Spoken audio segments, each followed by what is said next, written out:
Preview. All right. Welcome to this session here in the auditorium. We have been to the grounds where we have just planted trees. It's a very significant aspect for Apes, simply because in the next few years, when we'll have a fruit vine, a fruit forest at the Catholic University of Eastern Africa, we will all confidently say we participated. When you see those trees, when you pass by, we are going to remember this lovely summit. At this point in time, I want to hand over the program to be managed by Joy Gitao and Mr. Herbert. Thank you very much for participating. Timona Michael is my name, representing Samba Sports Youth Trust. And before I hand over the program, I'd like to acknowledge a few partners that we have for this summit. Globe Ethics, CES, which is the Center for Environmental Stewardship, Amani Communities Africa, and Mother Earth Network. They serve as the conveners for this wonderful summit.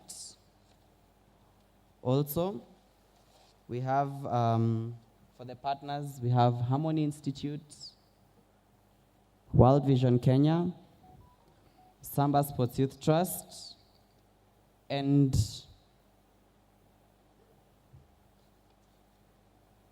yeah. So without further ado, Joy, I believe I hand over the mantle back to your team so that you can give us guidance.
Distinguished guests,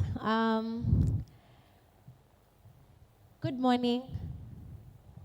Just in case you're wondering, who is the distinguished guest? It is you, okay? Good morning. Good morning. We need to warm this morning up, right? We need to warm this morning up, fill this room with a lot of joy, with a lot of laughter. So I'm going to request our media team to play us a song. And during this song, I want us to, you move around, okay? And you greet the person you didn't come with, okay? So we're going to warm up. I know you've come from the tree growing and you've said hi to a few people. So look for a face that you haven't met, starting with your neighbor. Confirm if you've met them. If you haven't, yeah. So we're going to have some music from our media team. So as they do that, just prepare to move around. Put your bag somewhere. Your things are safe, okay? Move around. Okay.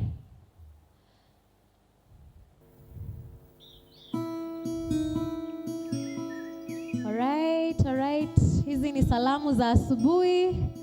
So let's greet somebody you didn't come with. Give them a bold, warm smile. Tell them karibu to the Africa Peace and Environment Summit. The place where people, planet, and peace connect. Okay? Welcome somebody you didn't come with. Walk around. Smile.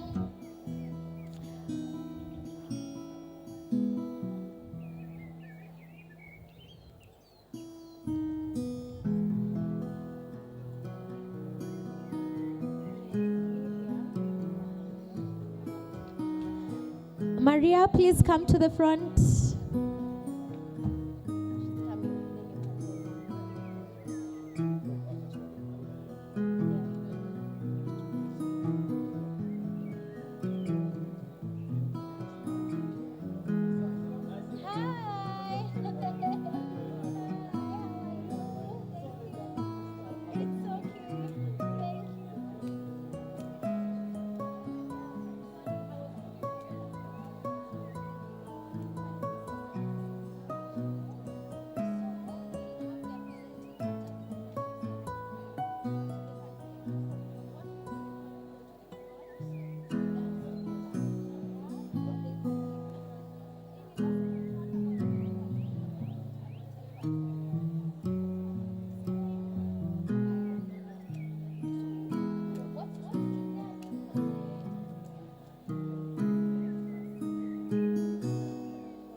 Please shake an arm. Please go around. Stretch those legs. Tell your neighbor where you're from, why you're here. All right?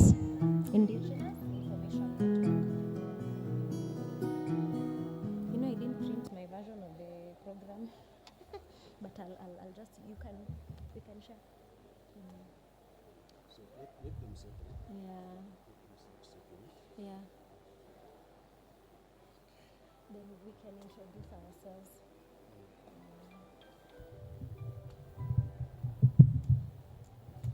Okay, thank you very much. We can now settle. I'll give you a signal when the guests start streaming into the hall. During that time, I will ask you to be upstanding.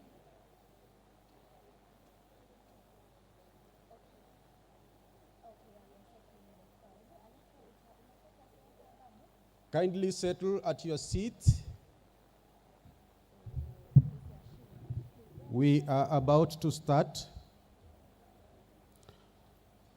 When the guests join us, when they come into the auditorium, I will signal you so that we all be upstanding.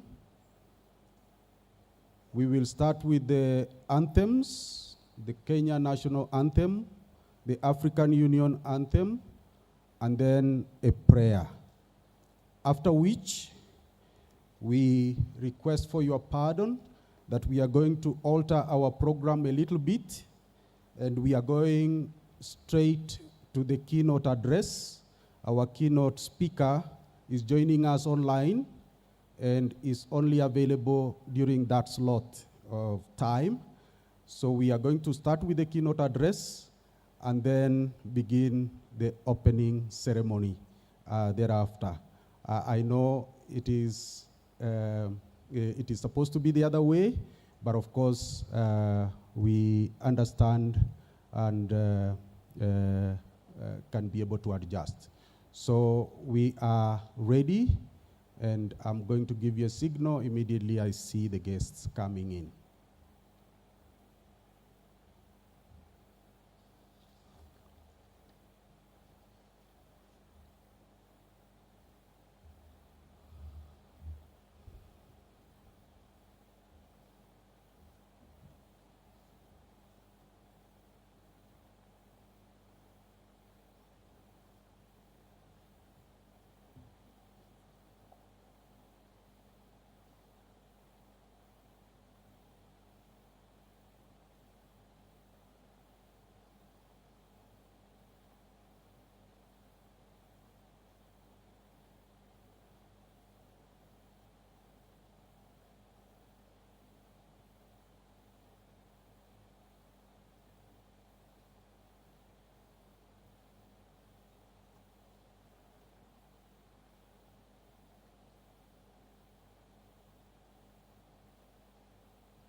So while we wait for the guests, I wish to share with you the geography of the place.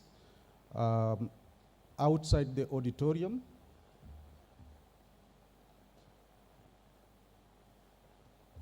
can we be upstanding? I'm informed that the guests are just coming in from the back.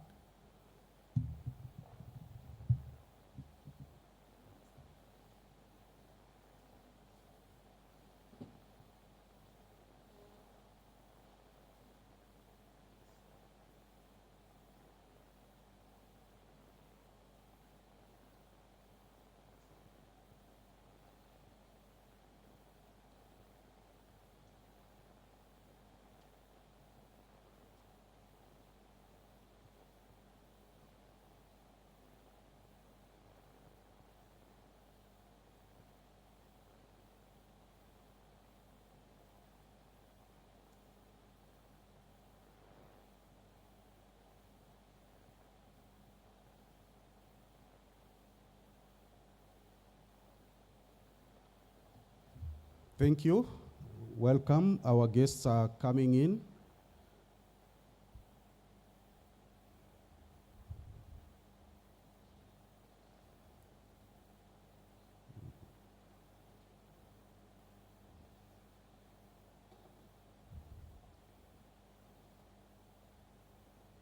Right.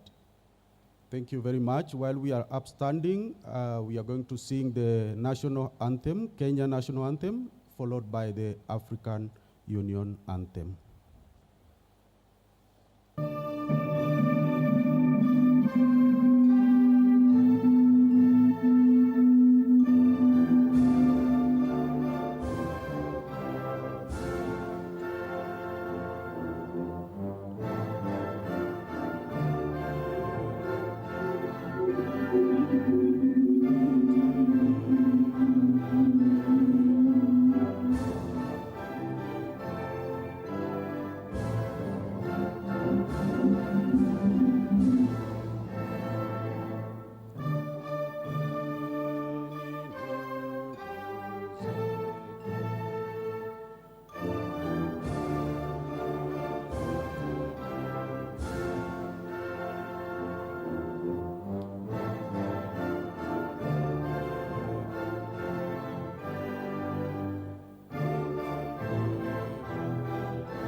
Thank you very much. I now call upon the University Chaplain, Reverend Dr. William Kosgei, to lead us in a word of prayer.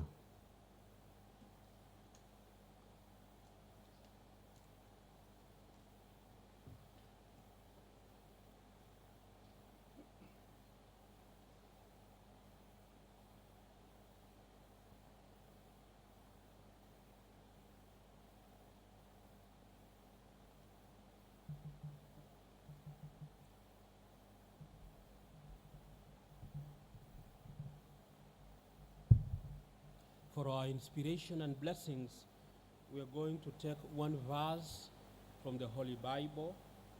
That is from Genesis chapter 2, from verse 15. And it tells us that the Lord God took the man and put him in a garden to till it and to keep it. And this is a sacred reminder that as human beings, we have a sacred duty to take care of our environment, for our well-being, and also for our survival. May we now put ourselves in the disposition of prayer. In the name of the Father, and of the Son, and of the Holy Spirit. Loving Father, source of life and creator of all, we gather this morning as one family, people of many faiths, cultures, and traditions, but united by our shared home, this beautiful planet Earth. We come with gratitude for the gift of creation, seeking mercy for the ways we have wounded it, and with the hope of healing, renewal, and wellness. Shower your blessings upon the organizers, the sponsors, the panelists, and the participants of this summit. As we enter into 3 days of reflection and conversation, we open our hearts to the cries of the earth and the cries of the vulnerable, especially those most affected by climate change.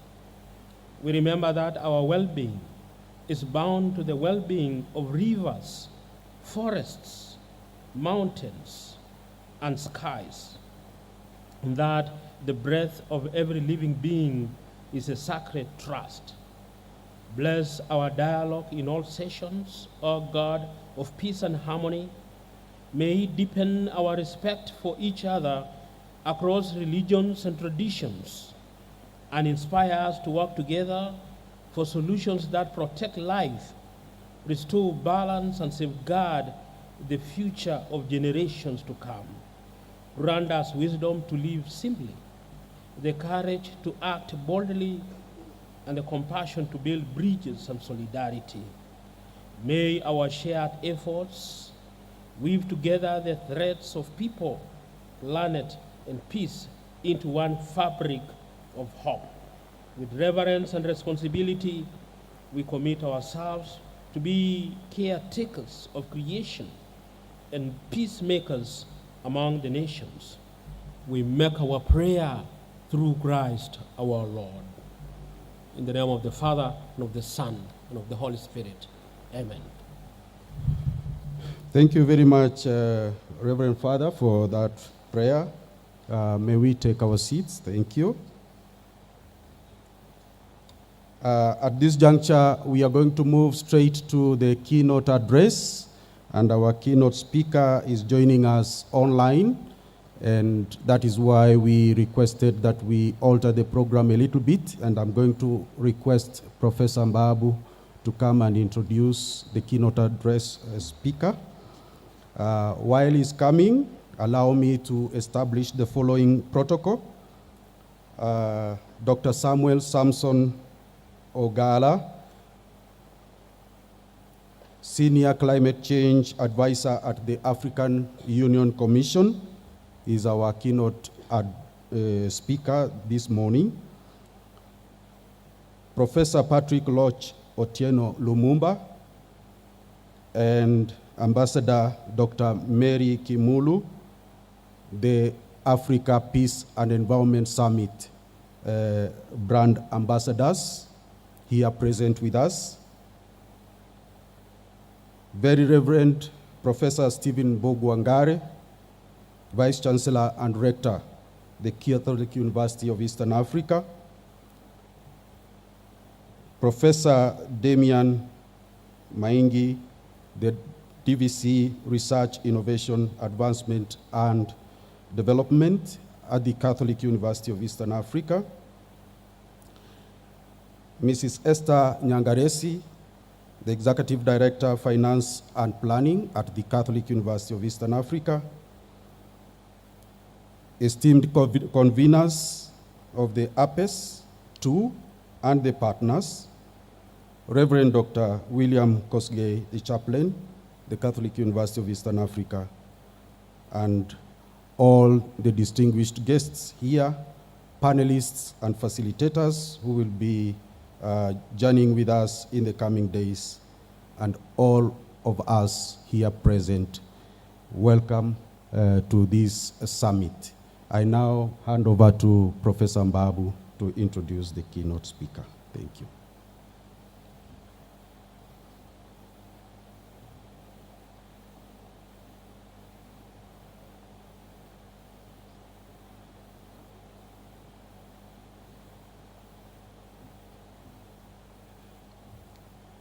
Good morning.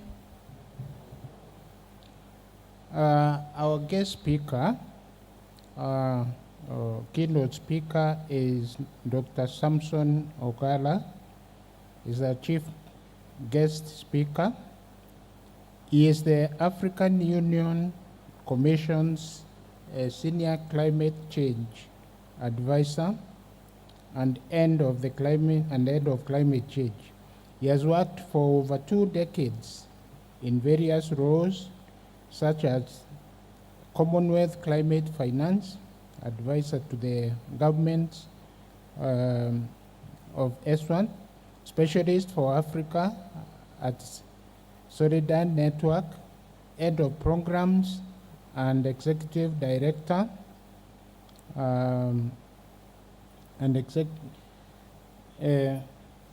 providing expertise in climate change, climate finance, and climate policy and governance. Capacity building. His research interest lies in climate science, policy, and practice.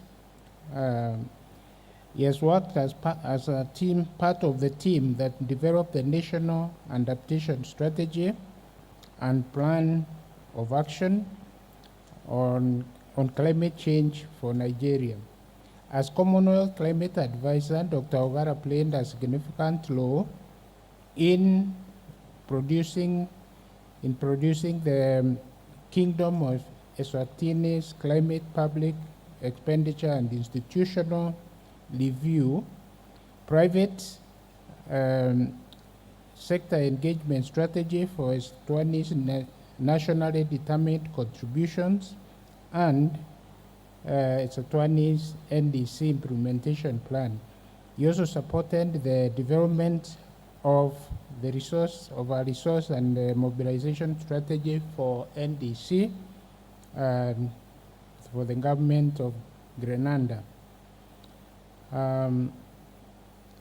He supported the development of socioeconomic and financial implication, climate change for government of Jamaica, and the development of toolkit to enhance access to climate finance. Dr. Ogara's academic credentials, he has a Bachelor of Technology in Biochemistry, an advanced diploma in public administration,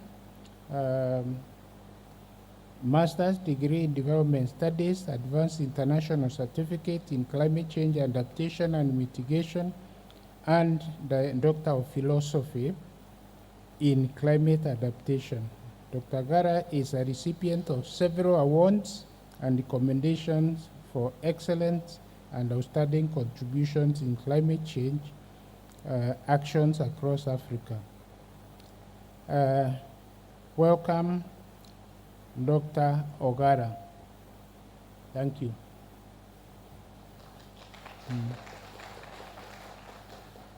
He's going to be talking to us virtually.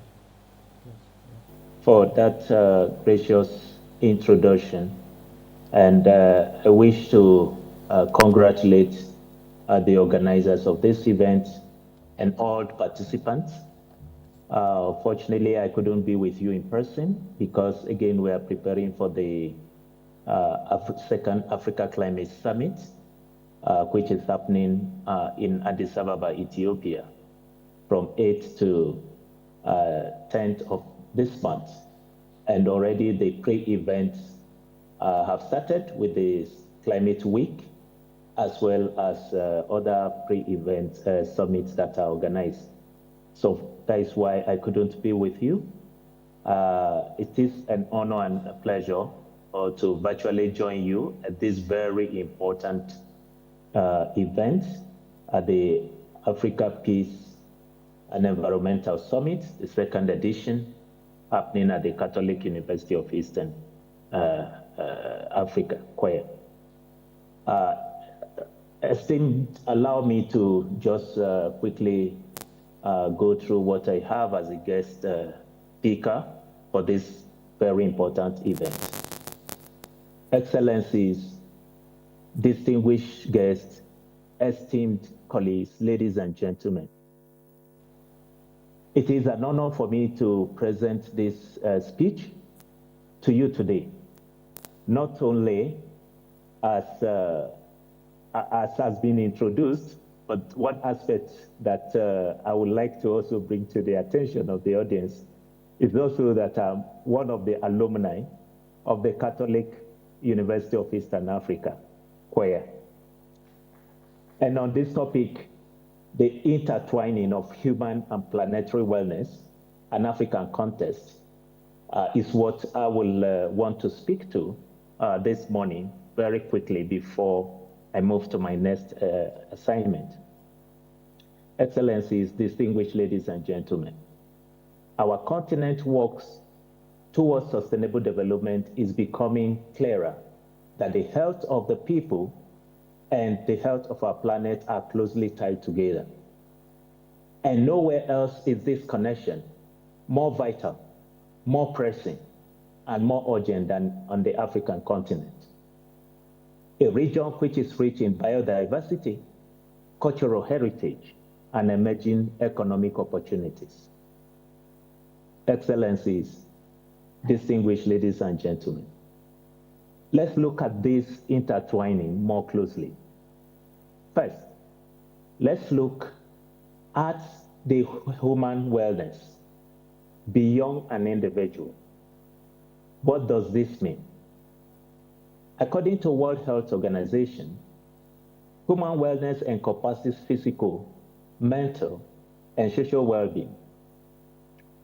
Health is a state of complete physical, mental, and social well-being, and not merely the absence of disease or infirmity. In Africa, advancing human wellness requires us to address the root causes such as poverty, food insecurity, conflict, limited access to healthcare facilities, education, and clean water. These challenges are magnified by the degradation of our natural ecosystems. And that reminds us that the health of ourselves and the environment are intricately linked. Excellencies, distinguished ladies and gentlemen, let's turn to planetary wellness. What does that mean? We're looking at the ecological foundation. Planetary wellness goes beyond more than conservation.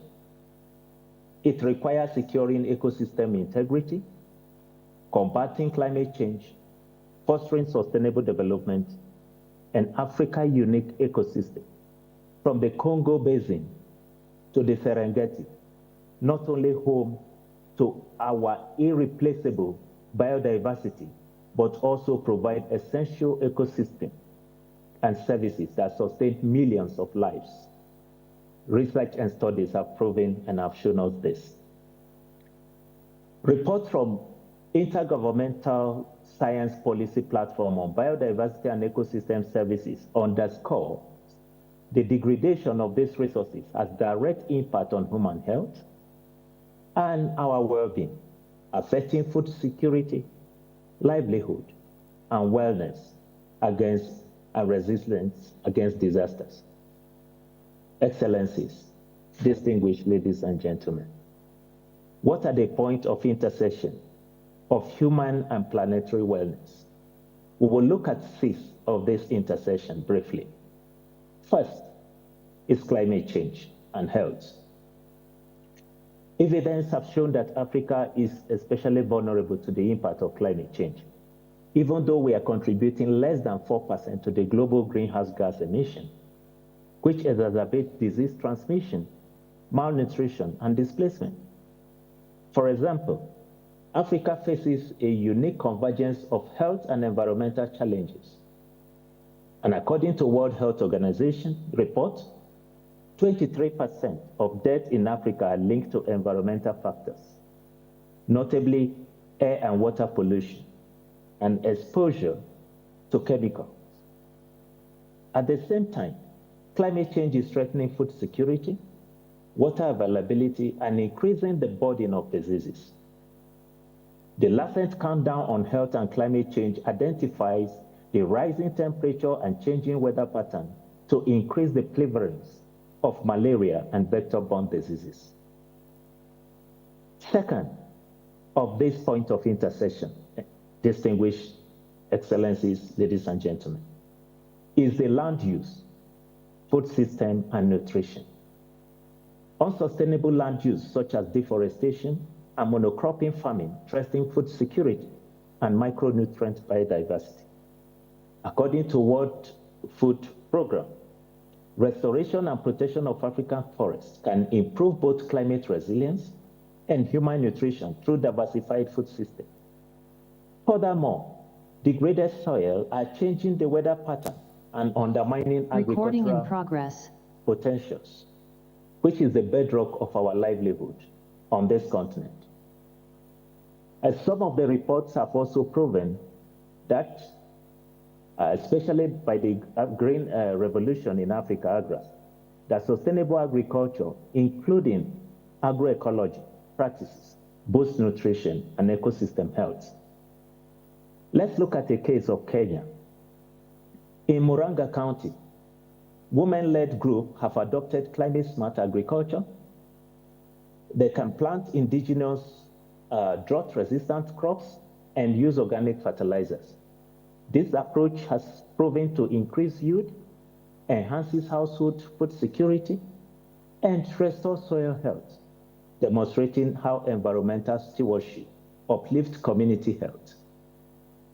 The third point, excellencies, distinguished ladies and gentlemen, is water security, urbanization, and air quality. The United Nations Environment Programme, UNEP, warns that degrading watershed leads to water scarcity and contamination, directly impacting human well-being and economic stability.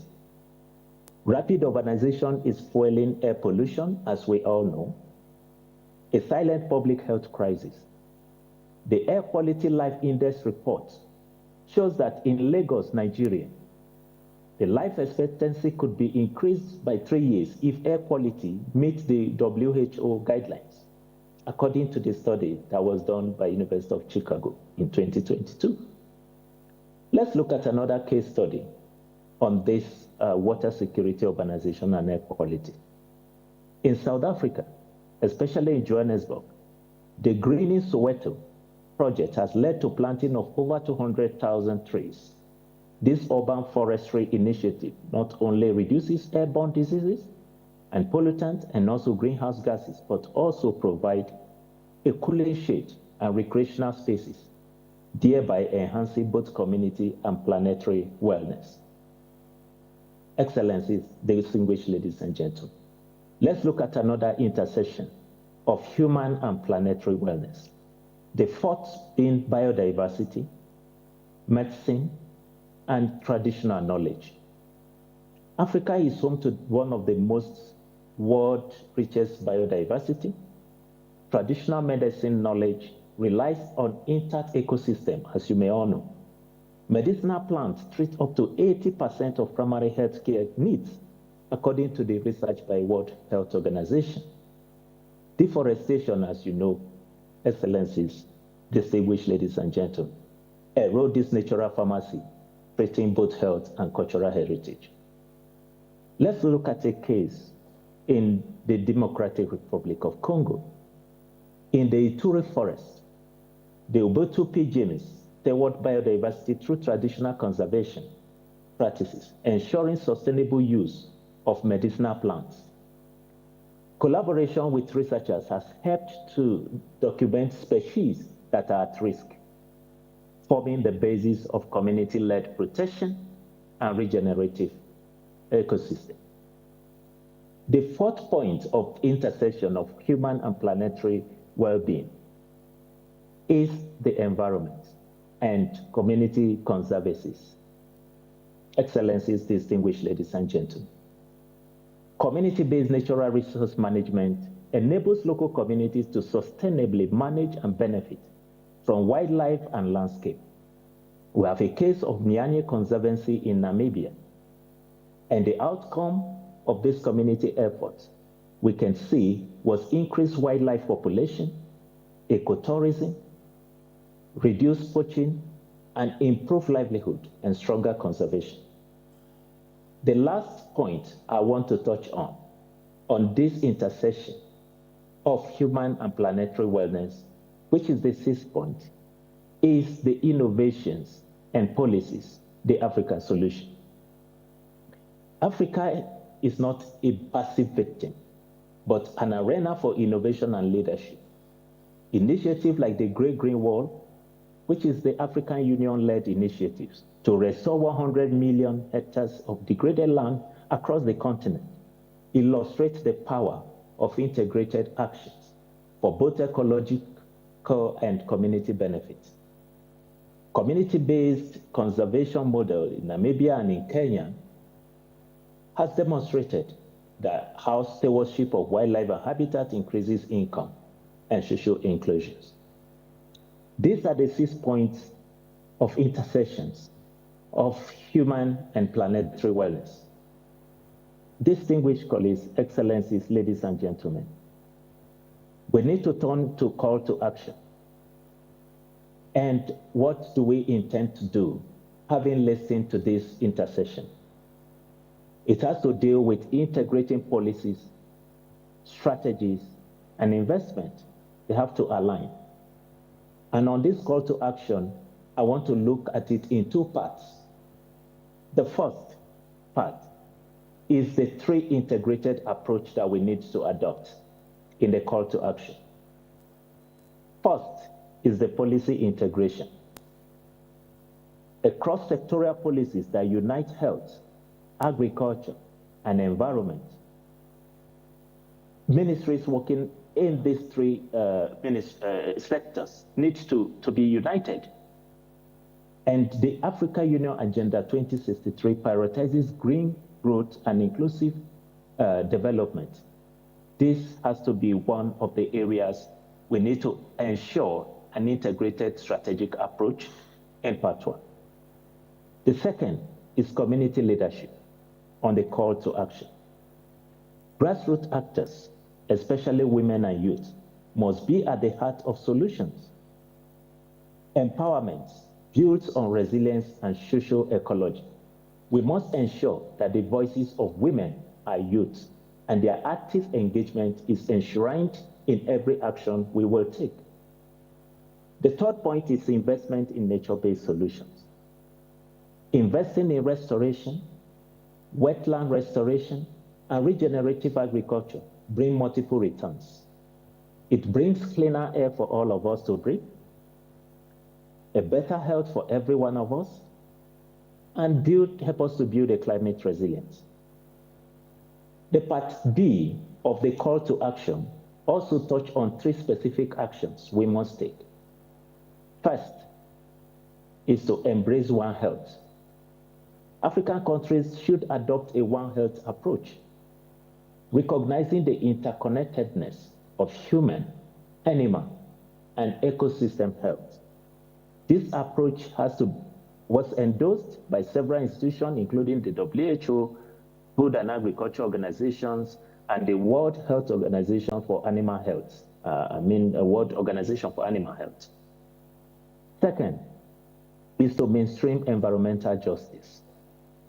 Environmental policies must ensure inclusivity and the participation of the marginalized voices, including women, indigenous people, who are often the best steward of our natural resources. Last but not the least is on the knowledge and capacity building.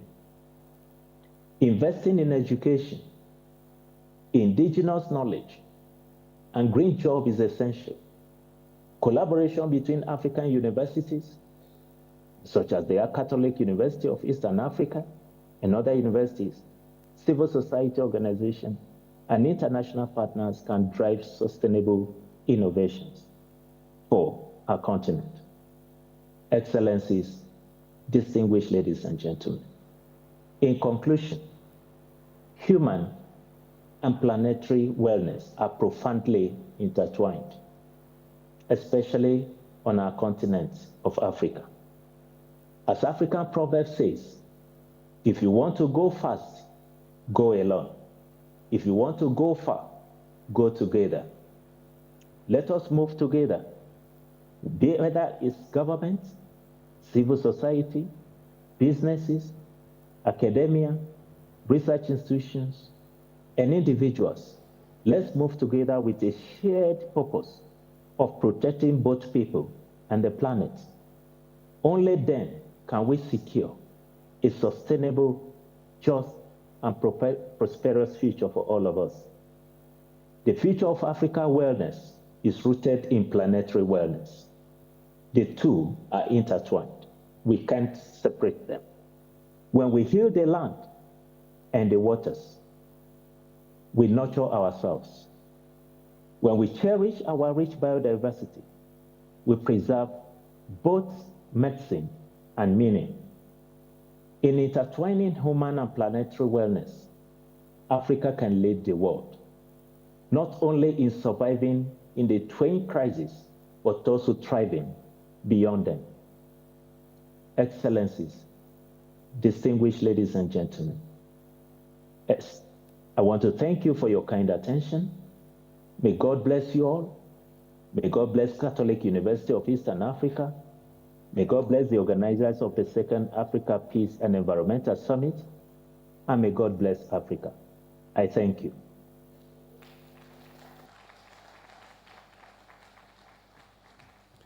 Thank you very much, Dr. Samuel, for that wonderful speech. Could we please give him a good round of applause again? Thank you very much. I now take this opportunity to request our guests who have taken the front seats to come and occupy the seats on the podium.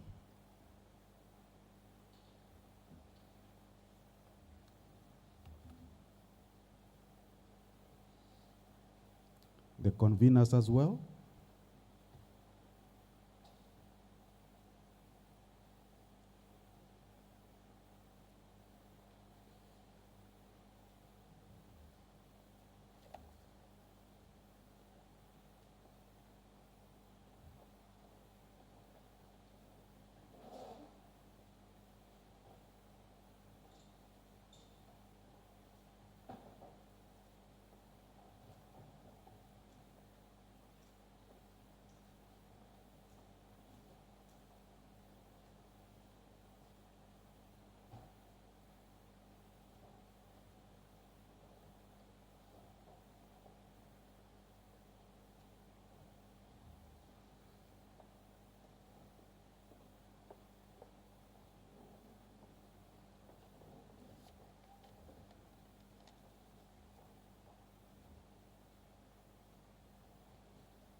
all protocols as established earlier. Ladies and gentlemen, good morning.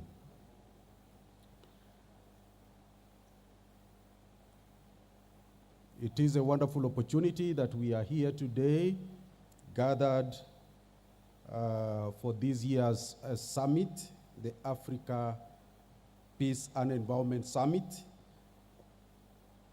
where people, planet, and peace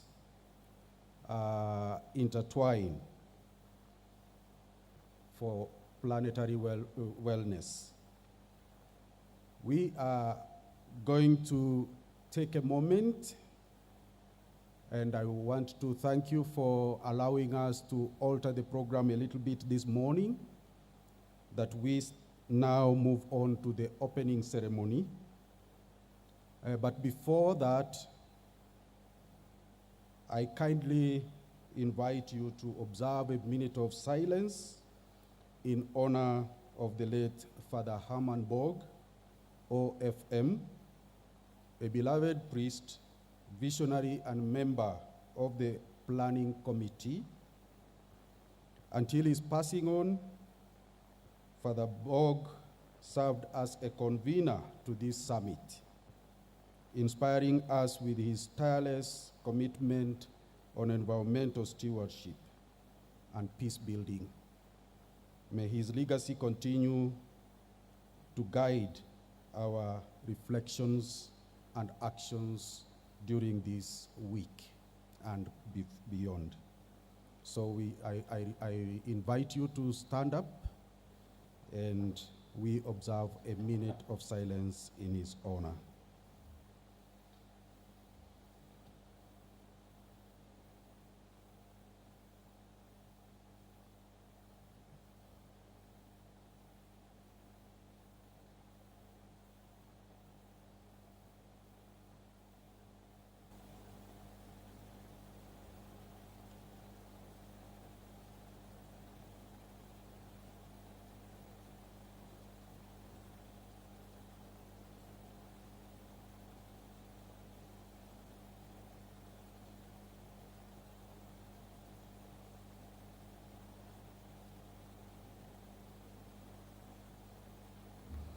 Thank you very much.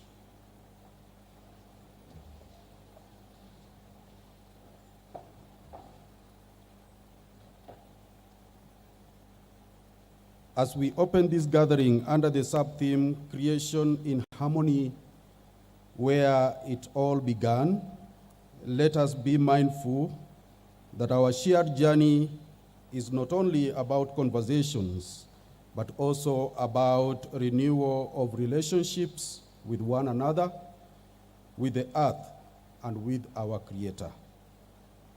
I want to take this opportunity now to welcome to the podium our conveners. 4 of them are seated here before us to introduce themselves, and I will request Father Peter Mbaro to speak and welcome all of us to this session, and in turn welcome the Vice Chancellor, the DVC Research and Innovation to speak, and welcome the Vice Chancellor. Thank you very much.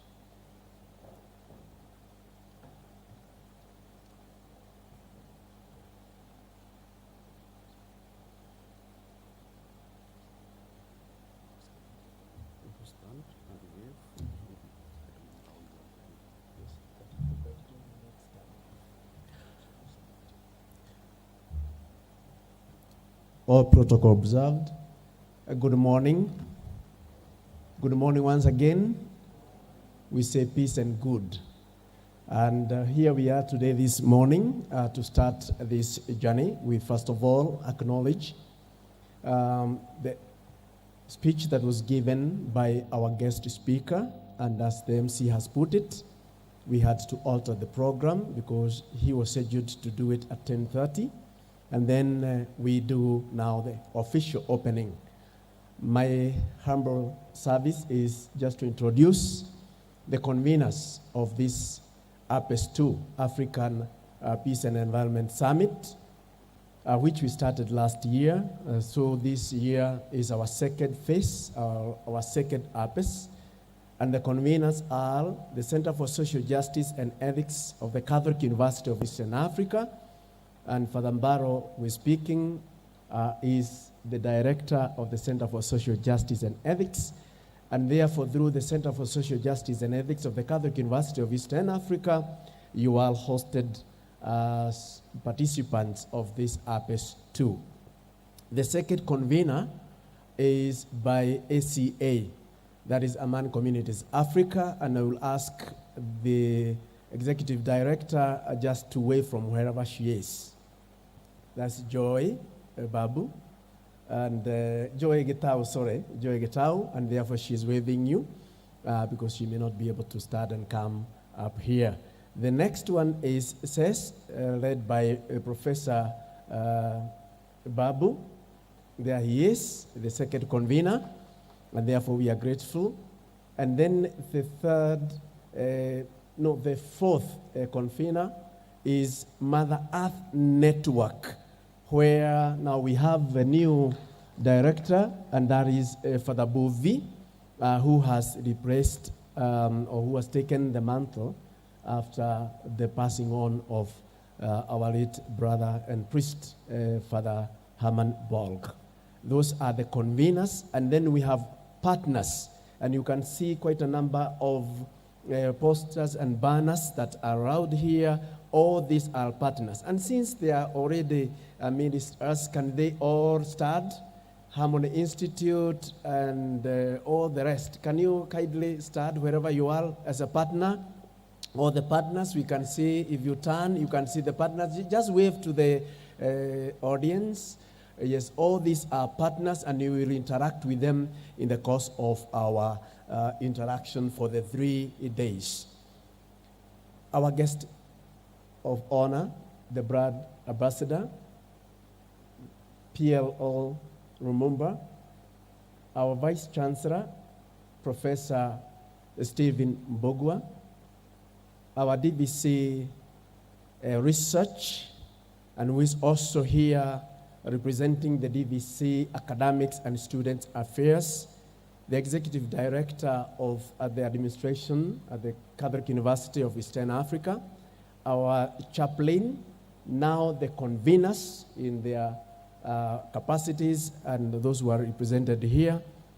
On my own behalf and the behalf of the Center for Social Justice and Ethics, and I will not speak on behalf of the Catholic University because the Vice Chancellor is here.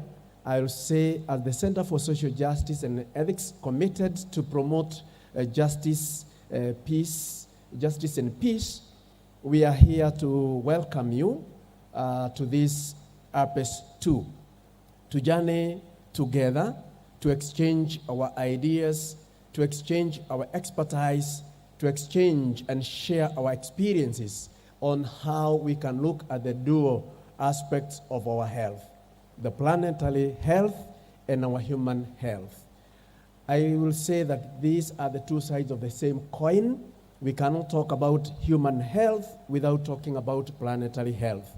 And this is the engagement that we are going to have in these 3 days, so that we can see people, planet, and peace, and see how the three are connected. Mine is therefore to welcome you to journey together so that we see how we can now take action to restore the planetary health so that we can enjoy human health. And of course, when we talk about human health, we are talking about health of all other beings of creation that have formed the community of creation. Mine is therefore to welcome you and to salute you, and on behalf of the Center for Social Justice and Ethics students and the lecturers, therefore I welcome you to be with us during these 3 days. And therefore, I have the honor to welcome the DVC research to make opening remarks, after which he will invite the Vice Chancellor to make his welcome speech. Thank you very much.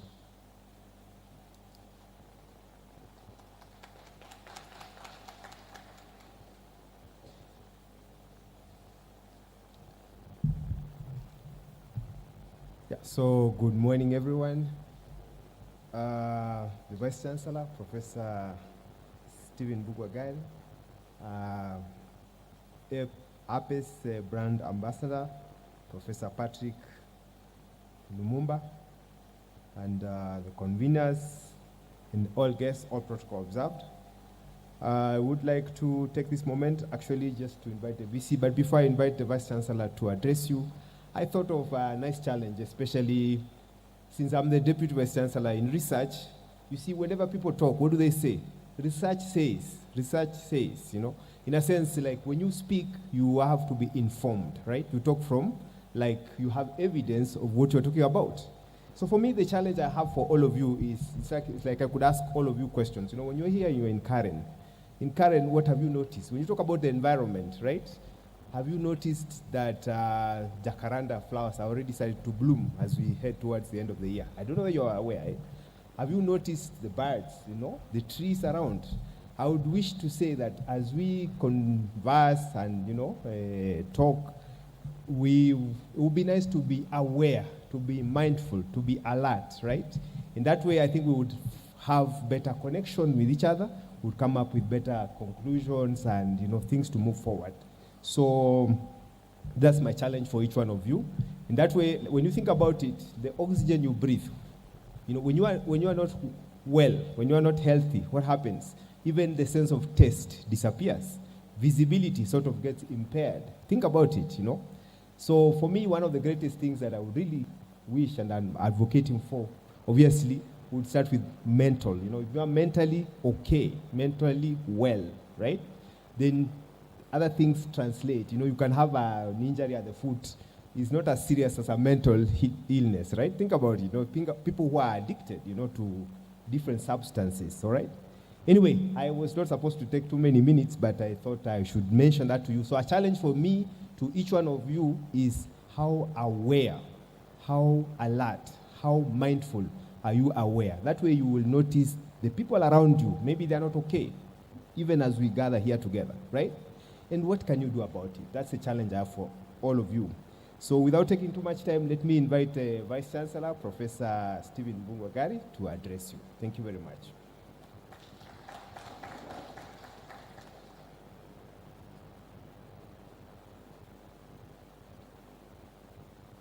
Thank you very much, Bwana DVC. Dr. Samson Samuel Ogala, the African Union Commission Climate Change Advisor. Professor Patrick Loch Otieno Lumumba, Apes Brand Ambassador, and my silent and background admirer for your courage, for your working, and for your honesty and truthfulness. Professor Damian Maingi, Deputy Vice Chancellor, Research, Innovation and Advancement, also Development at CWEA. Ms. Esther Nyagaresi, Executive Director, Finance and Planning. Reverend Dr. Peter Barrow, Director of CWEA's Center for Social Justice and Ethics. Reverend William Kosgei, the Chaplain, the Catholic University of Eastern Africa. The conveners, panelists, and presenters, university faculty members present, distinguished guests, ladies and gentlemen, good morning. It gives me great pleasure on behalf of the Catholic University of Eastern Africa to welcome you here for the Apes conference, which is being held in our place. I wish to state that we are very happy to host you, and I welcome you not only to be here, but also to take a tour of our university. Maybe you'll ask Father Barrow if they need assistance with the transport. We'll provide a bus for that. We are extremely excited because environmental factors are part of what we have. And at the university, we have even the environmental club that deals with the trees, with everything, and also corporate social responsibility, going out to different counties to foster the care for our home. We thank you, as our Lumumba, for planting a fruit tree. When we came, we decided that most of the times our students like to cut twigs and chew them. But instead of that, we thought we'd start, and we have a lot of tree plants that we have started in the last few years, so that in future they will not be chewing twigs, but rather they will be having some fruits to eat. We may not, thank you, we may not take them to the market, but our students will in turn learn to like the environment, which is also part of our core, the main courses. Each student must take a course on the social teaching of the church, which involves the human dignity, the sacredness of life, the care for environment, among other issues. So every student takes that a semester's course and is examinable. I also wish to say that the theme of our getting together is very relevant and scary, because the fact finding theme that emphasizes on planet, the people, and peace is very important and valid at the time. If the symbiotic relationship between these three variables is disrupted, then the agent to blame is humanity. And that's why we did not call the animals here, but we can go to see them under the wild, but we are the ones to blame. We are holding this conference in Nairobi, which is also the capital of UNEP, and therefore we are very happy that Nairobi, where we are, is significantly related with the care for the Mother Earth.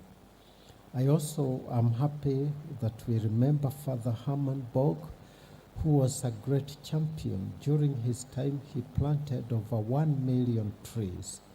He also gave me some trees and some herbal plants that I planted in my home, but they were so bitter nobody chose them.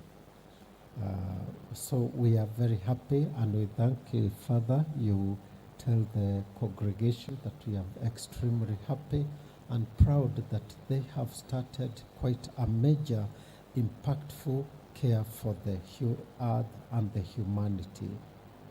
We see an escalating human to human, human to animal, and nature conflict caused by the disruption of the human symbiosis with their partners around the environment.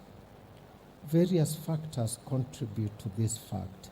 Among them are global pollution of seas and destruction of forests and other areas pose serious threats to biodiversity, ecosystem, health, and human well-being, with oceans facing threats from plastic pollution, agricultural runoff, and also oil spills, which while deforestation from the human activities like agriculture and urbanization causes habitat loss, releases carbon emissions, and disrupts ecosystems. This is what I tell the people, that we are getting to attack our environment like the military does. We are having an air attack. We are also having the water attack, and we are also having the land and the living organisms attack. We know that millions of tons of plastic enter the oceans annually, and deforestation has led to the loss of approximately 30% of the world's forests, impacting the planet's ability to absorb carbon and support life, according to UNEP. Pollution profoundly harms human health and the climate by causing millions of deaths annually from diseases like heart diseases, cancers, respiratory illnesses, while also exacerbating climate change through the release of pollutants that intensify extreme weather events, food and water insecurity, and the spread of infectious diseases. Air, water, and soil attack by the human beings has led to the contamination and introduced heavy metals, microplastics, and other toxins into the food chain, while climate change induced also by humans also bring in heat and extreme weather events such as floods and wildfires, which directly impact on mental health and destroy their livelihoods. Pope Francis' encyclical Laudato Si connects environment preservation to a deep spiritual and social conversion. It reframes the ecological crisis that merely as a technical problem, not merely as a technical problem, but as a moral one rooted in human behavior, economics, and even our changed culture. The encyclical calls for a profound change in lifestyle, policy, and spirituality to address the cry of the earth and the cry of the people who are poor.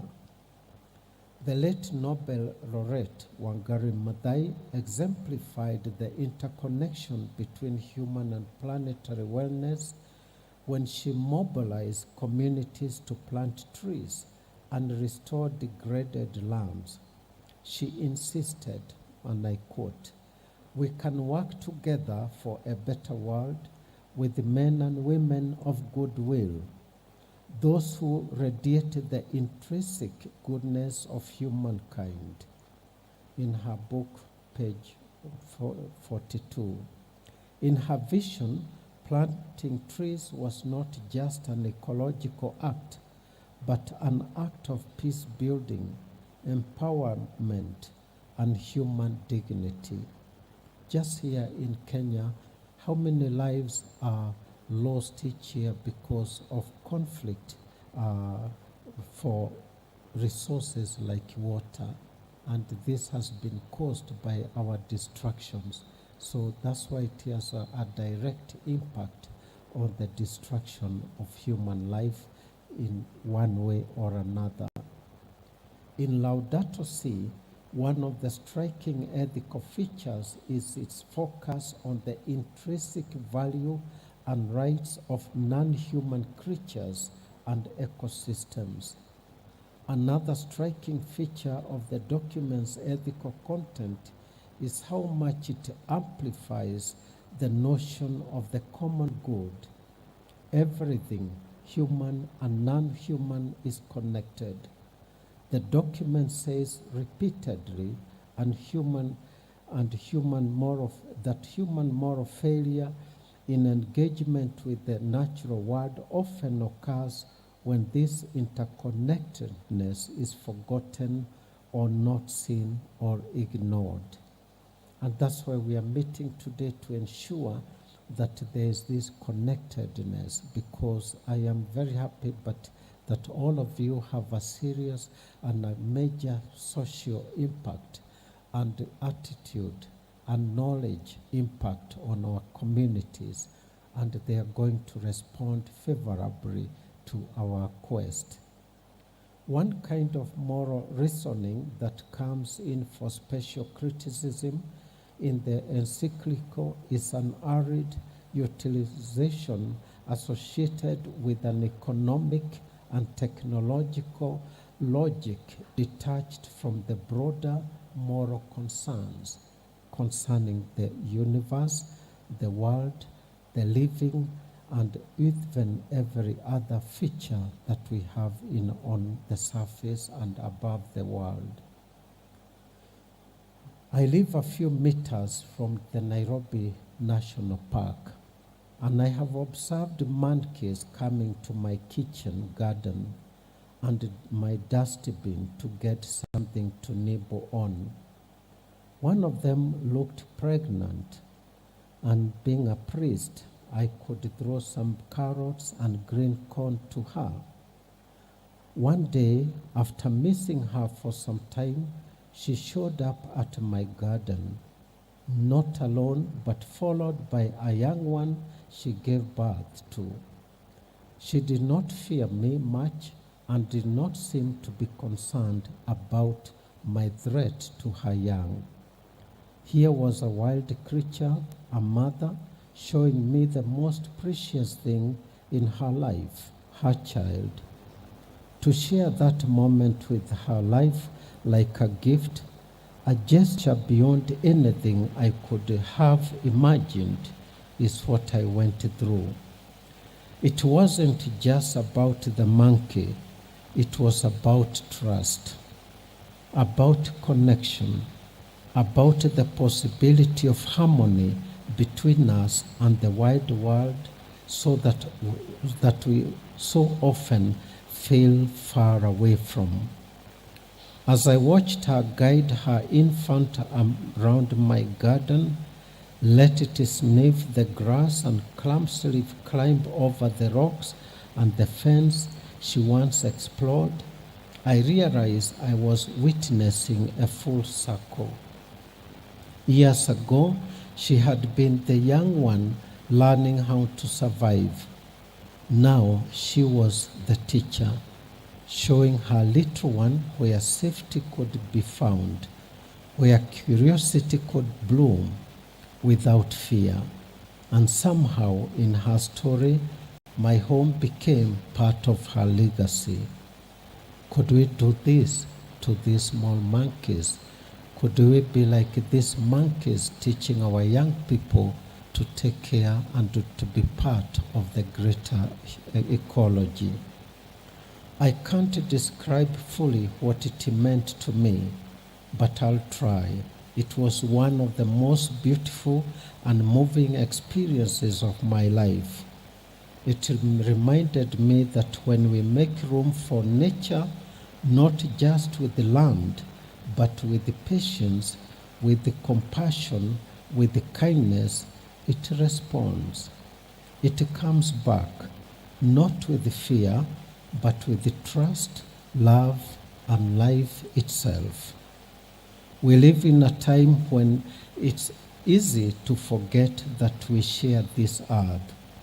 Our days are filled with the noise, with the concrete, with the rushing around and checking screens. But moments like this reminds us that the world is still full of wonders. That is, if we pause, open our hearts, and let it in, nature will surprise us with its quiet gifts. This story is not just mine. It is a reminder for all of us that we each have the power to create safe spaces for the creatures who share our planet. It doesn't take much.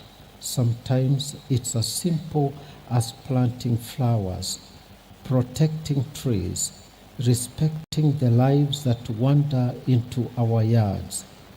Sometimes it is choosing to see beauty instead of inconvenience, instead of an opportunity to till the land and to destroy our ecology. And when we do, the rewards are far greater than anything we can imagine. In sharing this, I invite you to share your own stories too. Have you had a moment like this, where nature surprised you with its presence, with its trust, and with its beauty? I would love to hear it. And if you haven't yet, maybe this day is a sign to slow down, look closer, and see what already is around you. The flora and fauna around you should be part of you. Human beings must become the custodians of this environment because it is we who destroy it. We have the technology, the intelligence, and the ability to choose the best practices of this symbiotic relationship between the animate, inanimate, and the human creatures. We have a divine mandate to do this, and it must be done now. And our chaplain read about the Genesis, where the human person was made the custodian of our environment. Maybe we need to go for confession. I'll provide a few priests this afternoon so that you can confess for abdicating your divine call. Together, we can create a community where these moments are celebrated, a space where we remember the bond between humans and the natural world, where we keep the wonder alive. So I invite your friends, share your experiences, and let's grow this group into a place where stories like this of preservation can be done. I have the following systemic action that we need to take. Studies show that it is not too late to reverse the environmental degradation and the risks posed by it. We are called to embrace some of these practices. Among them are to promote sustainable and diversified agriculture, invest in renewable energy, protect biodiversity in forests, oceans, living creatures, humans, and wetlands. We also need to have a personal conversation as posed by Laudato Si to cultivate a sense of ecological citizenship and virtue. Practice mindful consumption, waste reduction and recycling, and simplify lifestyle to reduce reliance on consumerism. We also need to engage in prayer, contemplation that will assist and create the environment to foster a deeper conversation with the creation. So may God bless you as you take up this responsibility to be managers and ambassadors of peace to the environment, to the people, and to our world today. Thank you very much, and again I say karibu sana to the Catholic University of Eastern Africa. This is a very special place where you are today. This is where the presidential debates take place. I can see you, some of you, seated where the last two presidents have sat. And so you might become the president in the future. So karibu sana, and God bless you.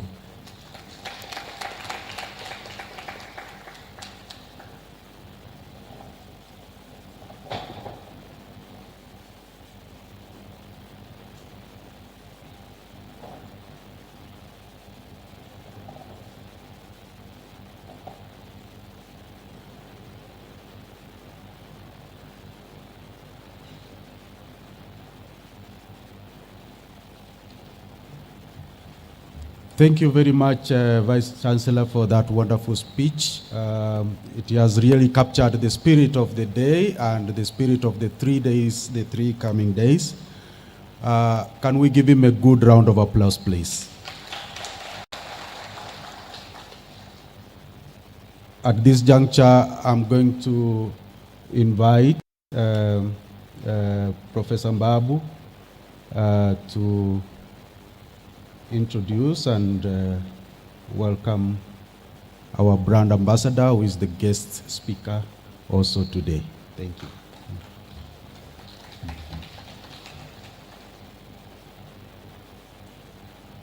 Good morning once again. I have my singular and humble duty to introduce Professor Piero Lumumba, whom we all know, and is going to be to give us a speech to introduce us to this. As you all know, his CV is quite long, and I don't intend to read it one for one because I know he's actually, he needs to leave. He has a trip this afternoon to Uganda. So Professor PLO Lumumba is a professor of public law and a holder of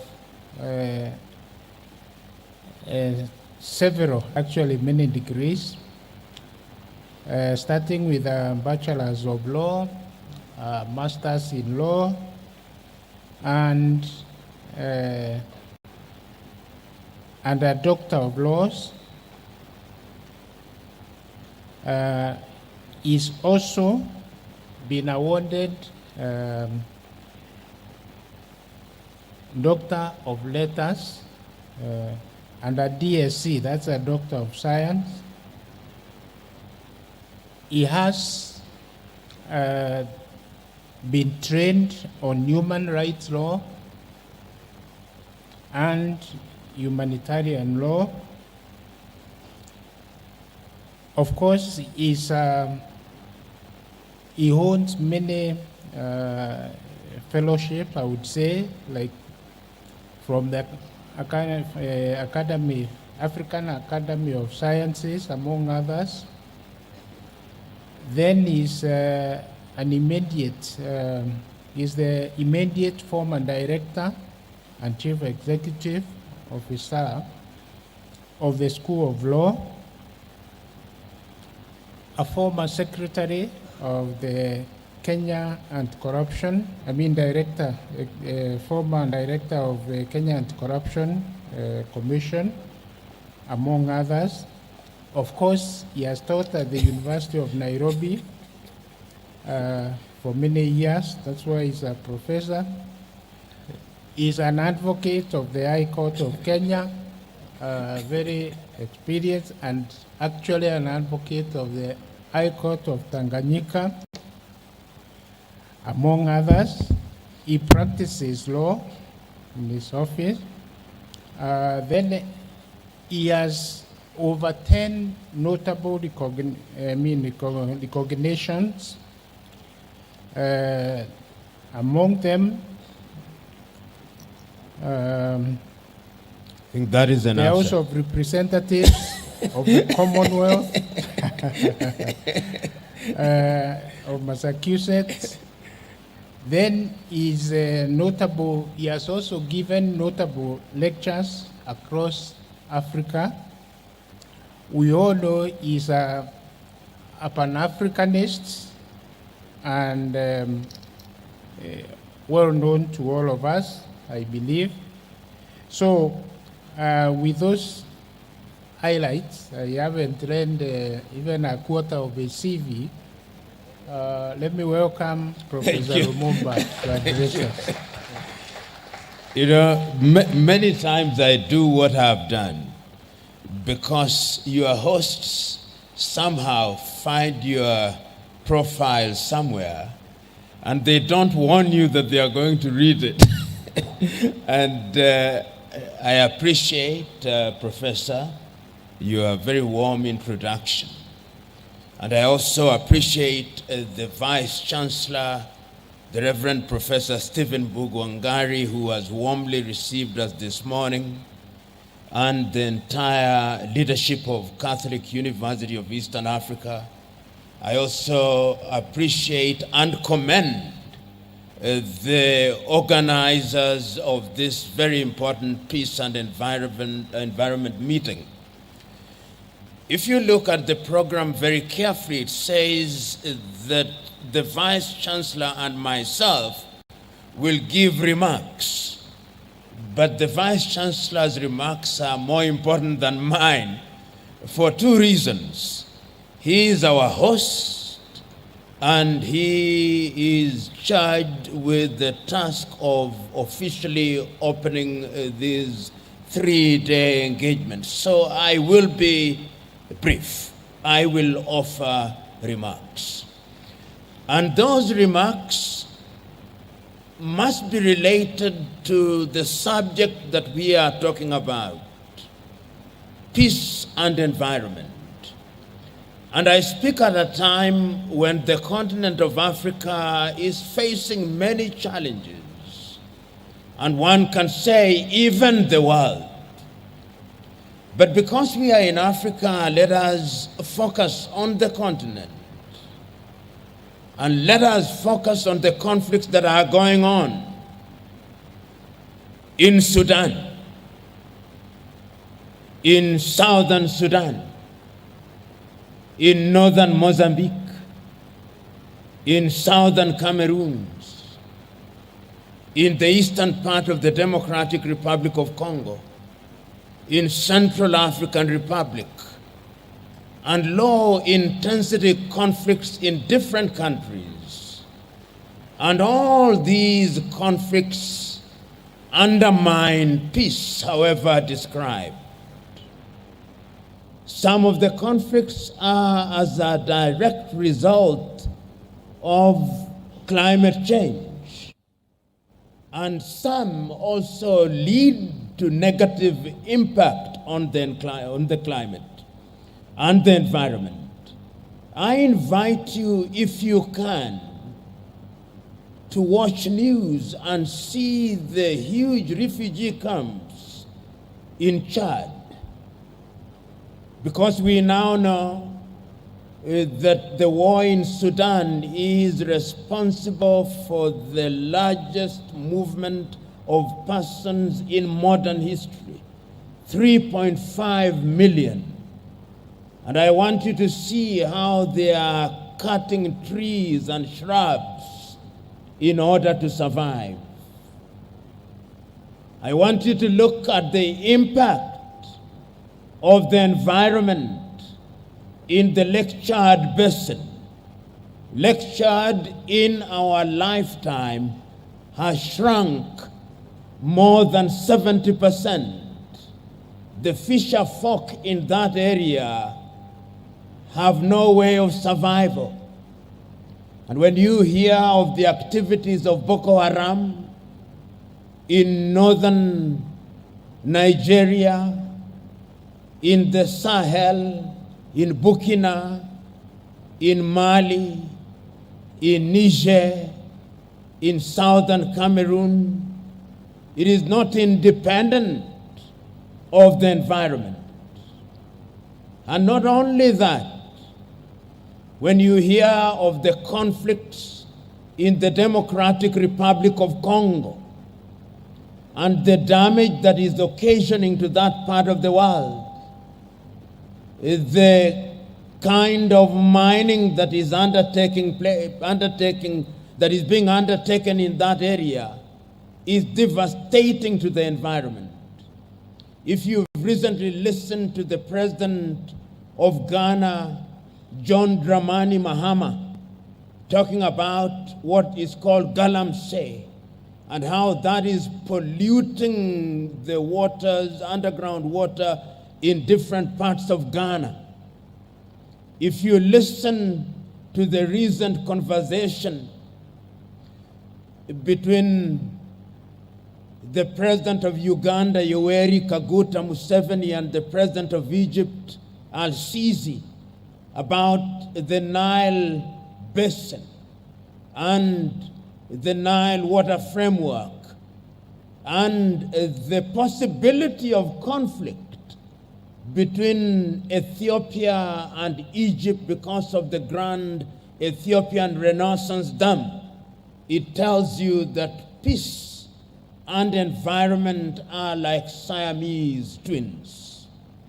And if you ever doubted it, in the last 1 year, you will have seen the kind of unrest and unease that was seen in Malawi, in Zambia, in Mozambique, when the Zambezi River dried and the Kariba Dam lost more than 80% of its waters, occasioning on average 16 hours of lack of electricity in Malawi and in Zambia. It tells you that the environment and peace are closely related. If you look at the situation in Nigeria, in Niger, and the conflict between pastoralists and farming communities, it is because of climate change. And I want you to look at what is happening now as I talk here in Gambela region in Ethiopia and in South Sudan. Then you will appreciate that this assembly here is not just another jamboree at which we discuss theory. We are dealing with issues that are relevant, issues that threaten the very being of this continent. We are aware that the Sahara Desert is expanding by the day. And when the keynote speaker was talking about the Great Wall, Green Wall, which is being undertaken by the African Union, one prays and hopes that we will not continue what Africa is good at doing, holding seminars and symposia and colloquia to discuss things that ought to be done on the ground. And it is therefore my singular appeal to the organizers of this assembly that we must not be famous for holding conferences. We must be famous for going out into the world, rolling up our sleeves, and doing what ought to be done. It gladdened my heart when I was invited to plant a fruit tree, because that is indicative of the direction that we ought to take. Each one of us here must now go out there, and if you have never planted a tree in your life, do so. We were told that tree seedlings must be massaged. Go out there and engage in massage. You are now tree masseuse. This is what we are converting you into. And I want to conclude by reminding ourselves and all who are present here that when we talk peace, when we talk environment, we must always remember that nature has a way of hitting back. When we misbehave, nature hits back. Right now, when you read the daily newspapers of Kenya, when you watch the news, they are telling you that Lake Baringo is taking over schools. But we are not asking ourselves, what did we do to Lake Baringo? What did we do to Lake Naivasha? What did we do to the lake that I hate to call Victoria? I called it Nyanza or Narubari. Right now, if you look at the waters of the lake, the quality of water is affected. My friend here, Professor Maigwa, is here. He'll tell you the quality of water in all the rivers in Kenya is so bad that in the next few years we'll be suffering from lack of potable water. Nairobi River, you only have to have lived in Nairobi when I did in the 1970s. We used to fish in those rivers. Today, unless you are suicidal, you would not fish in those rivers. Of course, I know there are feeble attempts to clean the rivers, but it is like watering the desert with a teaspoon when I see what the Nairobi City County is doing. But the time is now, therefore, to remind ourselves that there is work to be done. And that is how I understood our keynote speaker when he talked about a call to action. I hope that when they congregate in Addis Ababa, Ethiopia, as they are now, and they will be in the course of next week, they will not come up with yet another declaration. This is what Africa does. Africa is in the business of declarations, in the business of protocols, in the business of saying things that it does not do. Let us not be like that. Let us move from the drawing board and get on the firm ground of reality and begin to do things that ought to be done. It can be done, it must be done, and we are the ones who must do it. It is not lost on me that I am in a religious institution.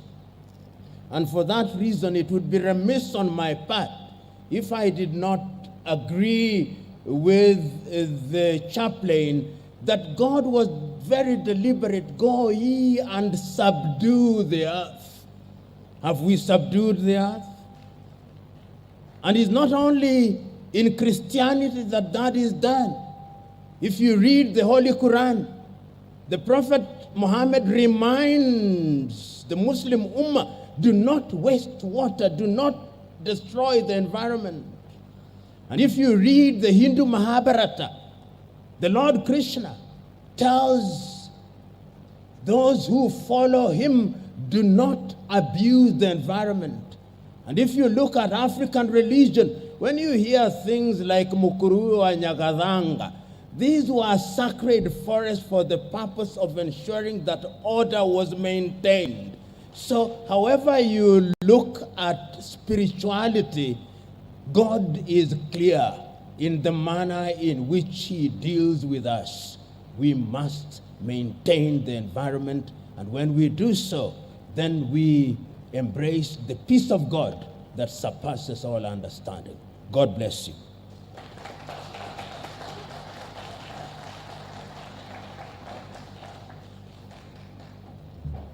Thank you. Thank you very much for those very inspiring words. Kindly let us give him a good round of applause, please.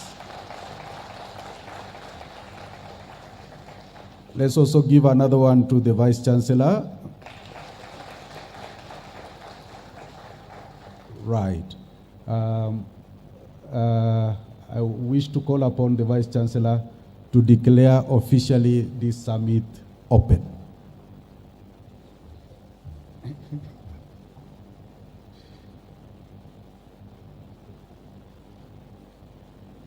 Thank you very much. We had asked PLO Lumumba to declare it open, but he declined. So he should go for confession. Therefore, it is my pleasure and my honor to now declare the African Peace and Environment Summit 2 officially opened. Karibuni. Thank you. A round of applause, please. Thank you very much. Thank you very much. We are now commissioned to proceed with the duty, and the themes, the sub-themes of these 3 days. The first day today, creation in harmony, where it all began. So we are going back to the original. And we said it is not just conversation, it is not just talking, but walking the talk. And day 2, we will be looking at creation in this harmony, the big disruptors. It's like a thesis and an antithesis. And then the third day, we will bring them together, returning to harmony, nurturing collaborative action, walking the talk, a kind of synthesis. So that is what we want to do in these 3 days. And thank you very much, our guest speakers, for telling us to do as much. Thank you very much. At this point, I'm going to ask those who are preparing a little token as a gift to the guests to prepare. But before that, I'm going to call upon the Indigenous Information Network to give us some little entertainment as we wait for them to prepare. Very quickly, because of time, we have been seated for a long time. We can shake a leg. Are you ready? Please.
We have been seated for a long time. You can feel free to shake a leg, please.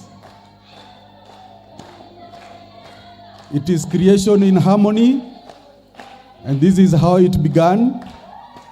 Enjoy yourself.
Thank you. Thank you very much. Thank you. Thank you. So I'm going to call upon one of our partners, Eugene Quach, to come and present the gifts to the guest speakers. The first gift goes to the brand ambassador, Professor PLO Lumumba.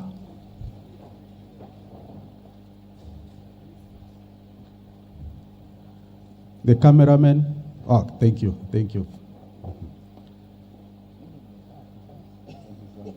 Thank you very much. A round of applause, please. Very good. Thank you. The second gift goes to the Vice Chancellor, Professor Stephen Bogwa.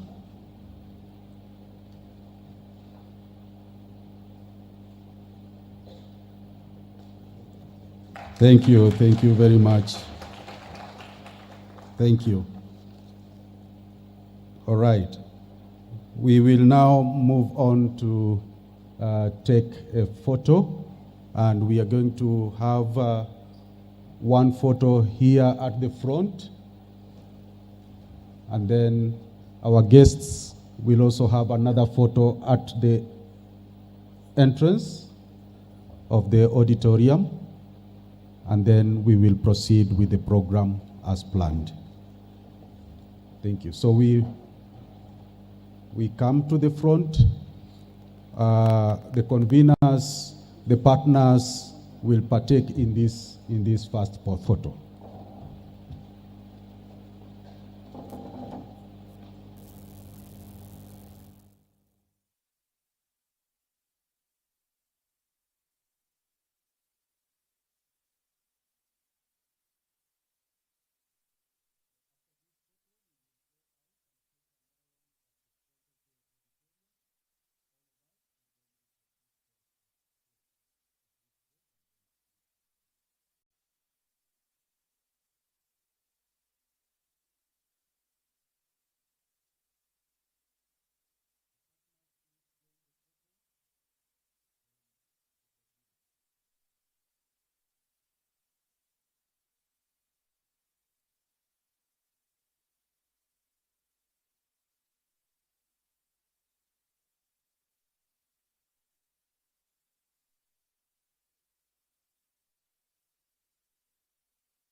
Father in heaven, may the faith you've given us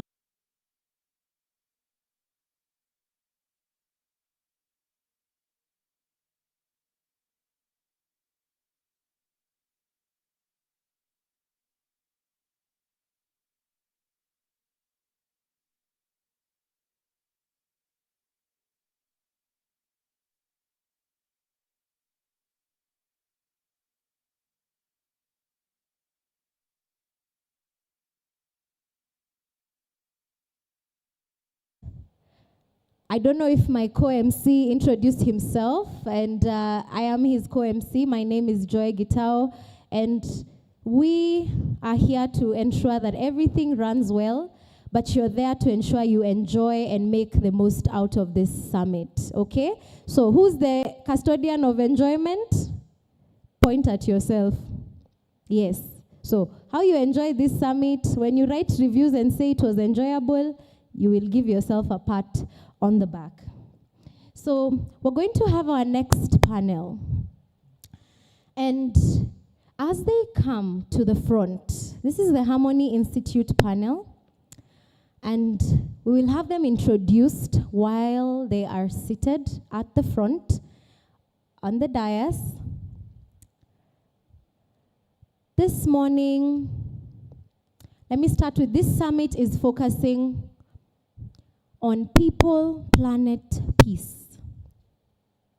And this year in particular, we're looking at intertwining human and planetary wellness. And today in particular, we're looking at creation in harmony, where it all began. As it was said by our Vice Chancellor of the Catholic University of Eastern Africa, he said we need to go back to those moments where we reflect about what the call we were given by God was. Otherwise, we'd have to confess. So this morning's panel will be focusing on, we'll be looking at an interfaith perspective of how creation was meant to coexist. And we'll be getting to hear perspectives from different faith backgrounds, our own African traditional knowledge. Return back to who we are. So without further ado, I want us to make, an Obama clap. Do you all know an Obama clap? The ones until they come and they sit. So we're going to give them a round of applause as they come. So help me welcome our next panel. The Harmony Institute panel. They need your encouragement. Our media team, you can play something as they come along. Welcome, welcome, welcome.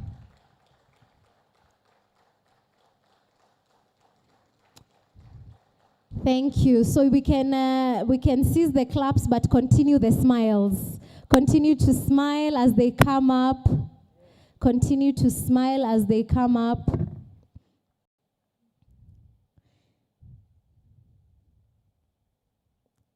So they're going to have a conversation with us. So as they're here, we are there as well, okay?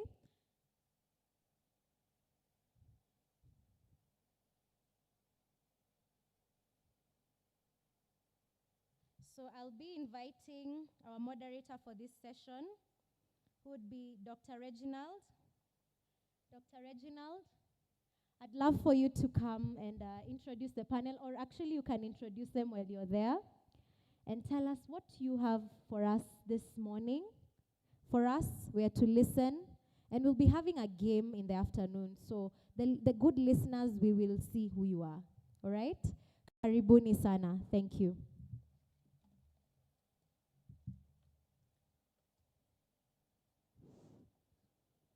Ladies and gentlemen, good afternoon. So Harmony Institute is honored to participate in the Africa Peace and Environment Summit 2025, hosted here at the Catholic University of Eastern Africa. Our distinguished panelists will share expertise on peace, sustainability, justice, interreligious dialogue, and environmental responsibility. Their collective insights reflect the Institute's commitment to fostering dialogue and transformative action in Africa and beyond. At Harmony Institute, we normally organize what we call scriptural reasoning.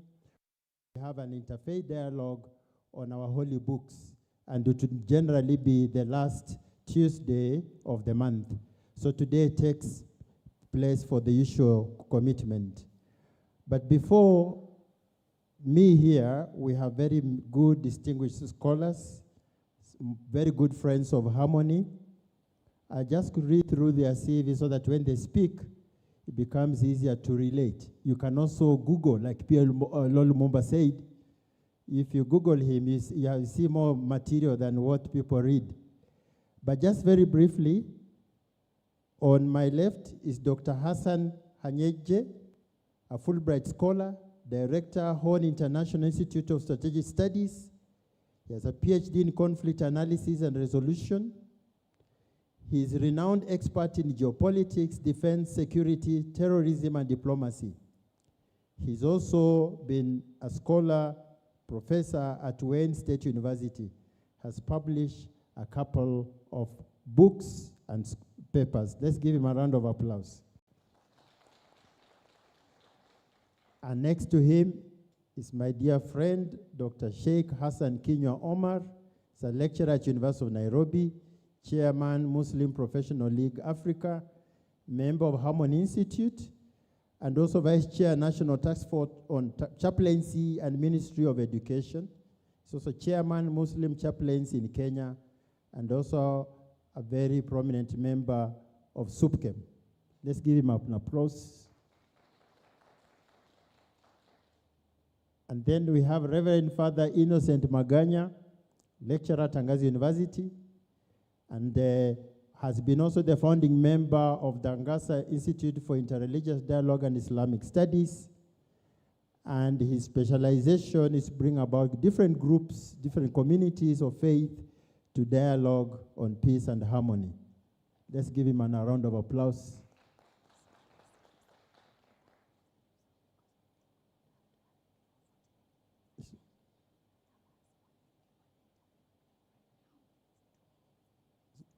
So she's telling me we have 45 minutes and the video of interfaith dialogue, so it's not a whisper. Right. So our format is we have sets of questions which will be given to the panelists, and then they discuss, and after each part, if you have any question on the floor, you can let us know so that we dialogue. We'll try to be as brief as possible. So just before I read the questions, one of the key reminders is what I had on BBC yesterday. If you follow the current situation in the world when there are tectonic plates, there are earthquakes, what is really causing this? How can creation be in harmony with humanity in terms of earthquakes? And then not so long ago, it was discovered that under Lake Turkana, there's a bigger lake than Lake Victoria. How did that come about? Another fact, about 10 million years ago, the peninsula of India was part of South Africa. How did it happen that it pushed itself to where it is now, that even we can have Mount Everest as the highest mountain? Very lastly, most of the time when we teach religion in dialogue with science, we try to understand the book of Genesis, that each day in Genesis could be about 2 billion years. And therefore, when scientists tell us that our universe is about 13.8 billion years, it's not contradicting our holy books. This is science. So can science dialogue with religion? So today, as we look at this question of harmony in nature with humanity, we need to ask ourselves these questions that I'm posing to the panelists. And this is the first round of questions that we are going to address. So there are 3 questions. We call it theological and ethical foundations, and each of the 3 persons can pick an area to discuss. From your faith perspective, what core teachings or sacred texts most strongly emphasize humanity's responsibility toward the environment? Number 2, many religious traditions speak of creation as sacred. How can this idea shape modern environmental ethics? The third one, how do faith communities balance tension between human needs, development, economic growth, and the call to preserve nature? So without much ado, maybe I would ask Father Innocent, you want to pick one of the questions, just discuss. Welcome.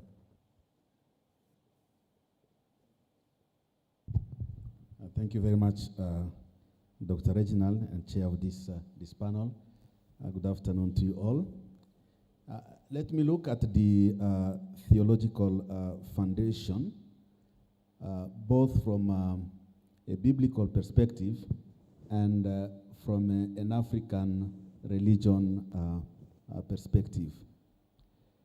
We are all familiar with Genesis 1 and 2, the story of creation.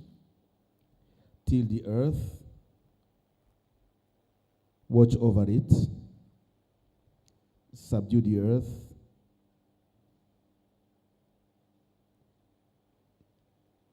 what I'd like to emphasize here is maybe a rereading of Genesis in the context of ecological conservation and caring of Mother Earth. Because a certain reading of Genesis has led somehow to the exploitation of Mother Earth. While the text emphasizes stewardship, and the human being is not above creation, but we are part of a creation, and the whole of creation has been put under the human beings to take care of. So a rereading and reinterpretation of the story of creation in the line of ecological awareness and commitment. Another text I would like to refer to is the text to the Romans, where St. Paul says that the whole of creation together with us is groaning for liberation. And I think if St. Paul would rewrite this text in the context of today's world, he would agree that really creation is suffering and is groaning also for liberation. What does it tell us? That we'll not be saved alone. Creation is also part of this process of salvation. Psalm 24:1 tells us that the earth does not belong to us. It belongs to God. And it stresses God's sovereignty over and above, over creation. There is a certain arrogance of human beings, to abuse the earth as if really we own. This is God's, property, and God claims sovereignty over creation. But in a special way, I would like us to dialogue with Job 12:7-10, where he says, "Ask the animals, and they will teach you, or the birds in the sky, and they will tell you, or speak to the earth, it will teach you, or let the fish and the sea inform you."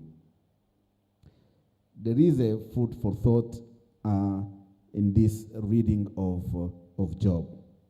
Now, for an African perspective, and in the line of our text today, African religion that tells us that there is a harmony between God, the environment, and the human beings. And if I would like to use the words of Raymond Panikar, it's what we call cosmotheandric, relationship. It's a harmony. And once this harmony is broken, then things are not okay.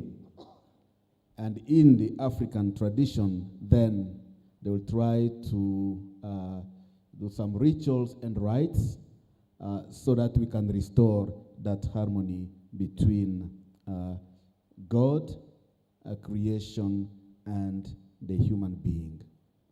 In African tradition, creation is sacred.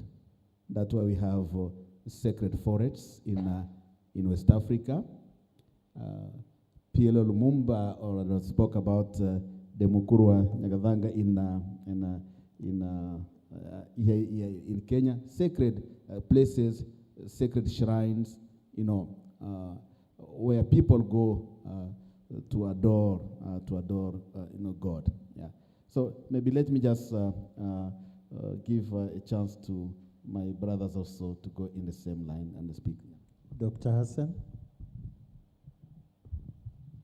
Yes, thank you so much to everyone, and I must admit that I'm in a little bit of shock because I didn't know that Father Herbert passed on. I've been traveling all over since last year, and even yesterday just arrived from Dar es Salaam. So it's a great moment for us to remember Father Herman. But going to the questions asked by our moderator, I'll go with the first one from our faith perspective.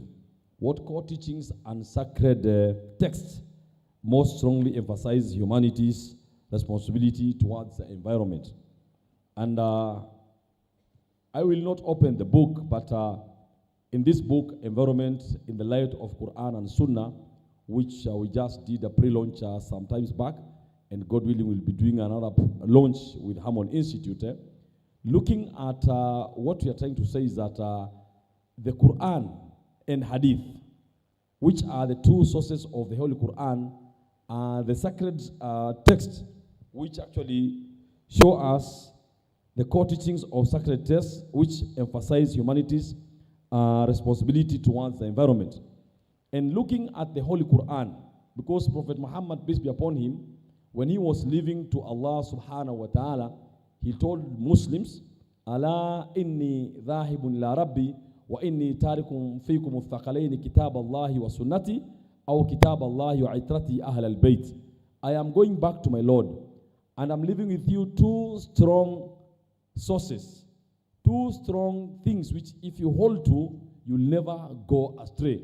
Kitab Allahi wa sunnati, the book of Allah subhanahu wa ta'ala, and my tradition. And that is what we'll be doing.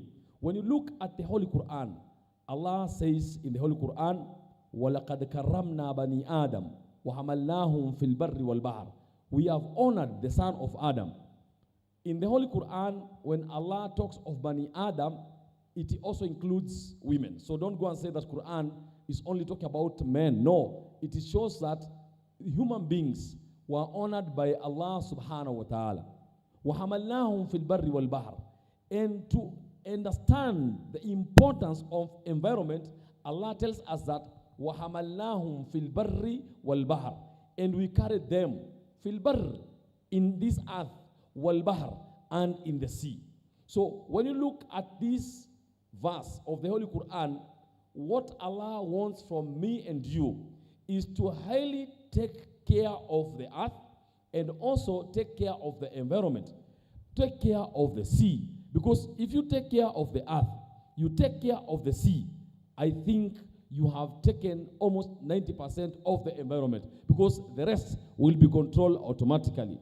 Looking at Prophet Muhammad sallallahu alaihi wasallam, he told us, Allah, kullukum ra'in wa kullukum mas'ulun an ra'iyati. All of you are shepherds, and you'll all be asked about what you are taking care of.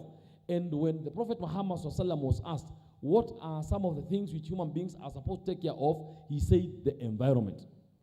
To understand this, the Prophet Muhammad sallallahu alaihi wasallam came up with a law during Hajj. He knew that people will go for Hajj in big numbers. When Allah subhanahu wa ta'ala told Ibrahim alayhi salam, وأذن في الناس بالحج يأتوك رجالا وعلى كل ضامر يأتينا من كل فج عميق. Call people for Hajj.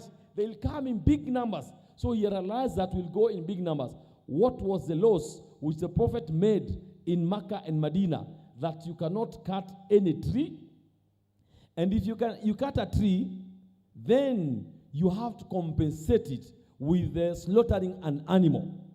Of course, an animal, if you slaughter only, you go and cut only 2 branches of a tree, then you are told to go and slaughter an animal, a goat, which is around 10,000 Kenyan shillings in Saudi Arabia. You realize that it's very difficult. So everyone keeps off trees during Hajj.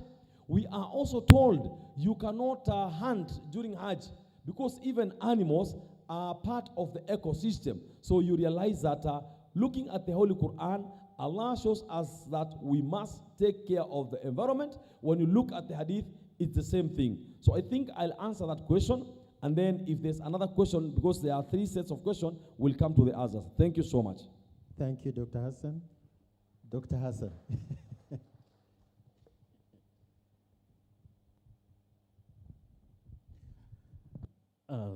Thank you, moderator.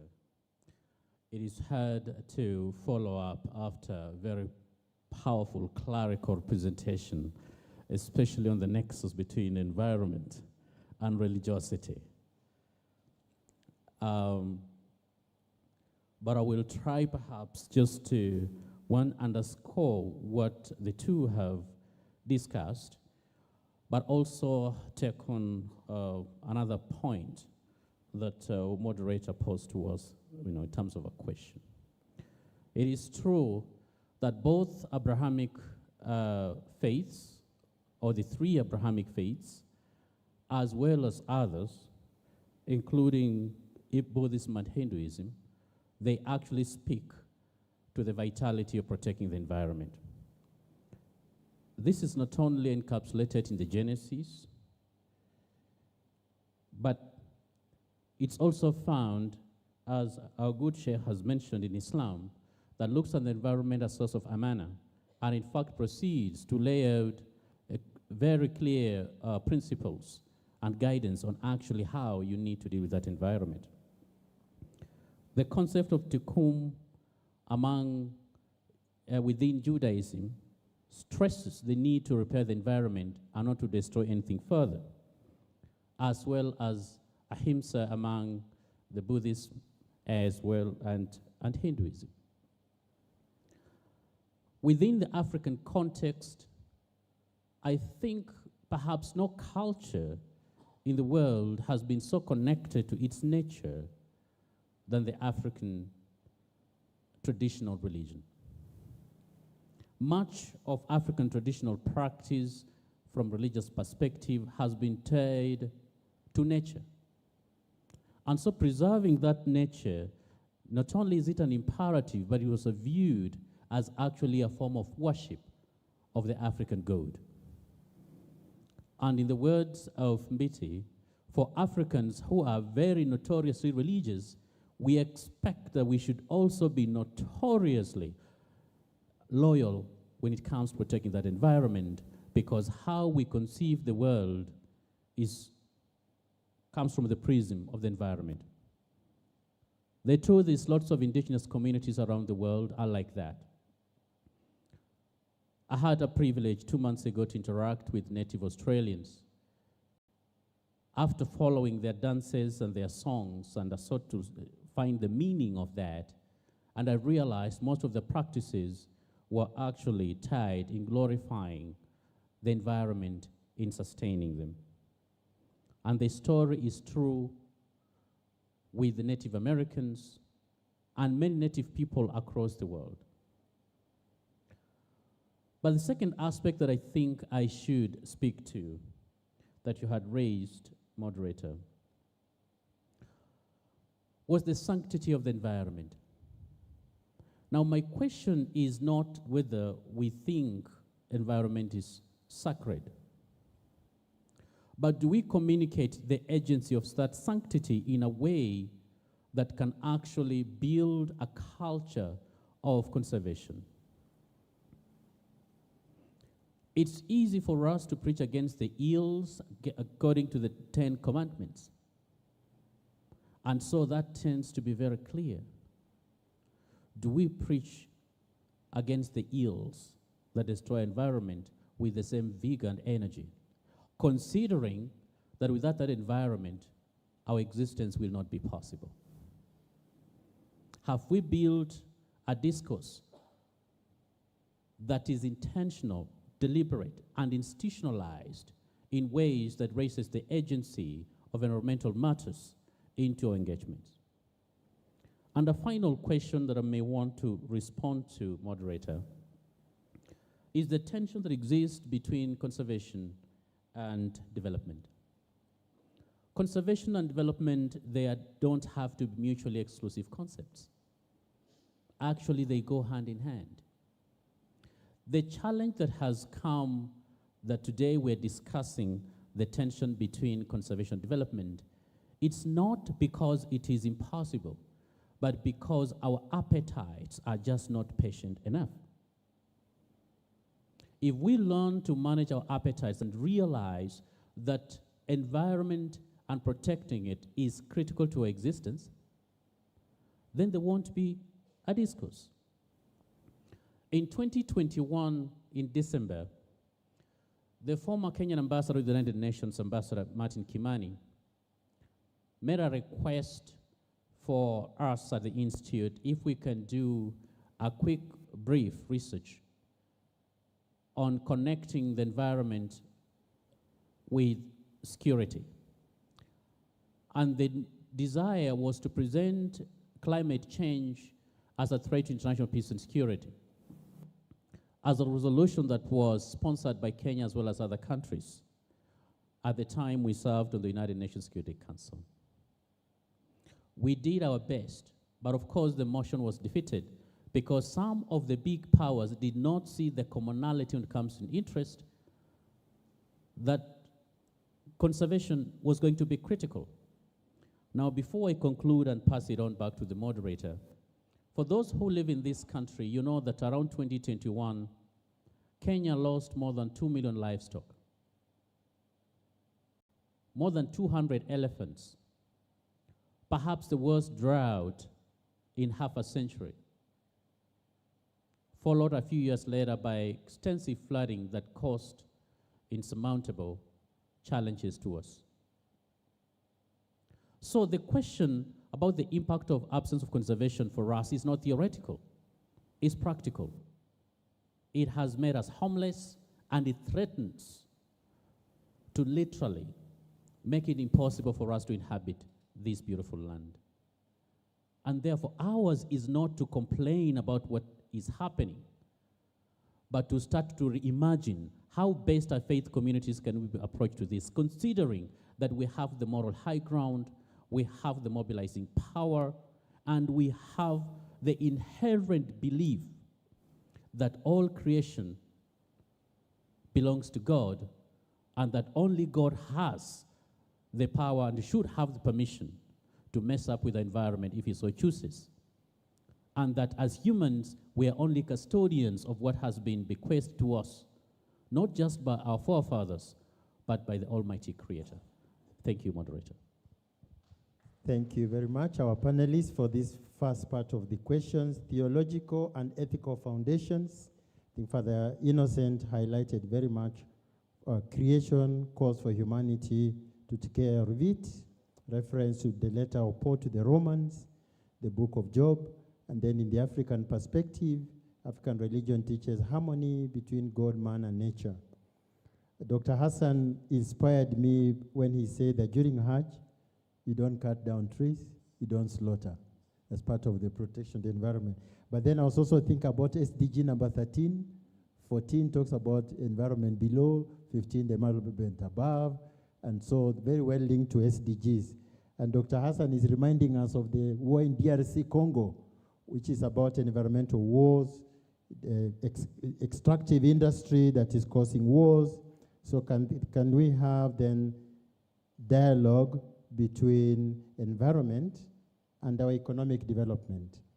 In the second set of questions, and I would like the panelists just to pick one out of the three, to save time, faith-based responses to climate change. Could you share examples where your faith tradition has taken tangible steps in addressing climate change and environmental degradation? 2, how can religious institutions mobilize communities at the grassroots level to adopt sustainable lifestyles and practices? 3, in contexts where climate change is often politicized, what role can faith leaders play in politicizing and humanizing the issue? Maybe I start with Dr. Hassan this time, and then Father Enos, and then the other time I'll go the other way around. Okay, thank you so much. I don't know which of the questions to pick, but let me go with the first one. Could you share examples where your faith tradition has taken tangible steps in addressing climate change or environmental degradation? Allah subhanahu wa ta'ala tells us in the whole Quran, وَوَضَعَ الْمِيزَانِ. Allah has put balance in this world. This world is balanced in a way that if we play around with any of the balances, then we create problem in the other part. And Allah says in the whole Quran, إِنَّ اللَّهَ لَا يُحِبُّ الْمُسْرِفِينَ. Allah does not like people who are transgressors. And to look at this issue where the Prophet Muhammad SAW was teaching us the tangible step in addressing climate change or environmental degradation. One of the Sahabas was taking ablution in a source of water, and he was using a lot of water. And the Prophet, peace be upon him, told him not to do israf, not to waste water. And then he asked, how am I wasting water and it is in the source of water? He said, even if you are in the sea, do not waste water. The Prophet Muhammad, peace be upon him, told us, when you are eating, then you have to divide your stomach into 3. The third, 1/3 should be for food, 1/3 for water, and 1/3 for air. What has he been teaching people? If you're going to eat any food, please don't put food more than you can take. And this is a tradition many of us are having, and we'll be observing during lunchtime. And you'll allow me to come to your desk. If on your table, if you put food more than you can eat, we will force you to finish that food. Because you are putting more than you can, whereas it could have assisted someone else somewhere. So you cannot see how this is preserving environment, but if you understand that the food you are seeing in the table came from the environment, then you realize that you don't have to do what we call israf. The Prophet Muhammad sallallahu alaihi wasallam also told the Sahabas ridwanullahi alayhim, when he taught him in the verse of the Quran, وَإِذَا الْمَوْءُودَةُ سُئِلَتْ بِأَيِّ ذَنْبٍ قُتِلَتْ. Remember in the day of judgment, when the small young children, girls, will be asked, why are you killed? For us, in almost 17 countries I have gone, talking about environment. I was just in Dar es Salaam on Saturday and Sunday, just came yesterday. We were talking about this, and I told them, according to me, Allah will also be asking people who are cutting trees with no reason, why are you cutting trees? The Prophet Muhammad SAW also taught us that if you are traveling and you don't get water, or you get very minimal little water, you take ablution, what you call dry ablution, tayammum. So some people ask me, why do you take dry ablution? Dry ablution is where instead of using water, then you can go and just rub that wall and take ablution with the wall and go pray. That was all about teaching people how to take care of the environment. Unfortunately, Many of us, when we hear of environment, we only think of trees. No, environment is not about tree. Look at Allah subhanahu wa ta'ala, what He tells us in the Quran. وَجَعَلْنَا مِنَ الْمَاءِ كُلَّ شَيْءٍ حَيٍّ. We have made from water everything to be live. So anytime you take water, note that you are taking life. So anytime you are given a bottle of water to take anywhere, and I'm so happy I don't see bottles of water here, and I highly congratulate the organizers of this conference for that. If you take water, go outside there, take water, come back. Because in many conferences, you give people water, they take a quarter, they leave the 3/4, then when they come back, they take another bottle. Why do we waste water? So in Islam, waste is not allowed, it is prohibited, and that is the best way of trying to come up with the issue of solving the issue of degradation. Thank you so much.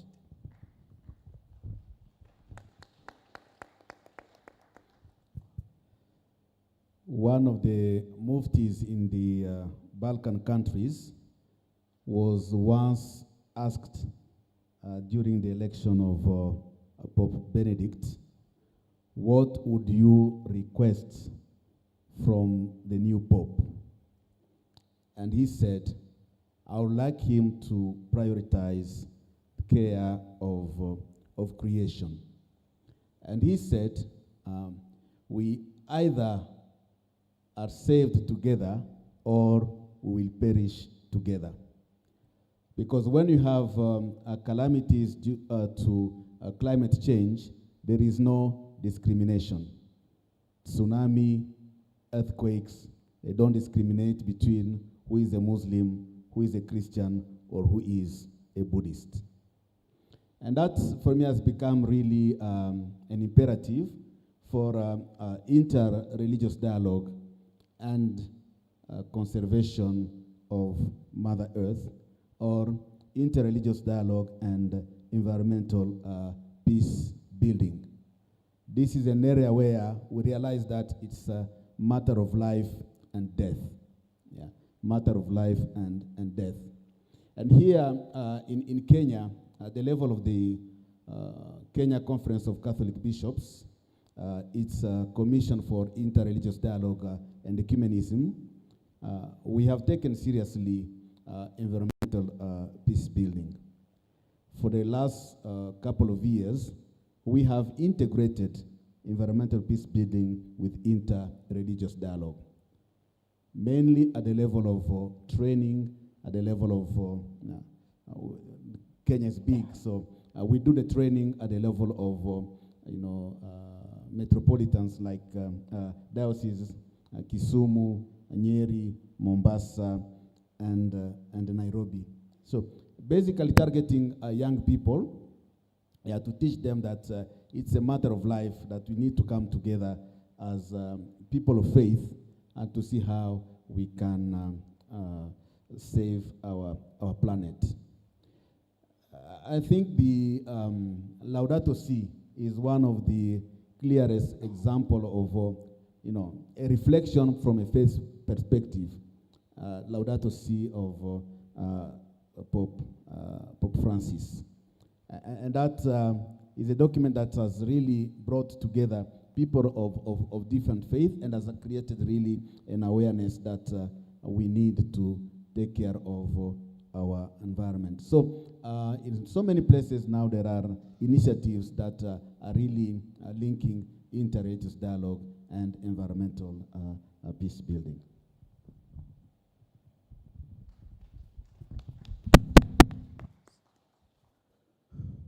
Once again, thank you. I'll attempt to look at, I think, the last question on what role should, I think, religious communities do in cases where the conservation agenda is heavily politicized. For those of you who were living in Kenya in the 1990s and you're old enough, you remember the constitutional change movement. At some point, it became extremely politicized and partisan. What happened is that the clergy and the church and religious institutions, working with certain members of civil society, led a campaign to actually start what they called the people-driven constitution. The current constitutional dispensation would not have been possible without religious institutions in this country. The likes of Ndingi Mwana Wanzeki, for instance, if you remember.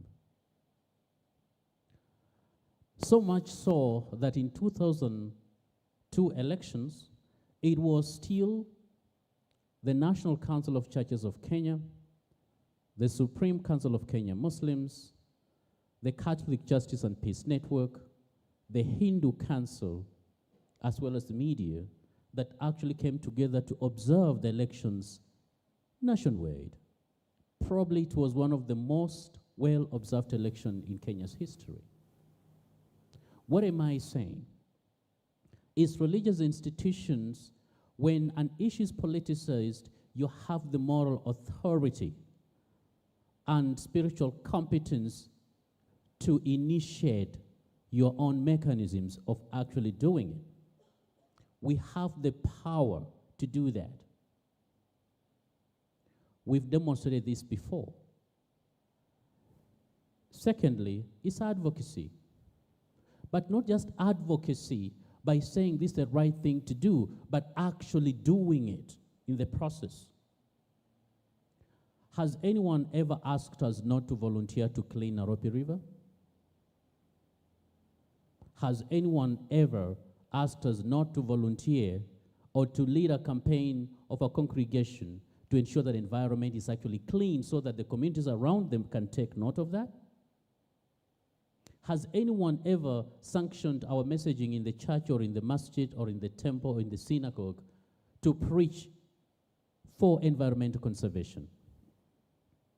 Remember, in history of human evolution, it is never the example of your power that makes a difference. It's always the power of your example that actually brings about change in the world.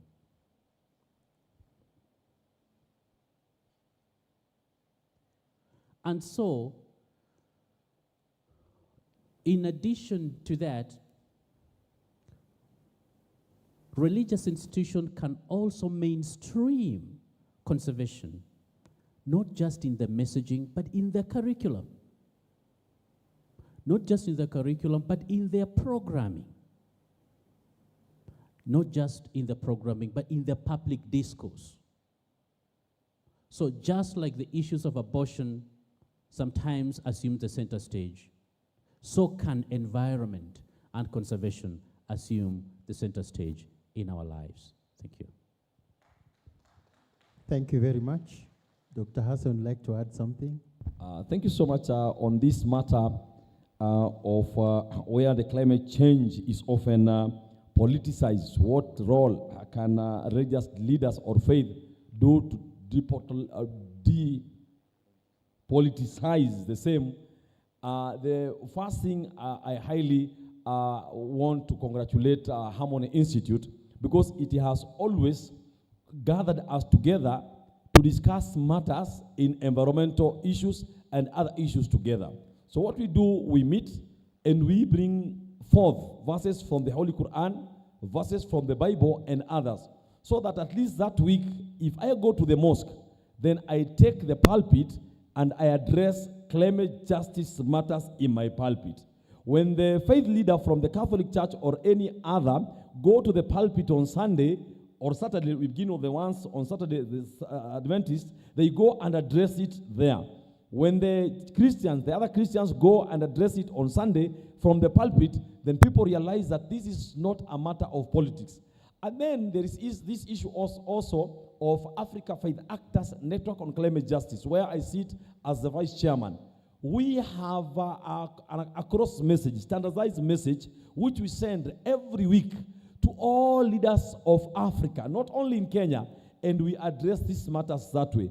And lastly, I was to attend a conference in Tanzania the other week, and then it was postponed. But I thank God when I landed in Tanzania, Mama Samia Suluhu Hassan was meeting religious leaders to address matters of peace during election.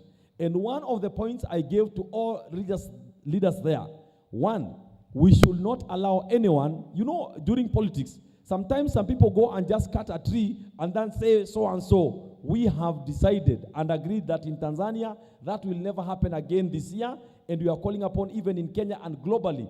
During elections, let us not go and cut trees and start saying that peace, or many things. Let us preserve environment and let us put environment out of our politics. Because the problem has always been our leaders, especially from Africa, they use our issues of environment to go and also make money somewhere, and then you are told that you'll be given carbon credit and other things which we never see. Let us stop the same, and let us stand as leaders to fight for the environment, because the welfare of the earth is our welfare. Thank you so much. Thank you, Dr. Hassan. So this panel has given us some points of reflection. I think the question of food wastage is very much welcome. On Friday, Father Innocent and I were having dinner to entertain our friend from Netherlands. And then at the end, the pizza remained, and she wanted to throw away the pizza. So Father Innocent, I said, please pack it.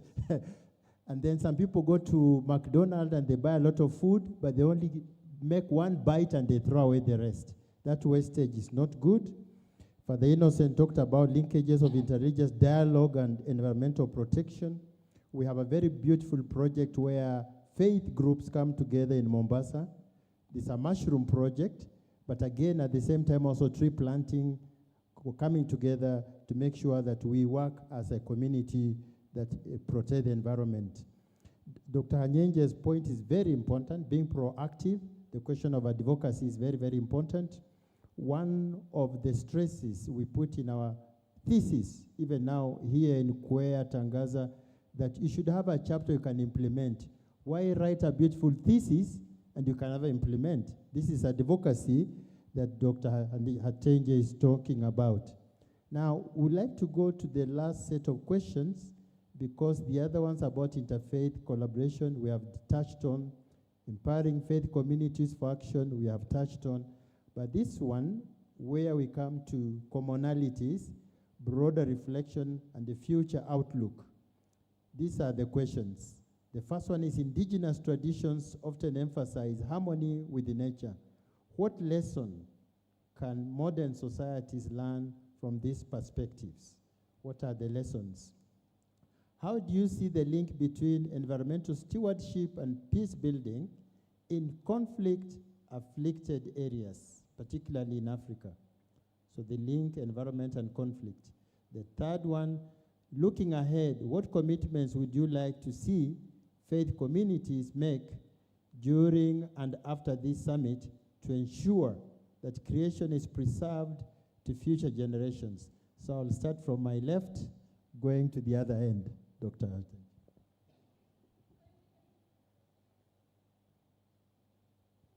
Yes.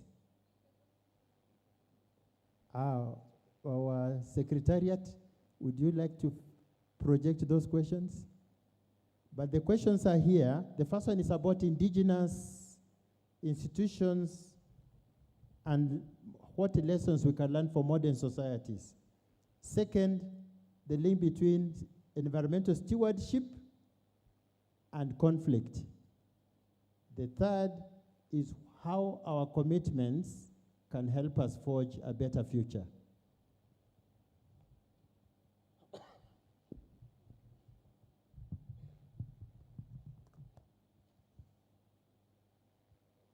Yes. Okay, thank you. What commitments can we make in trying to move the agenda forward? One, we need to put our money where our mouth is.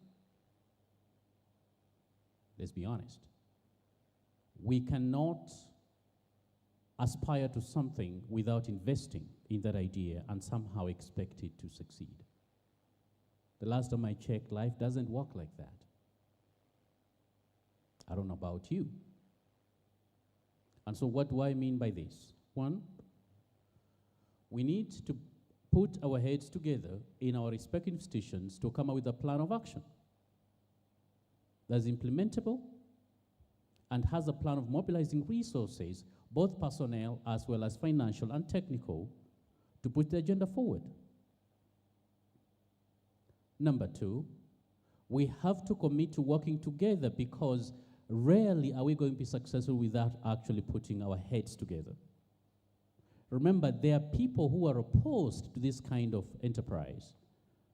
And the reason is, whether it's conflict, you have conflict profiteers. If it's degradation, there are those who are profiting from this degradation and pollution. But I think if we stay together and we march in faith, and with God's grace upon us, we can always overcome whatever challenges that lie ahead of us. Environmental justice requires practical approaches to it. And institutions of faith are probably the last line of defense remaining. And unfortunately, we've been a little bit more reluctant to actually take the lead, somehow ceding this moral authority to politicians. Yet we know clearly well that politicians are always going to pursue political interests and power. But I think, as I conclude, we talk about justice a lot, especially social justice. What we've always not emphasized is environmental justice. So when Dr. King said that the arc of the moral universe is long, but it always bends towards justice, what did he mean? Are we pursuing the environmental justice as much as we are pursuing the social justice, as well as economic justice? Because neither the social justice nor economic justice are going to be possible without guaranteeing there's going to be environmental justice. Thanks, moderator. Thank you very much. Thank you so much, because our able moderator says that maybe it's a final stretch of the questions. Then I'll pick in each one of them, but I'll respond very briefly. On the issue of indigenous tradition often emphasize harmony with nature. What can modern societies learn from the perspectives? One of them, I remember the Prophet Muhammad sallallahu alaihi wasallam. People brought him some carpets to put in his mosque, and he told them, "Utruku masjidi ka'arishi Musa." Leave my mosque to be like that prayer place of Musa. We also all know where Jesus, peace be upon him, or Isa, was given birth, where he was born, in Bethlehem. It was in a very environmental friendly place. But why do we do things which are against environment if that is how Jesus was born, Prophet Muhammad was born, and other people? So we must try our level best, especially the church and the mosque. If we are constructing mosques and churches from now, we should reduce as far as possible using of timber. That way, we will have at least shown that we are doing it practically. When you go to Mombasa and Kwale, Kaya Bombo, the Kaya, they are sometimes better than us because their places of prayers have gone there. They don't cut any tree. It's not allowed to cut any tree. So we should start by doing that. And how do we see the link between environmental stewardship and peace building in conflict-affected places? One of the things why people are fighting in communities is because of resources.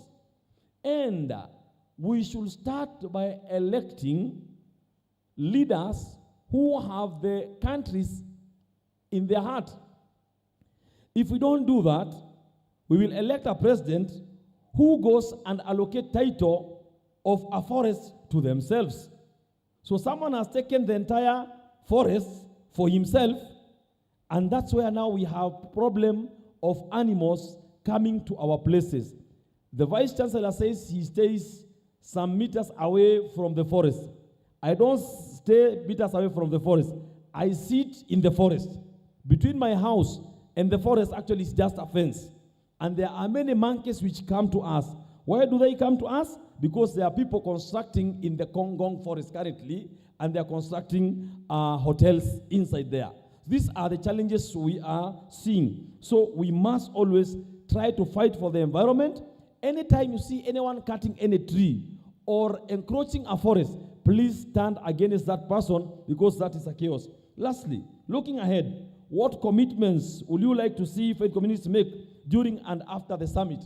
We should go by what Allah subhanahu wa ta'ala says, يا أيها الذين آمنوا اتقوا الله وقولوا قولا سديدا يصلح لكم أعمالكم ويغفر لكم ذنوبكم ومن يطع الله ورسوله فقد فاز فوزا عظيما. يا أيها الذين آمنوا, all you believe, اتقوا الله, first fear Allah, وقولوا قولا سديدا, and always speak the right things. You don't care who is doing the wrong thing. You have to face the person. Even if it's the head of the republic or the governor, we must always speak the truth. Why? If you speak the truth against anyone, يُصْلِحْ لَكُمْ أَعْمَالَكُمْ, Allah will make our work become very easy. وَيَغْفِرْ لَكُمْ ذُنُوبَكُمْ, and Allah will forgive our sins. وَمَنْ يُطِعِ اللَّهَ وَرَسُولَهُ, and anyone who fears Allah and follow the teachings of all the prophets of God, فَقَدَ, they will always be on the right path. So let us all stand against anyone who always go against environment, and that's how we'll stand. Lastly, Allah says, Inna Allaha ya'muru bil adli wal ihsan. Allah command us bil adli, justice, wal ihsan, and becoming righteous. So we must always make sure that everyone is just, irrespective of who is going against justice. We must stand for justice. Shukran jazilan. What are some of the key challenges that we are facing? We realize that the severe land degradation is accelerating due to overgrazing, deforestation, and unsustainable farming. And what are some of the conflicts that we are realizing? We realize that due to scarcity of water and pasture, it fuels competition over resources, which lead to conflict among the community members in those areas that we are working in. And what is, just briefly about the overview of Green Project. The Green Project is a catalytic initiative that champions the implementation of farmer-managed natural regeneration, which I will be speaking to a bit about it in detail in my slides that follow, so that you may be able to understand it in detail. And the project is funded by Department of Foreign Trade in Australia through the Australian Non-Governmental Corporation, and it's implemented by World Vision Australia and World Vision Kenya. Of course, World Vision Kenya is the implementing here in the field. And it's designed to restore degraded ecosystems through direct interventions and partnerships. And I want to stress the aspect of partnership, because we desire to partner with other organizations to ensure that we reach the entire country. The objectives of the project: the main goal is to contribute to the restoration of 225,000 hectares of degraded land in Kenya by 2028, using farmer-managed natural regeneration, abbreviated FMNR. And the outcome number one is increased implementation and promotion of FMNR approach into existing World Vision interventions. That's where World Vision is working directly, implementing the aspects of farmer-managed natural regeneration. Outcome number two, we look at elements of increased adoption and promotion of FMNR by external partners. And as I said, we really are looking at partnering with other organizations, institutions, and all individuals that are willing to participate in these aspects of FMNR to bring about restoration of the degraded environments. Then number three is aspects whereby we look at enhanced community-led spread and adoption of FMNR by 2028. And I will be speaking more into that, how we do it. And lastly, we look at strengthening enabling environment for farmer-managed natural regeneration scale-up, where we look at aspects of policy, both at the national and the county level. Also note that the project has 2 levels, and I've spoken to one, but we realize that those are the areas that we are working in. I don't know whether it's clear, Narok, Kajiado, and Makueni. But then at the national level, we have the mandate of catalyzing a nationwide FMNR movement for ecological peace building, where we target to restore 3,755,319 hectares by 2033. And we'll also look at the aspects of that this will be driven by community participation and multi-sector partnerships. I have talked about the 225,000 hectares. Most of it, of these 225 hectares, is mainly in the 3 counties that I've mentioned. And here we're looking at elements of working with local governments and community, co-leading restoration efforts. What are some of the adaptation pathways?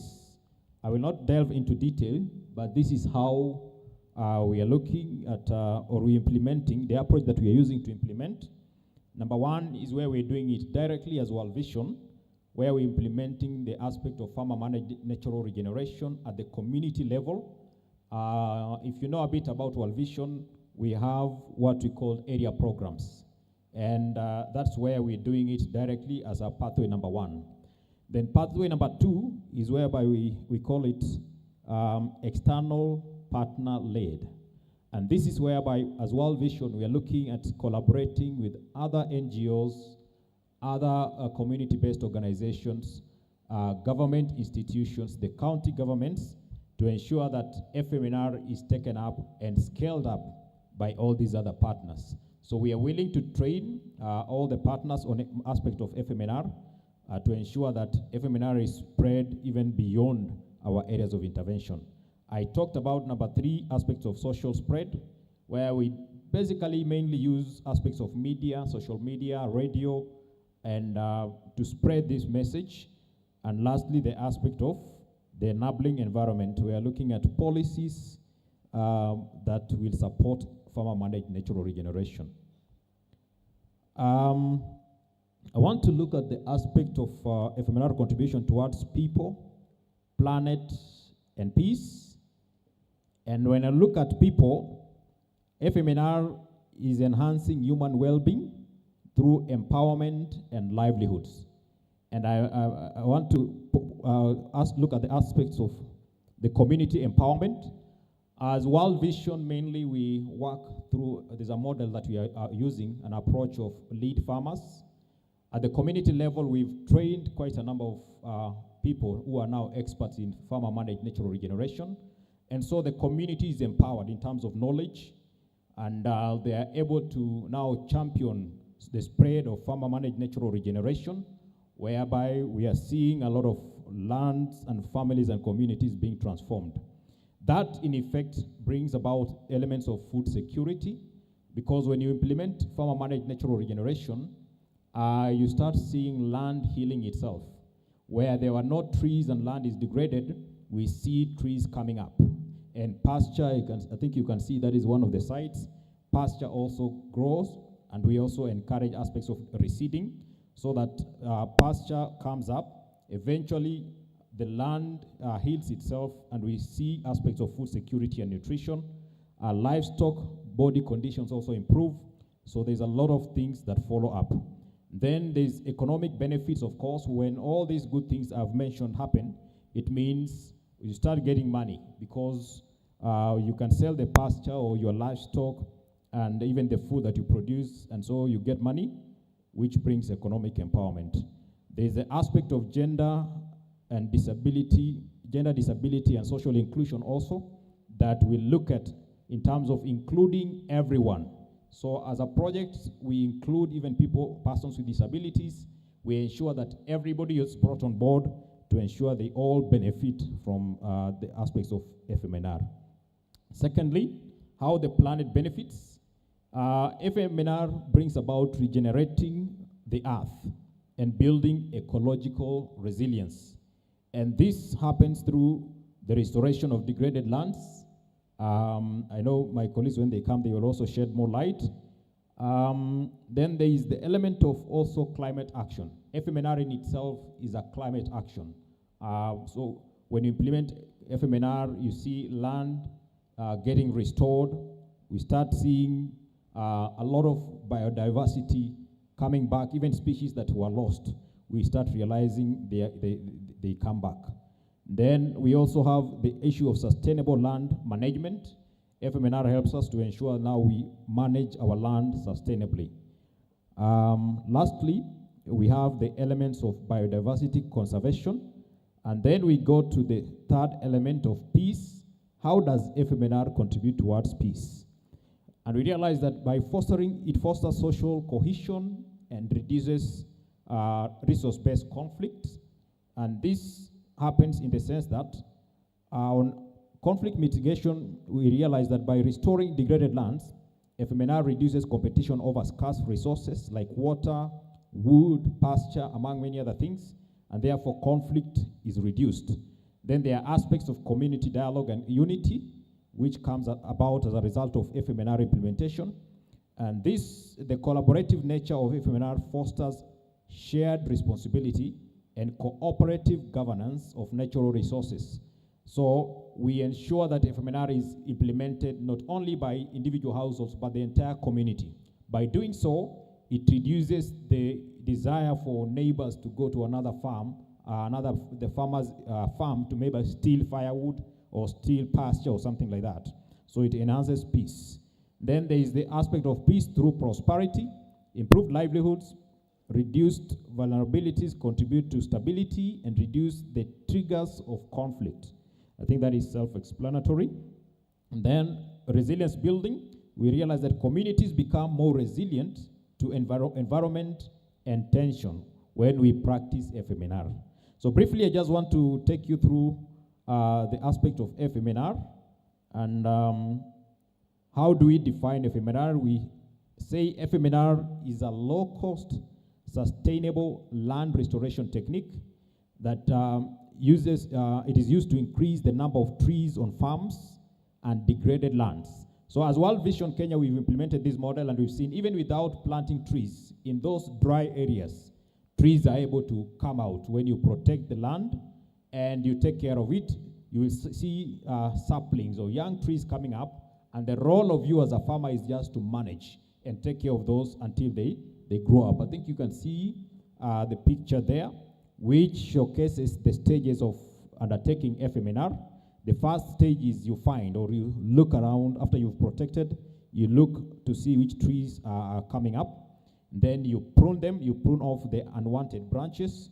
Then you protect that tree and by fencing the area, and you allow it to grow. And finally, the key principle of FMNR is you utilize. So you utilize sustainably. When you're pruning, the prunings, you use them maybe for firewood. You can use them if they are big branches for construction and all that. So you harvest it in a sustainable manner. What are some of the achievements of the project? I think just very briefly, one of the impact is a total of 5,223 people under this project have been reached directly. And then we've done capacity building for over 6,381, and the efforts are ongoing. And out of that, 4,474 hectares have been mapped using an application we call Solstice. So right now you can go online and look at the areas that we have mapped in Kajiado, Makueni, and Narok. And then we have over 1.4 million that we have reached through media, and the efforts are still ongoing. At the national level, these are our targets and our achievements. We are targeting 4.5 million hectares to be put under restoration by 2033.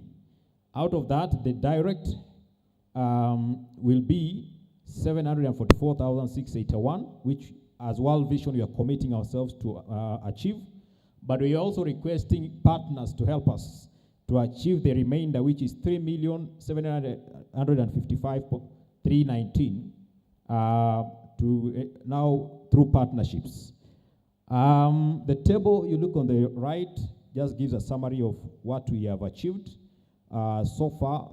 The actuals by June 2025 for the hectares direct, we have reached 74,992, and for the indirect, we've reached 535,000 hectares.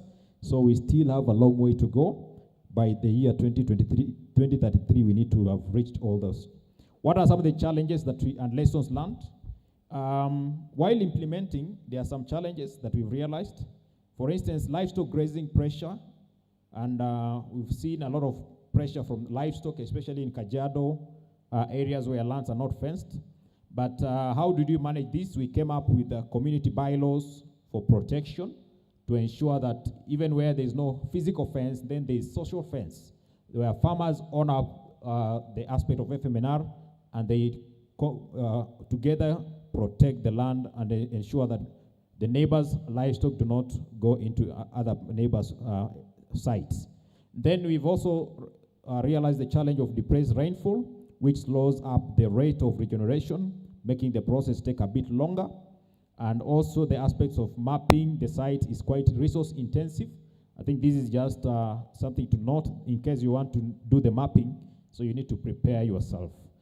Finally, it's a call to action, and I want to encourage all of us to be part of the movement of farmer-managed natural regeneration, because as World Vision, we've seen that it really works. Why? This is a climate action that is not really that expensive, so it's not an expensive technology. All you need to do is just protect your land and manage as a farmer, and we've seen it work. So it's not like tree planting whereby you have to buy seedlings, then you need to water, you need to do all that. This one, because the trees that come up are adapted to that local environment, they are able to grow, and we've seen it work. Then we say also that the trees are already there, even in a bare land where you don't see trees. Amazingly, when you fence off that area, you will see trees coming up. So I want to encourage you to be part of this. All you need to do is just give those trees a chance to grow. At World Vision, we say there's an underground forest. There's a forest even where you don't see. The moment you secure that land, then you will see the trees and the forest coming up. Our request to you is for support, that you support local FMNR projects and share the knowledge, and then advocate for sustainable practices. So that is my clarion call to you. And with that, I want to say thank you very much.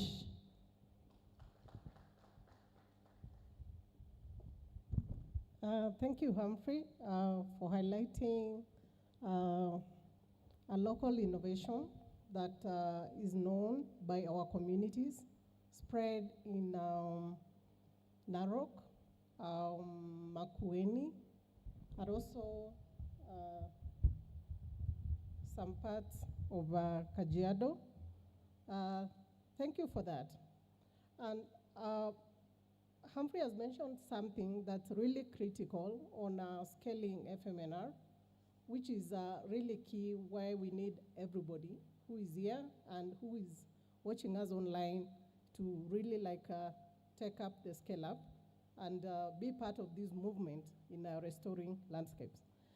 Our next speaker is a lady. She's a passionate livelihoods and resilience officer with expertise in agricultural extension, environmental regeneration, and community development.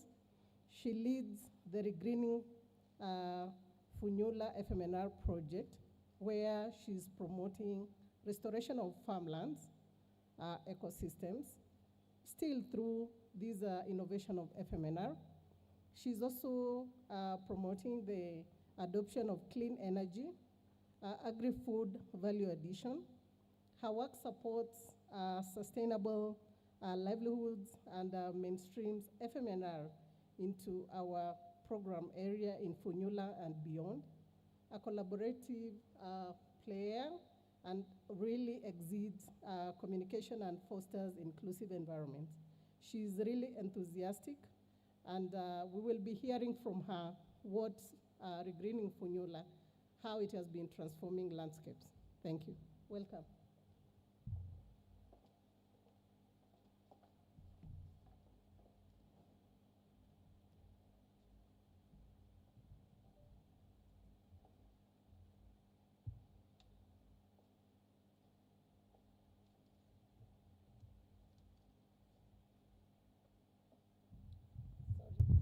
Sorry, maybe as she comes on board, I did not mention her name. Her name is Lois Kavengi. Thank you. Thank you so much, Dr. Caro. All protocol observed. Good afternoon. Yes, my name is Lois Kavengi, as you've been told, the project officer, Regreening Funyula project. This is a regreening project which is being implemented by World Vision Kenya in collaboration with support from World Vision Hong Kong in partnership with the county government of Busia. So this is just a brief map of how Funyula looks like. Yeah, as you can see, we've been having a serious problem when it comes to land degradation. So what we've been doing as a project is that we've been trying to bring farmers on board and households on board to help us restore these wasted lands. So let me start with the environmental and social context. So in Busia County, agriculture is the mainstay for the economy of the local communities and the major determinant of food and nutrition security. That is 50% of the household incomes derived from agricultural activities like crop farming, livestock farming, beekeeping, and fishing. Funyula borders Lake Victoria, so we have fishing as one of the livelihood activities. So this county is also an energy poor county with high dependence on fuel wood. So that means we have a lot of pressure on the forests in search of firewood. So we have 83% of the households being male-headed and 87 being female-headed. So in Funyula, the central livelihood system for this population is subsistence farming. And the agriculture here practiced is rain-fed agriculture. So this area is susceptible to soil erosion due to poor soil management practices. The soils are generally thin and have low level of fertility due to the continuous repeated tilling. We have 2 rainy seasons there, meaning we plant twice in a year. The same piece of land with very little management, so that is what is really contributing to the degradation of these soils. So you also have a repeated application of chemical fertilizers and poor integration of trees, that is tree cover in the farmlands.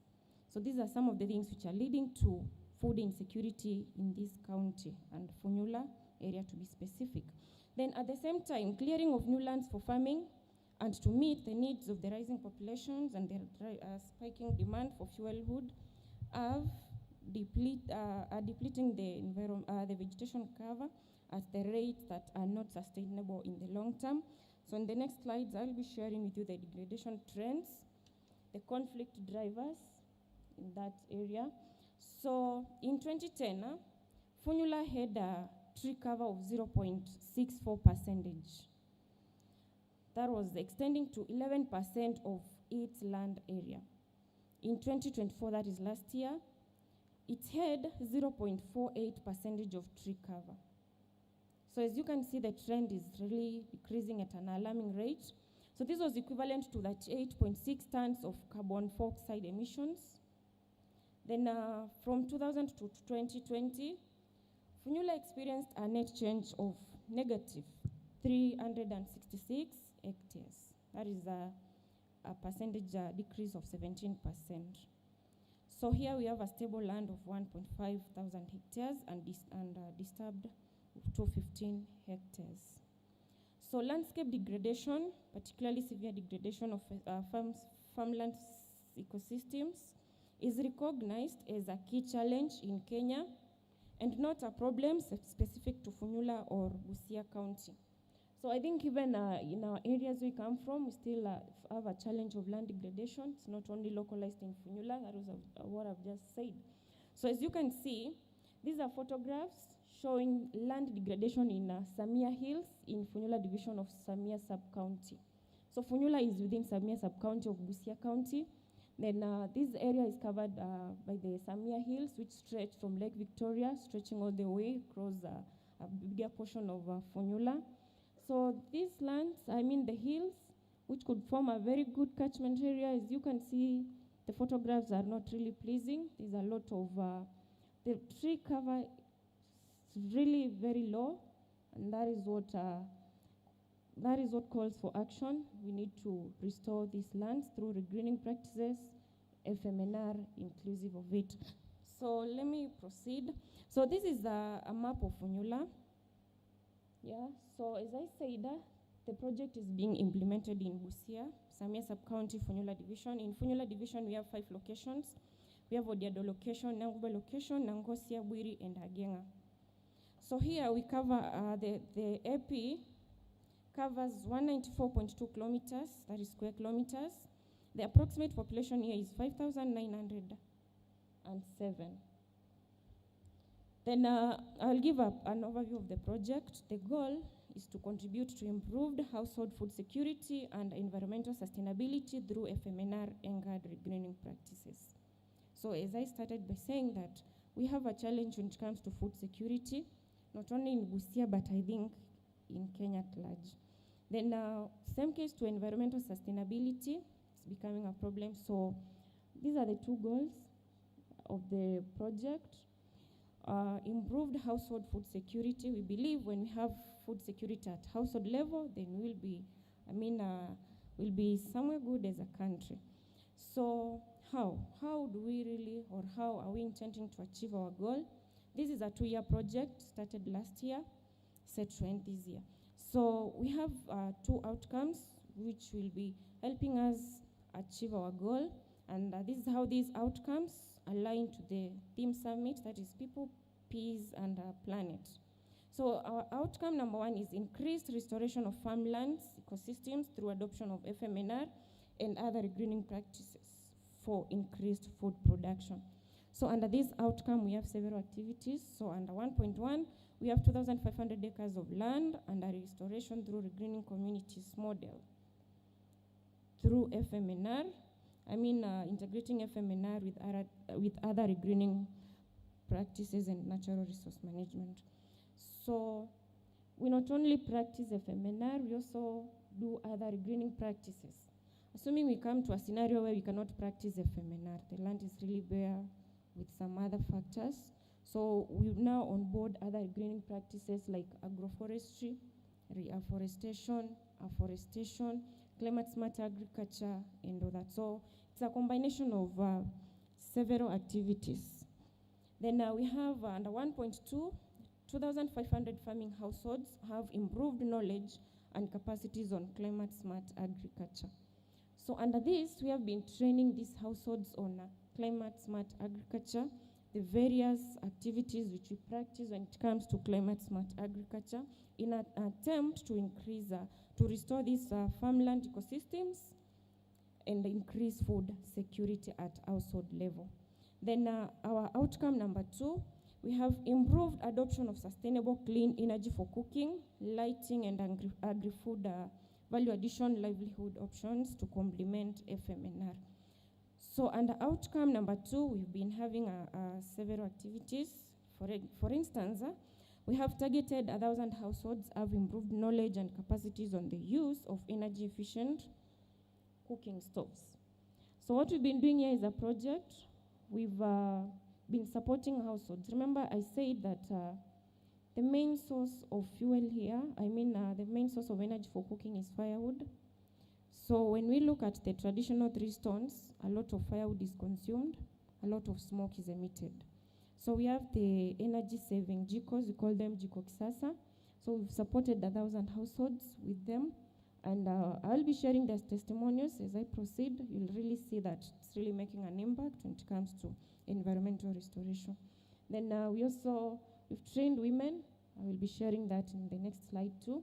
Then we have activity number 2, eco-friendly technologies adopted to reduce emissions.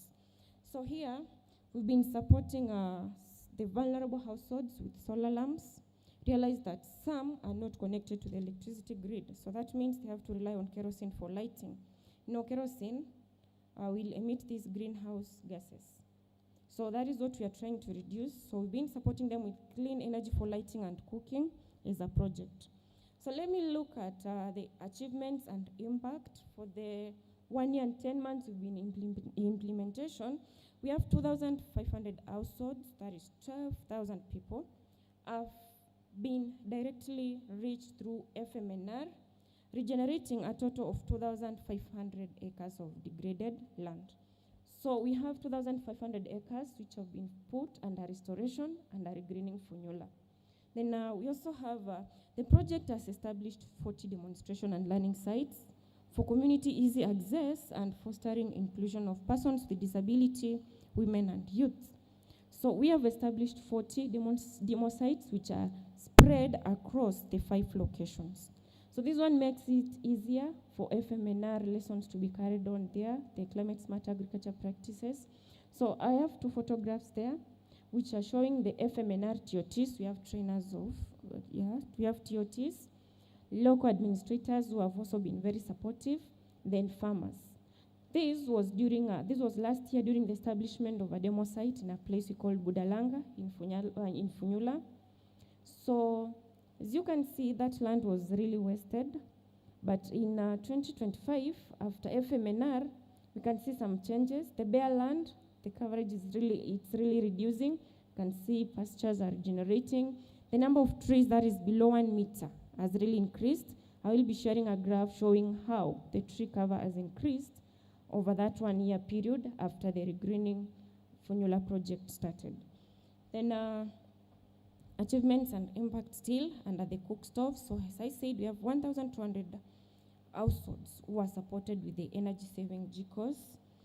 So these farmers have reported a reduction in the consumption of firewood since they started using the energy saving cook stoves.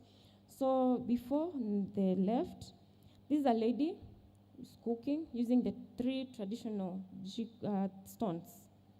And I think still it's widely used in Kenya. Then after, though it's still not in use, same lady is being supported with the energy saving GCO. That is what it looks like after installation. But then I'll read a quote. It's the one in blue. She says, I used to spend a lot of money in buying firewood when I was using the traditional 3-stone GCOs, which emitted a lot of smoke. With the improved cook stoves, I use only few firewood when cooking, which has saved my money. There is little smoke produced too, says Magdalena Makoa from Bwiri. Bwiri is a location in Funyula. She's also a beneficiary of the Jiko Kisasa, the energy saving cook stoves. Then we've trained that women to enhance sustainability and continuity of the project after the phase 1 ends. We've trained that women. Remember, women are the largest consumers of firewood because women do most of the cooking. So we've trained that women as micro-entrepreneurs for energy saving opportunities. And they have specialized in the production of Jiko Kisasa liners. This is a component of the improved Jikos. So you need the Jiko Kisasa, then you install it to form the Jiko on the far left, the energy saving one. So this is how the liners look like. We've trained them. So far they've made 400 liners and we've bought them as a project. We've supported them. So this is also boosting the livelihood of these women. So as you can see, we have our vehicle there from the World Vision, buying these liners from the women. Then we have the 2 photos showing these women in the training sessions.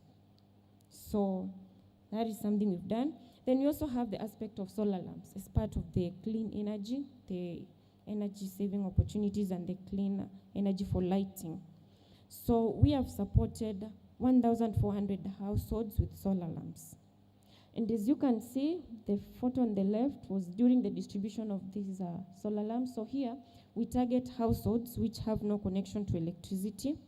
Then on the other photograph, I think you can see a household which seems vulnerable. And then the solar lamp is in use. So next is climate smart agriculture. We've been training farmers on how they can really practice climate smart agriculture. So we've conducted 25 on-site trainings in collaboration with the Ministry of Agriculture from Samia Sub-County.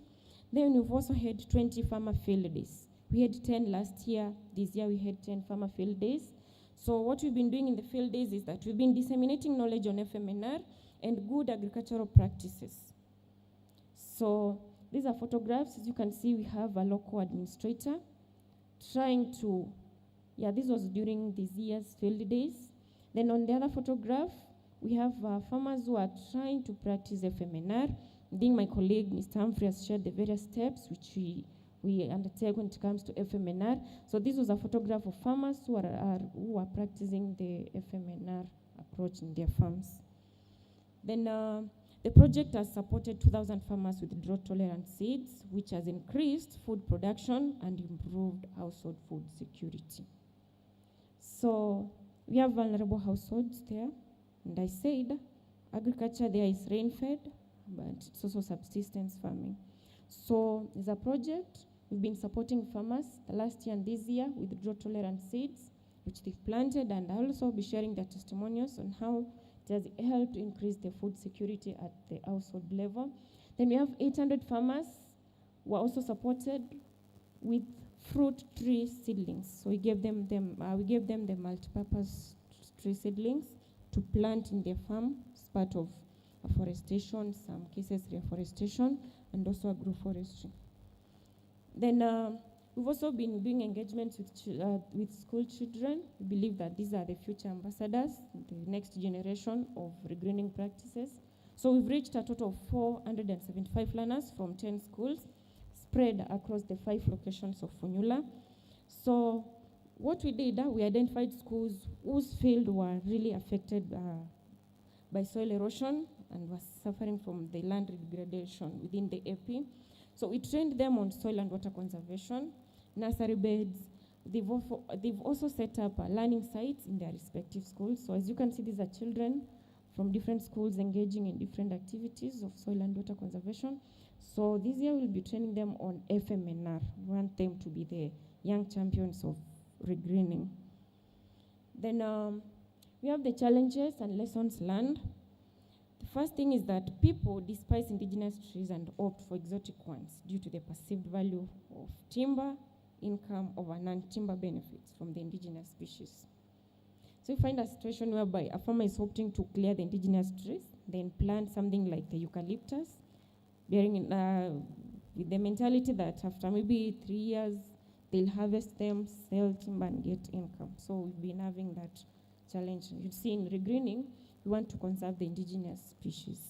Then some farmers still use bush burning as a method of land clearing, alleging the high cost of other land clearing methods, as well as the misconception that fresh pasture will regenerate. So we still have cases where farmers are using burning as a method of land clearing. And where I come from, the Samia community, they still believe that towards the onset of the rains, you set that portion of land under fire, then when it rains, you'll now have fresh pastures. So this one is a big setback to FMNR. When you set that piece of land under fire, trees will get consumed. It takes us to square zero we've started from. Then lessons. The collaboration with the national government through local administration has made the implementation easily acceptable. So this is something that needs a lot of partnership, a lot of stakeholder engagement to make it a success.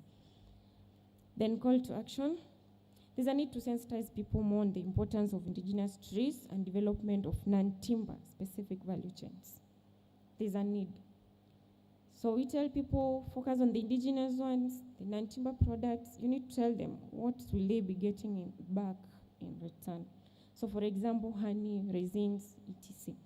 So in these demo sites, we are planning to set up things like beehives where farmers can get honey. We also need to train them on the value chains connected to these non-timber specific value chains. Then there's a need to strengthen agricultural extension services to enlighten farmers on CSA, that is climate smart agriculture, and good agricultural practices. Yeah, you realize that farmers are doing farming which is very unsustainable and is doing a lot of damage to the environment. So we need to strengthen the extension services. Then there's a need to develop and strengthen community rules and regulations to govern and support the adoption of FMNR. Then multi-stakeholder support in community training and provision of eco-friendly technologies to reduce emissions. So very first, I'll be sharing the beneficiaries' testimonials. The first one, I have a farmer. I'll just read what he said. This is a farmer's journey to a thriving farm. He says, before the project, my farm was barely productive, and I struggled to grow enough vegetables for my family. This is Evan Sawino, a farmer who received certified Sukuma Wiki scales through the project from Odiado location. So after being supported with the quality seeds and the knowledge on climate smart agriculture and the good farming practices, my farm now thrives. I harvest enough kales to feed my family and sell the surplus to the neighbors. I've been able to earn extra income, which I use to buy other household essentials. This farm has become my source of food security and hope. So that is a farmer showcasing how he's been able to achieve some sort of food security at his household.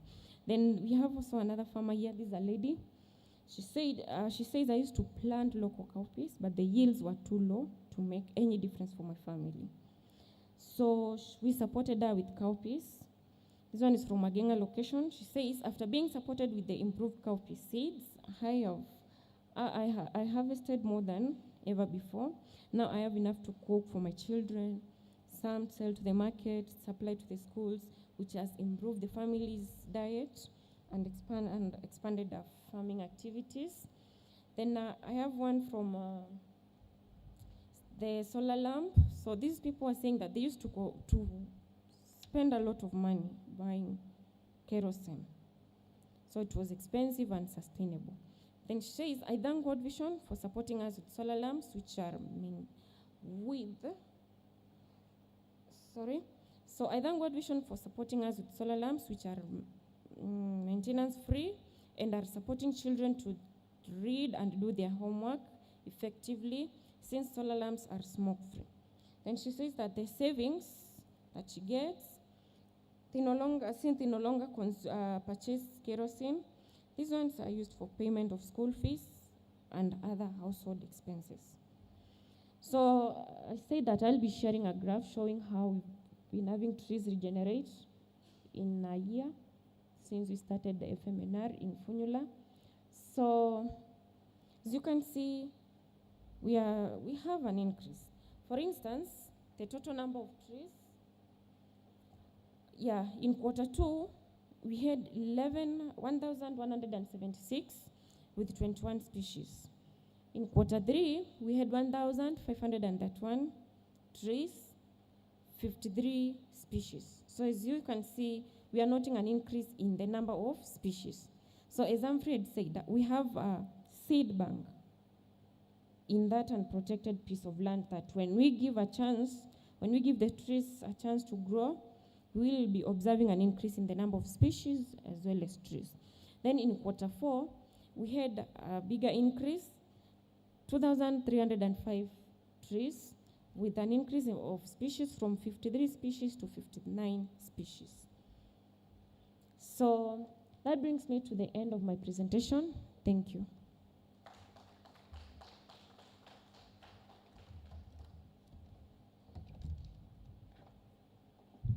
Thank you, Lois. Not only are you taking care of our ecosystems, but you're also taking care of the people through ensuring there's minimized exposures, and there is also enhanced nutrition for our households. Thank you for sharing Funyula experience. Our next speaker is a seasoned project manager specialist with over 10 years of experience in environmental restoration and community empowerment. As a project coordinator for World Vision Kenya's Regreening Homa Bay project, he promotes climate resilience and FMNR, focusing on female-headed households. His expertise spans environmental policy, monitoring and evaluation, stakeholder engagement, and clean energy access. He has led impactful initiatives with Mwangaza Light Kenya and enhancing farmer income through carbon credit projects. A Yale community member and Yonka's Regreening Awardee. Michael Singoro holds a master, an MBA, and is pursuing a Master of Arts in project planning, driven by a passion for sustainable collaborative solution. Michael will be talking on exactly what they are doing in restoring our landscapes in Homa Bay. Thank you and welcome, Michael. Thank you very much, Carol, for that beautiful introduction.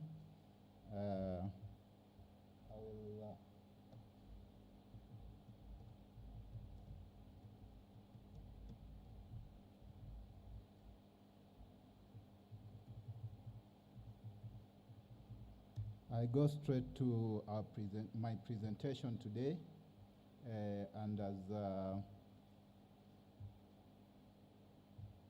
as Carol has said,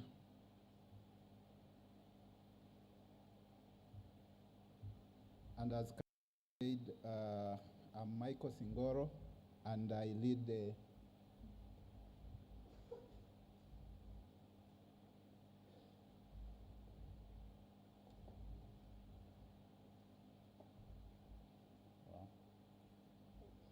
Okay.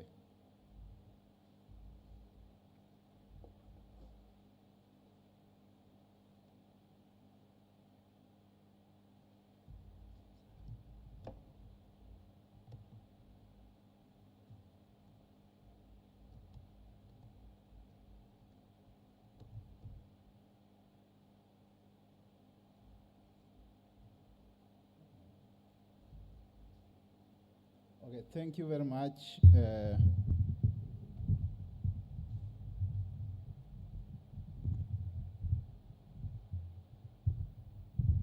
For that wonderful introduction.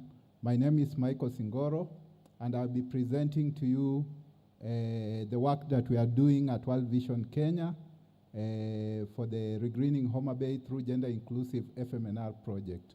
So this is a gender inclusive FMNR project, and what that means is that it is basically focused on women, youth, and people with disabilities.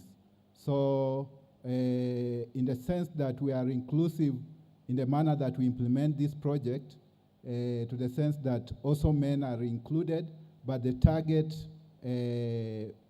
population is women, youth, and people with disabilities. So the project goal is to improve climate resilience for 3,000 female-headed households. So we are focusing on the 3,000 female-headed households in Homa Bay County to ensure that they have that resilience, climate resilience, to withstand climate shocks, and to be able to also have resilient or sustainable livelihoods. Our specific outcomes is to increase the land under restoration.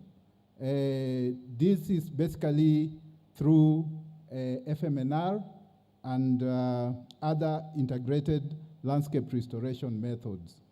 In terms of our second specific outcome is to increase sustainable livelihoods for women and youth, and also people with disability. And in this sense, we promote sustainable livelihoods and different livelihoods, especially to do with honey production, to do with kitchen gardening, to do with clean energy production, so that the livelihoods of these community members are able to be improved. We also advocate for a favorable climate policy environment. In terms of policy, we promote environmental policies that are inclusive, that are sustainable, and that are able to give the wonderful environment for the participation of women, youth, and people with disabilities. Our geographic focus is in Suba South Sub-County, and we are working in all the 5 locations within Suba South, and our target population, as I said before, is 3,000 female-headed households. The main practices that we are promoting are FMNR, we are promoting kitchen gardening, we are also promoting clean cook stoves, soil and water conservation, climate smart agriculture, and also savings for transformation, which is one of our key models that we are implementing. In terms of context and relevance, we we are working in a county that is facing a lot of challenges, especially in terms of floods, diseases, and also the rising levels of the lake. So these floods and droughts are to the extreme, to the sense that during flooding season, it's really flooding because we are on the lake, in Lake Victoria, and I would remember one of our guests, Professor Lumumba, was saying we should call it Lake Nyanza, or I don't know. But we are facing that environment where there's a lot of challenges, and also degradation in terms of, as my sister Lois had mentioned, slash and burn is a serious challenge within the Gwasi Hills. The Gwasi Hills, the Gwasi Hill Forest face a big challenge in terms of slash and burn because most of the lands are what we call virgin lands. They had not been cultivated, and in some instances you realize that the protected forests within the hills are encroached by community members, and the practice of slash and burn kills the soils that our farmers are cultivating, and in so doing, it presents a very serious challenge. And also in terms of peace or conflict drivers, you realize that a high percentage of female-headed households are in this county, in this part of the county. And because we have a high percentage of female-headed households, and they are not accessible to land and land tenure rights, it presents a very serious challenge in terms of ownership and also being able to participate and benefit from land.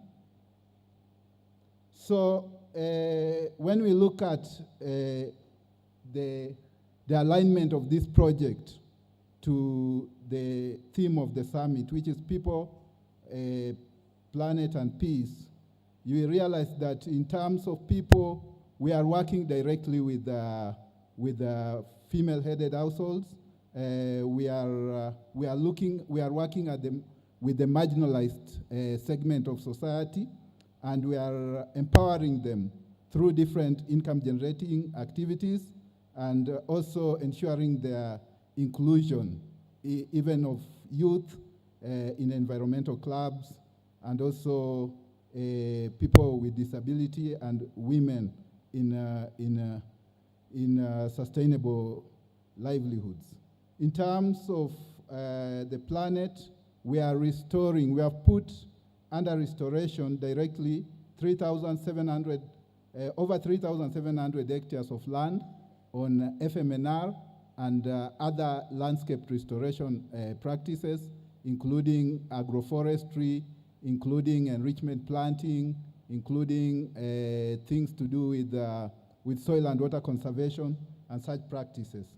When we look at the peace dimension, we realize that we are strengthening livelihoods, and especially of those that are marginalized in this society or in this community. And by so doing, we are improving coherence and also promoting peace in the process through our interventions such as savings for transformation. We are able to strengthen community bonds and also foster cohesion. In terms of our impacts or results, we are proud to report that over 3,700 hectares, we remember we had a target of 3,000 hectares, but we have surpassed. That is under restoration and protected from degradation. In terms of farmers reached, over 4,169 farmers have been reached directly throughout the period of the project since 2022. In terms of households with improved cook stoves, so in this case, we have a production site for the production of improved cook stoves. And this production site, we have been training our group. It's called Tujenge Women Group. Those of you who might have an opportunity to come to Homa Bay County, in Suba South, there's a place called Nyagwete, where we are producing these clean cook stoves, liners, and as an income generation for the women, and also just realizing the nexus between clean energy and FMNR. When we reduce the amount of firewood that we are using by our women to cook, then in the process we are saving our trees. So there is a big connection between clean cooking, clean energy, and FMNR and environmental protection. So one of our models is Savings for Transformation, where we train our women lead farmers and all our participating farmers to come together to save and also to be able to take loans and start business activities that are beneficial to their families. So we have over 79 Saving for Transformation groups, and each group has a membership of around 25 women or 25 members. So it's a wonderful opportunity. In terms of also food security, you realize that from our surveys, we have realized that the period under which these farmers have been suffering from food insecurity has decreased from 4 months to 2 months. And I can attest that that will bring peace to our communities. While families are able to have enough food, they'll be able to be peaceful, and even conflicts within families will be reduced. In terms of our qualitative impact, at least every farmer that has gone through this project has taken up 1 or 2 natural resource management practice, sustainable natural resource management practices that it gives a good picture. Then when we look at scaling and future outlook, in terms of scaling, or one of the strategies that we need to employ is the use of extension agents, FMNR extension agents. This is good because farmer-to-farmer learning is so good, and farmers are able to learn from their fellow farmers in an easier way than even a technocrat coming to a farmer and telling him, you have to do this and this. But if a farmer sees another farmer doing the same thing, something, he will learn very easily, and he will be able to implement it. So we are using the replication model, where lead farmers are trained on different packages of environmental restoration and livelihoods, and also in terms of advocacy. And then they work with their replicating farmers to be able to replicate what they have learned. In terms of policy integration and movement building, we have taken the collaboration with the county government of Homa Bay, which is very strong, and we have worked with the county government to enact the new Climate Change Act that has integrated FMNR and the gender issues, GESI issues within the Climate Change Act.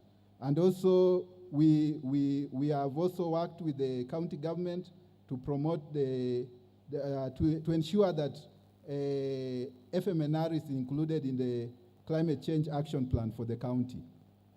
So in terms of also policy, we want to continue.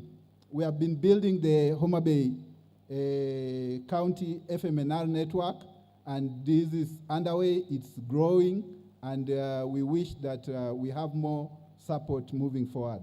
The role of World Vision and partners, that is quite clear.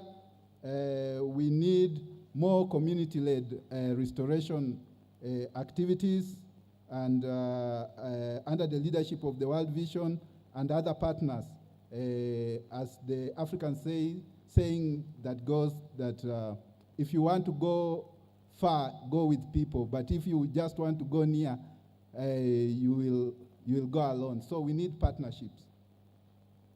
So just to mention some of the challenges, the project is being implemented around Ruma National Park. Is part of the project area, and we realize sometimes the antelopes, the wild animals get into these FMNR sites, and you will find that most of our farmers, some of them cannot afford to fence the entire pieces of land, but we are promoting the use of locally available materials. If a farmer can utilize his own locally available materials to protect their farms, that is much better.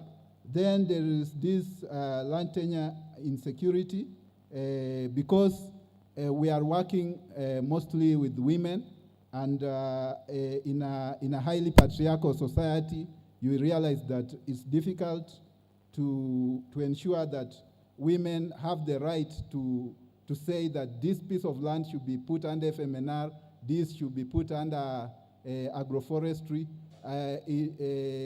Most women are not in that position to make those decisions.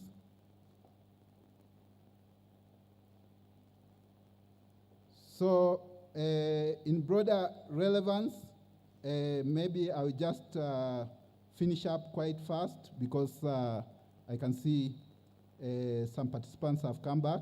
So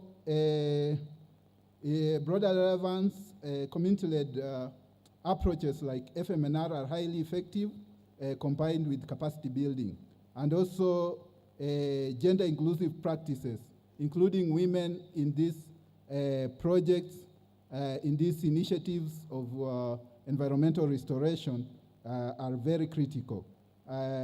Just to finalize on that, also in terms of advocacy, working with the county government is quite good, and it yields very good results. In terms of call to action, policy, in terms of policy, we envision urgently that the county government of Homa Bay should be able to include this in its development plans, FMNR in its development plans.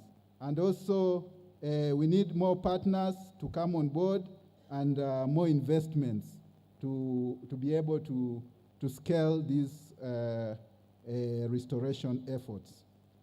So lastly but not least, I will look at the one of the success stories. This is Elizabeth Akinyi. She's a lady, and she joined us in 2023, and through the S4T trainings, she was able to save and transform her life, and be able to just be a role model within her community, and also be able to improve her financial resilience, and be in a position to support her family. Just to finish, my key takeaways that I would say is that land degradation is both a cause and consequence of conflict. And so many societies are facing that are facing land degradation are facing also conflicts. And if you look at it, in Africa, we have over 500 million people who are threatened by by land degradation. And for us, we need, when we restore these ecosystems and restore our lands, we shall be able to minimize conflicts, and we shall also be able to address the underlying causes of conflict. And once you address the underlying causes of conflict, you will be able to resolve the conflict. So I would just say thank you very much. My parting shot will be that if in this conference is about environment and peace, and environment, people, planet, and environment, and peace. People, planet, and peace. And these two things, if we want to resolve them, the best way to do it is to put faith at the center of restoration. Faith at the center of restoration. Then we shall be able to find peace. Because the faith actors have a very big, what I will call the pulpit of, or the power of the pulpit in terms of resolving their environment, in terms of resolving environmental issues and promoting conservation. Thank you very much, and God bless you.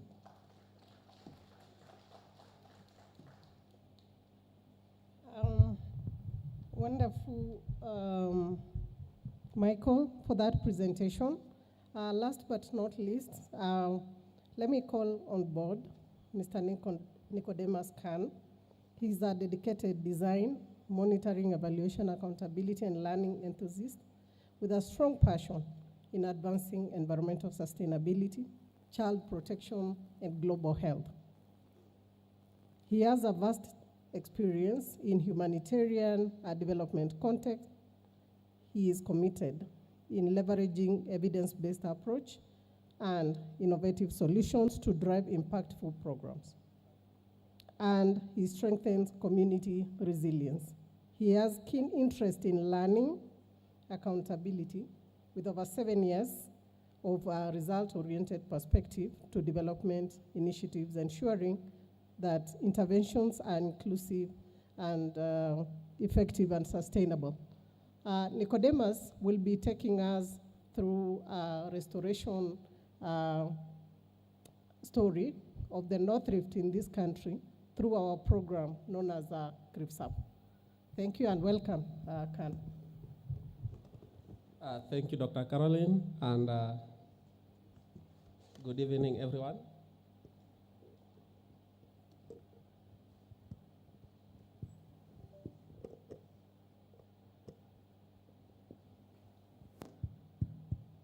Allow me to continue sharing you the stories of change from the approaches, especially on the FMNR approach, which has been repeatedly, you have been told that this is a farmer-centered and community-driven approach, where the farmers voluntarily dedicate their time and select the tree species depending on the value they get from the trees, whether medicinal, whether traditional, whether forecast, whether economic, and then they are being empowered with the information on how to manage these trees to maturity.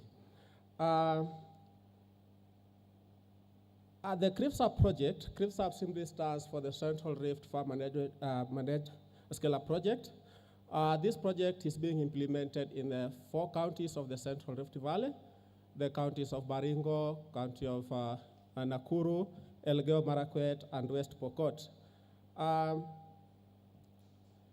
The intervention started by the pilot phase in Dabibi, Nakuru, scaled to phase 1 in Salga, Nakuru, and then part of Baringo, Mogotio.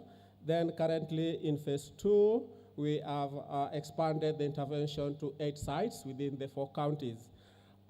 We majorly focus on the 3 outcome areas. We envisage to empower communities to restore land, 10,000 hectares of land by June 2026.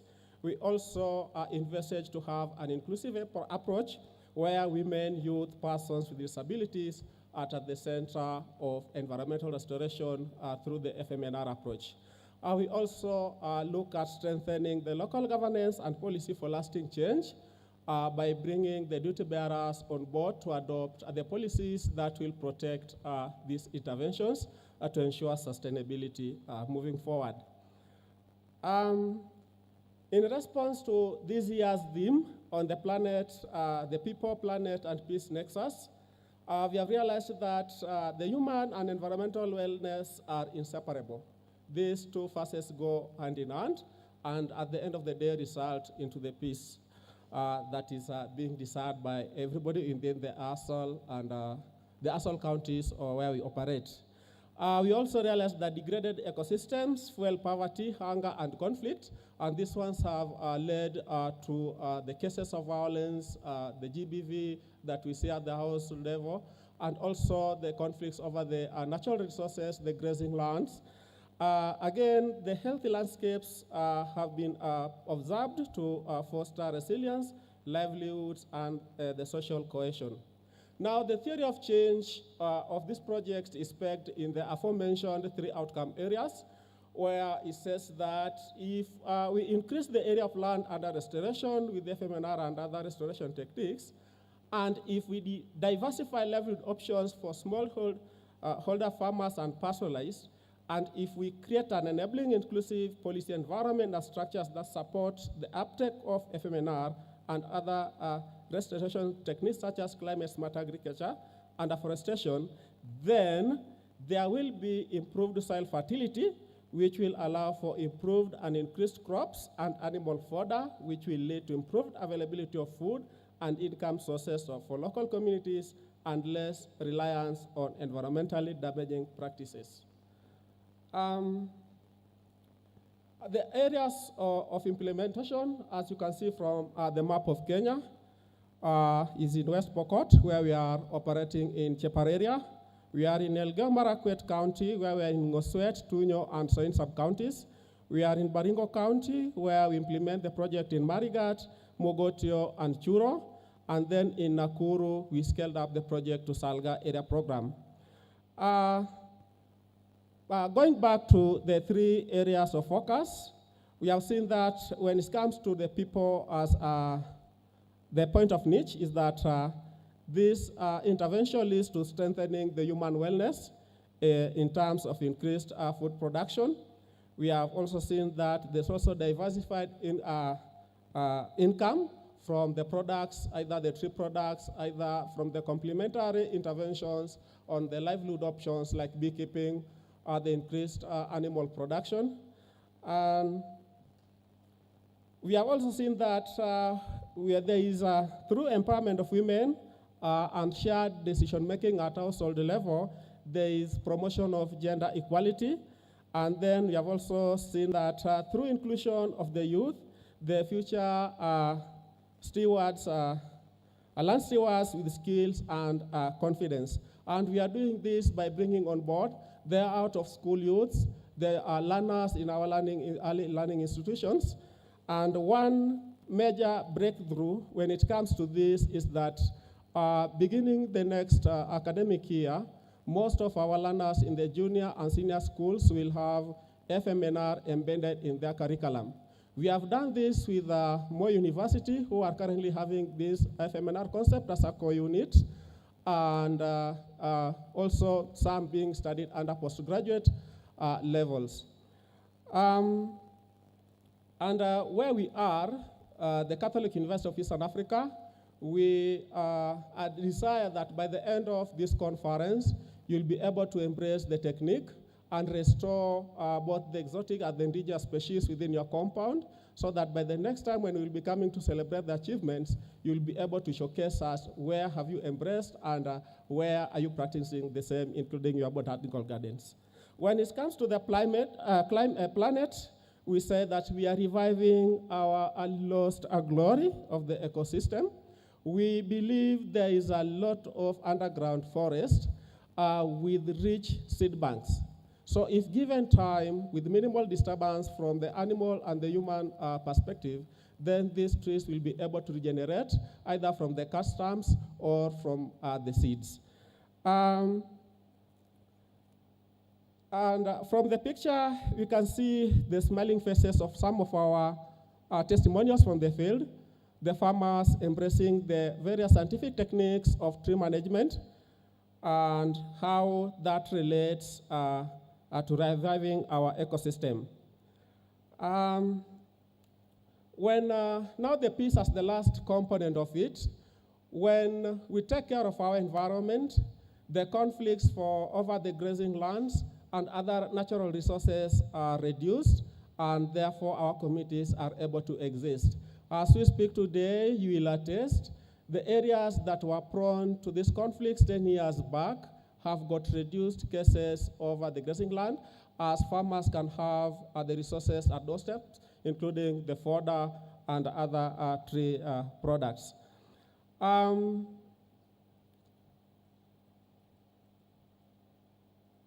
How are the three now interlinked?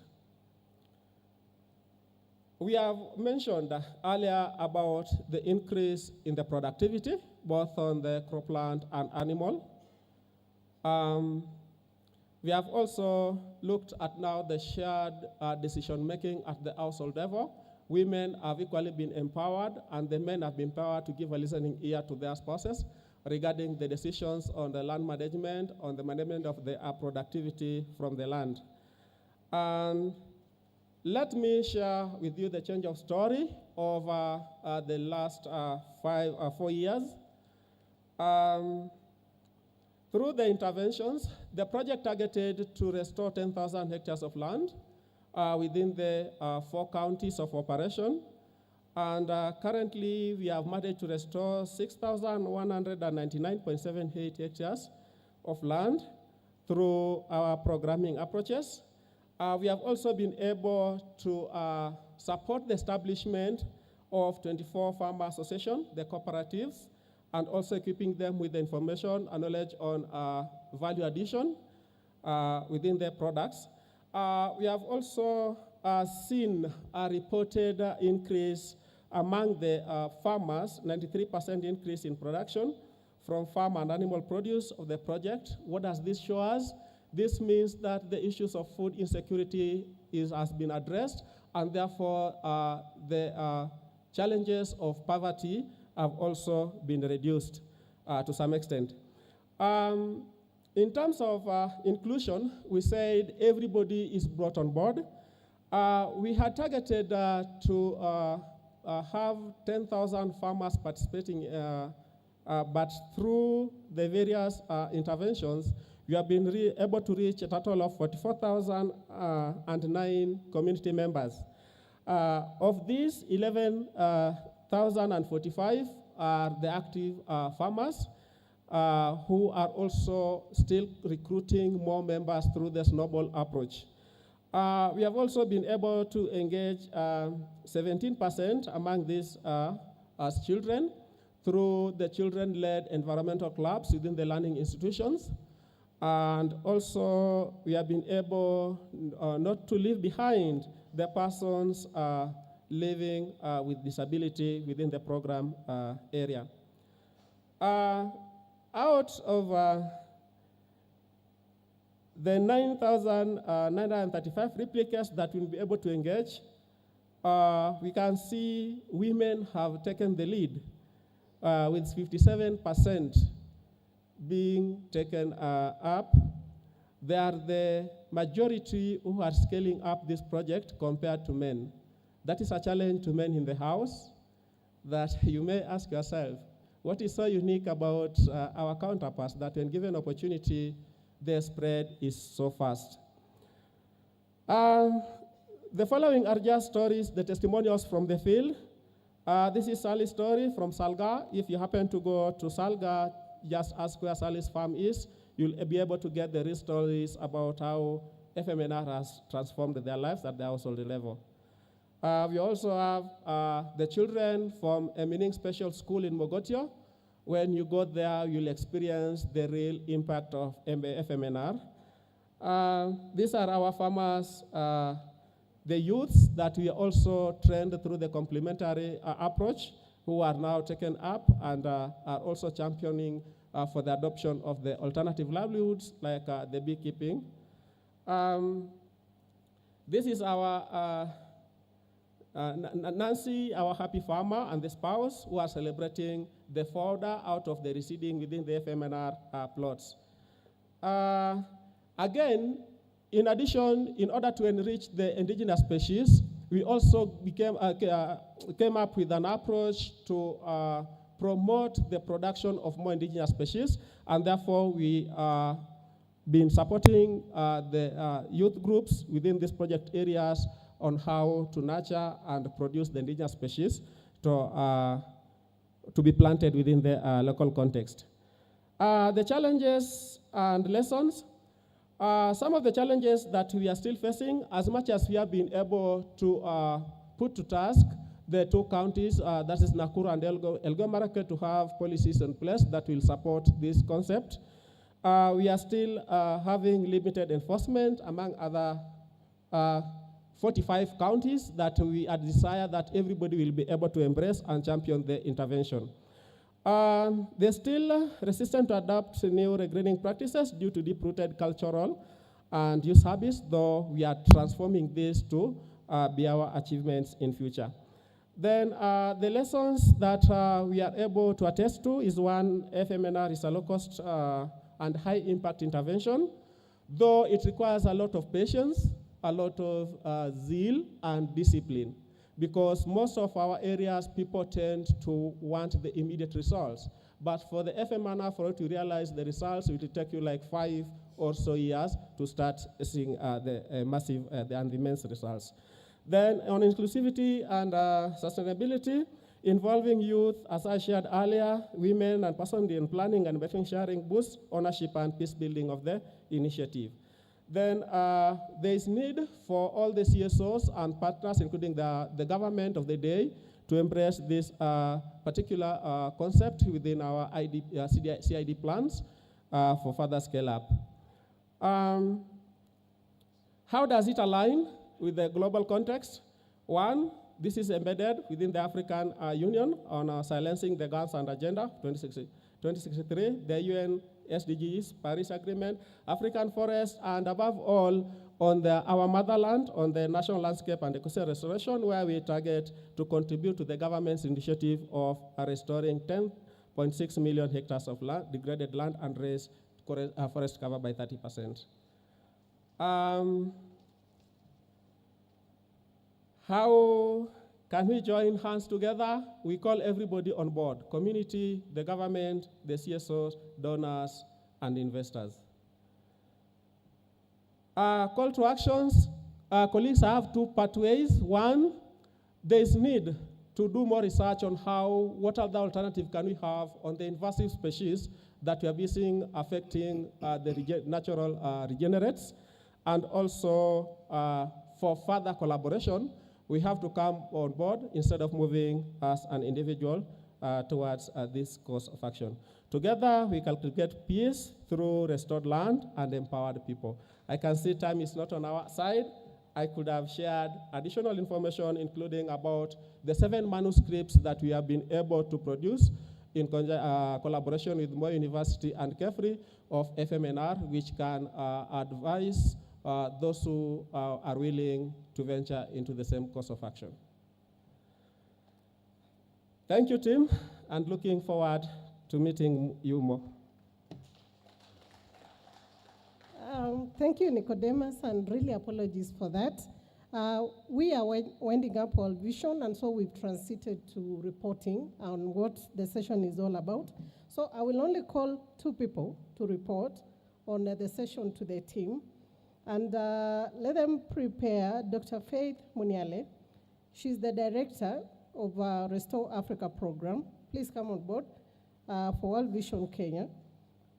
This is a restoration program focusing on degradation of landscapes and smallholder farmer livelihoods. As Faith comes, I will not even leave here because I've been told enough times, time is up. So she will just use the microphone. And Dr. Faith, I'm just requesting you to report on only one thing. There has been so many presentations from World Vision. Please welcome. There have been so many presentations on farmer-managed natural regeneration from World Vision Kenya. And my request to you is just to summarize to us. Restoration is at scale. It requires strong partnerships. What lessons has Restore Africa learned about mobilizing the communities, governments, and private actors as you now, summarize this session for the people who are not there? Please, you could use the microphone. Kindly let us, to save on time, it is time for reporting from all the groups. Yeah. So we had 5 groups. Yeah. Let all the groups, this is the time that all the groups are using. Mm. You have 2 people who are going to report from your group, and 1 from each of the other groups. Yes. Apart from the group 1, the projector there was not showing very well, so I will ask T1A to, during your time, you show the pictures that you wanted to show together with the presentation from your group at the same time. So thank you. So let me maybe call on board the other reporter. Yeah. That will be Willis Okumu. He's a multi-skilled and result-oriented environmental sustainability and climate action and carbon project development and auditing professional with over 14 years of experience. And he has a bachelor's degree of science and master's degree in climate change adaptation from University of Nairobi. He's our climate change and carbon advisor at World Vision Kenya. And so I'll just ask the two, each one of you, 2 minutes, 2 minutes. So for Willis, kindly, as you wrap up on what the presenters really talked about, being the carbon advisor, please share with us how can carbon markets and climate financing be better leveraged to support community-driven landscape restoration in Africa. And for Dr. Muniale, now that you're a director in Restore Africa, what lessons has Restore Africa learned about mobilizing the different teams, communities, governments, and private actors towards a collective impact? Thank you.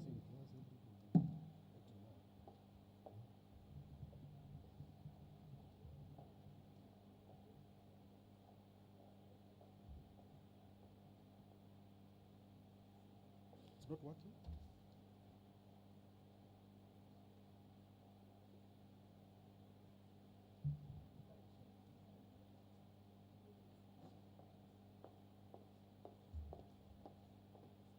Good evening, colleagues. Just to be in the spirit of saving our time, all of us, and allowing every speaker to have a moment, I will just go straight to the question. And this is on behalf of all the colleagues from World Vision that have showcased the different projects that we have implemented in different parts of the countries. And the lessons we have learned about mobilizing community members, we do not call them beneficiaries anymore.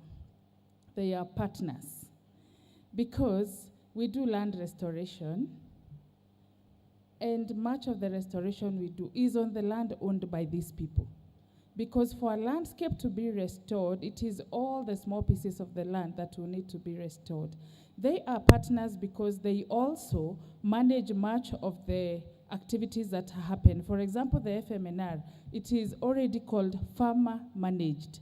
So this farmer is managing, but we are all benefiting in the process of this. So they are partners. And because of that, we value their input. They have a lot of indigenous knowledge. This is one thing we cannot underestimate, because they have told us what are the species that were here before. This is what we are going to restore, because restoring is bringing back what was. Degradation came and destroyed our land, and we are now attempting to go back to what it was. We can only be successful if we know how it was. thankfully, these community members, very knowledgeable about how, and they have seen the whole process from the beginning. So we value all of them, the elderly ones, the maybe the middle-aged, even the youth, because this restoration is for the past generation and the future, the present and the future generation. Government, it is very important to work with government because restoration happens within policy frameworks. It affects agriculture, it affects environment, it affects water, natural resources, all of them, biodiversity, and so it is very important to be aligned. We have worked with governments in different counties. The contexts are different. The approach could be similar in terms of the devolution approach overall, but the contexts are very different. So aligning has been very important. What is priority for a particular county? And we also add a layer to that, because if they see value proposition, they are able to partner with us. So we have worked with them as our technical experts. They train our farmers as well.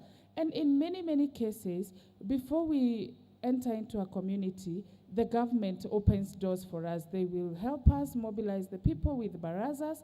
They will tell them that, yes, you can trust this project. We have looked at what they are proposing. We have looked and proved that it's going to be beneficial. So we cannot just go into a place and work without government. Finally, the private sector. You know, for a long time, environment work has been assumed it's for NGOs and researchers, but the private sector are interested, but you need to show them value for money. And secondly, they must see return on investment. Research has shown that investment in environmental and restoration work, for every dollar invested, it is likely to give back between 7 and 30 times. So now that we have been able to demonstrate this working together with researchers, private investors are now investing, for example, in carbon marketing, and my colleague Willis will talk more about that. So everybody can participate in land restoration. I will add to the call from my fellow presenters from World Vision. Let's all find a niche and contribute towards this. Then we will all solve the degradation that we have just been told. It is a cause and it is also a consequence for conflict. And that's how we end up having to talk about peace. So let's all play a role. Thank you. Thank you, Dr. Muniele. Willis, if you could come over, strictly 3 minutes, please. 3 minutes.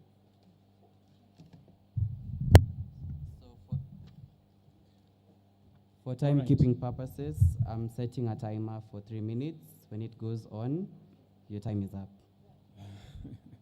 All right, thank you so much. Allow me to speak to the issue of carbon markets, which is a relatively new concept, not just in Kenya, but the world over. Really, as a climate action tool, which has really high potential for driving landscape restoration, how then do we proceed to basically tap into this space of carbon markets and climate finances? So maybe for the sake of our audience that do not understand the carbon markets or carbon projects, these basically are projects that are designed to either avoid, reduce, or remove greenhouse gas emissions from getting into the atmosphere. So a ton of these emissions is what is equivalent to 1 carbon credit, which is traded now in the market at various values. So then one of the things then that we need to do basically to take advantage of this growing space is about the need to strengthen the market integrity. So we do not want a situation where we have dubious carbon credits in the market. Markets of carbon credits that add no value to environmental restoration, or basically what we say, they do not have environmental integrity. So it's important that we, as we design carbon projects, we design projects that deliver high quality carbon credits or high quality credits that basically add value to the environment. It is important then, secondly, that we also consider integrating local knowledge and contextualizing carbon projects to the challenges faced by the communities. More often than not, communities are not properly engaged, and that means that projects that are designed without the involvement basically do not last long. Third, it's important then that we also need to blend finances to ensure viability of the projects. That means that we do not have to rely on carbon markets themselves, but then also to take advantage of philanthropic donors or public funding mechanisms through which we can always ensure that carbon projects remain standing for long. And finally, it's always important then to ensure fair benefit. You design projects that have robust fair benefit, equitable sharing benefits, so that communities actually get ownership or gain ownership of the projects to ensure their sustainability. I think, allow me, for the interest of time, to stop there. Just in case there'll be questions on that, we'll be happy to respond to. Thank you so much. Thank you. Thank you, participants, for Apes 2, and thank you for joining for this afternoon World Vision's landscape restoration session. I really call upon all of us to join hands, our partners. If you're really interested and want to know more, come to our offices in our World Vision at CARE. Thank you. Thank you very much. Thank you. So we still have 4 other groups to report. We kindly request you to be patient, and we are going to have a closing ceremony just shortly.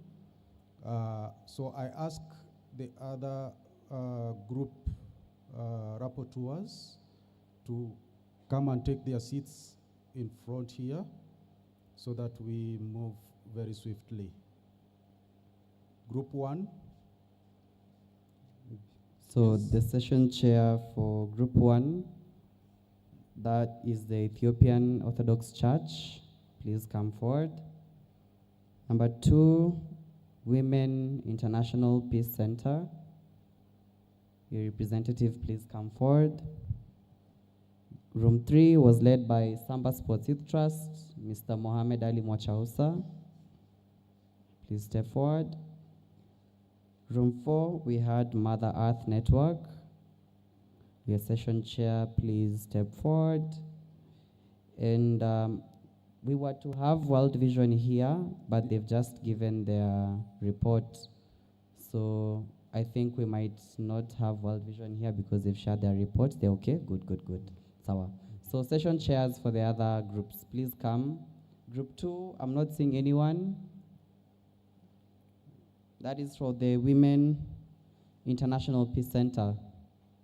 Just one volunteer, please. Somebody to report from the group? Yes, I've seen someone.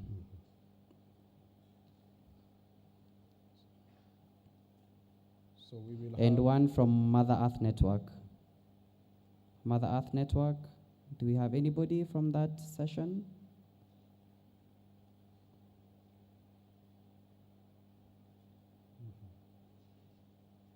Yes, please decide who's coming. Time is not on our side. We are planning to adjourn this by 5 p.m. We only have 20 minutes left. So Mother Earth Network, I wish I was in that room. I'd sit on your behalf, but I wasn't. So please, a volunteer from Mother Earth, or we proceed.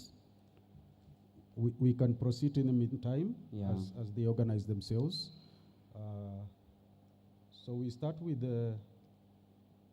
Group 1.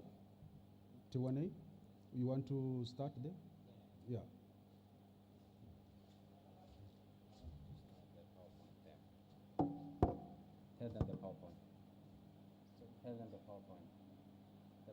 There was a PowerPoint for Group 1, the pictures. Please, the control room, please display that on screen kindly.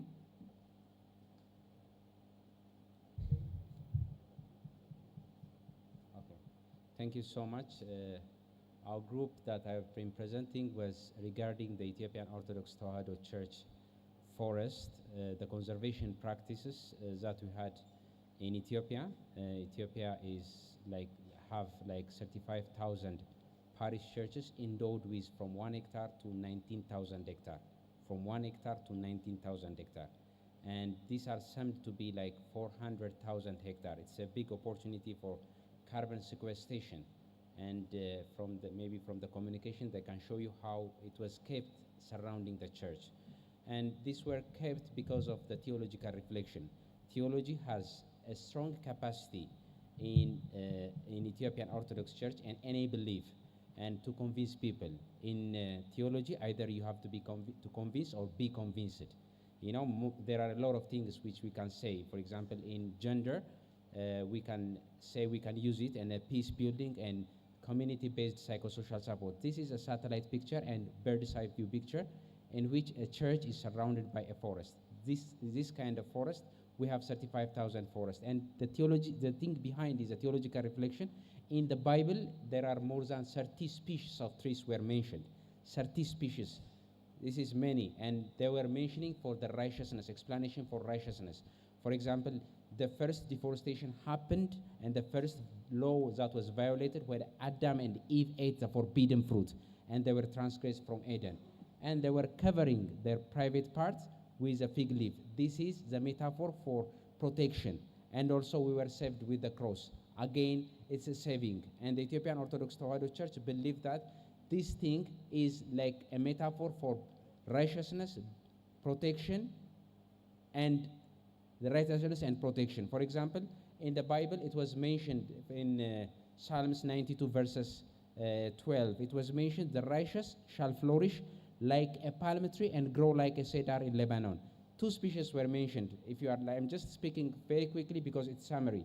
Two species were mentioned. These two species are cedar and palm tree, and mentioning at the explanation for righteousness. Because of such kind of reasons, we were saving such kind of things. Now, currently, the Ethiopian population is growing at alarming rate.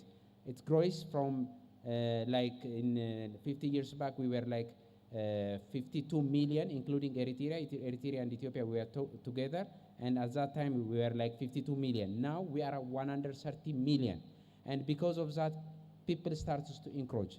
And because of that, we are starting what we call Ethiopian Church Forest Initiative Program to protect these church forests, because people start to encroach because of for agricultural land, for settlement, and for energy, and for such kind of things. This program is creating alternate energy, alternate income, and other means of production like intensive agriculture, so that we can conserve. And this is the thing that we have in summary. Thank you so much. Thank you. Another round of applause, please. This is very interesting. We're getting insights from Ethiopia and Eritrea about the church forests. Up next, we have the Women International Peace Center. Please come to the podium.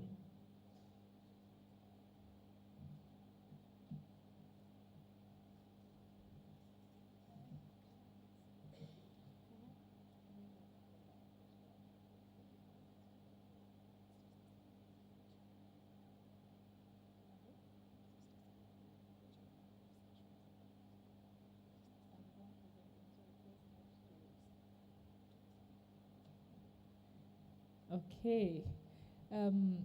Good evening once again. My name is Patience Nachiranda. Since I have been told to share a summary from the session, it feels hard because I was the one presenting, so I don't know where to come in, but I will present. How are women leading climate solutions? We had a case study from Uganda, a group that we have worked with individually as the Women's International Peace Center, and how we have supported them. It's a grassroots women organization working in a fishing community, predominantly fishing community, and how we have supported them to move from the fishing mindset or livelihood, because in Uganda we currently have an active ban on communities that are fishing illegally without proper fishing gear in the country.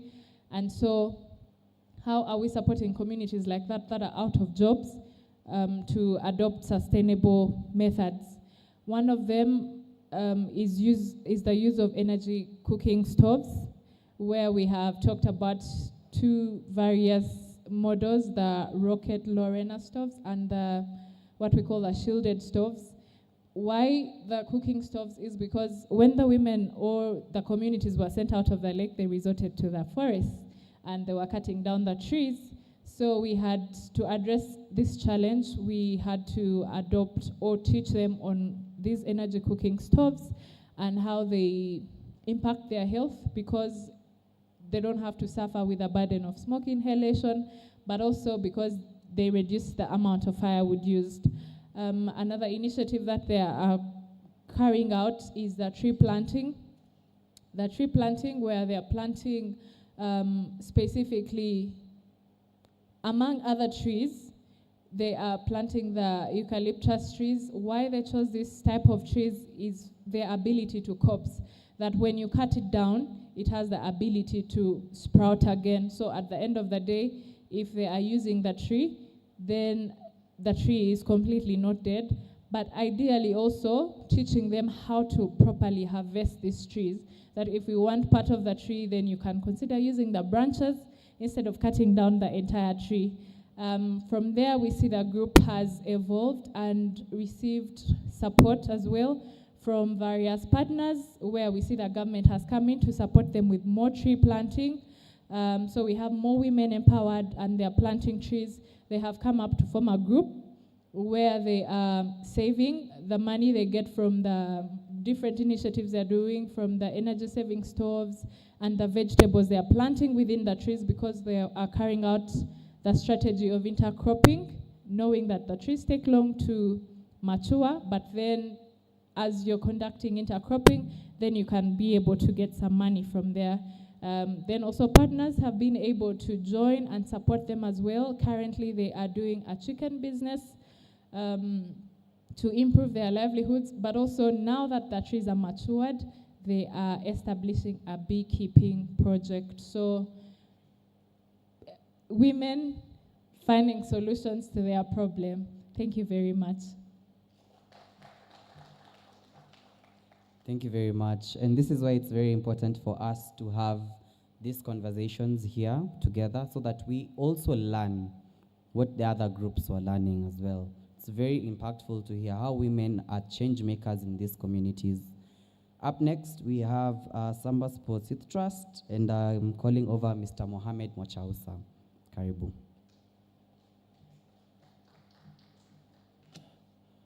Good evening, ladies and gentlemen.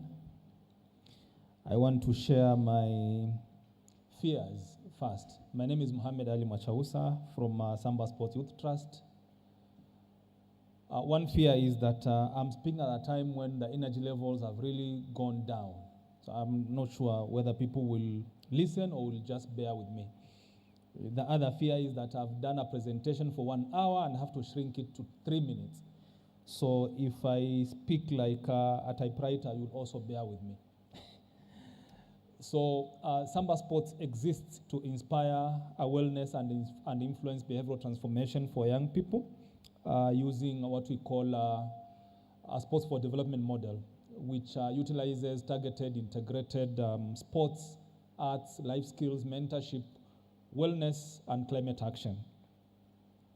Today, we were diving into a conversation around how nature nurtures wellness, cohesion, and peace.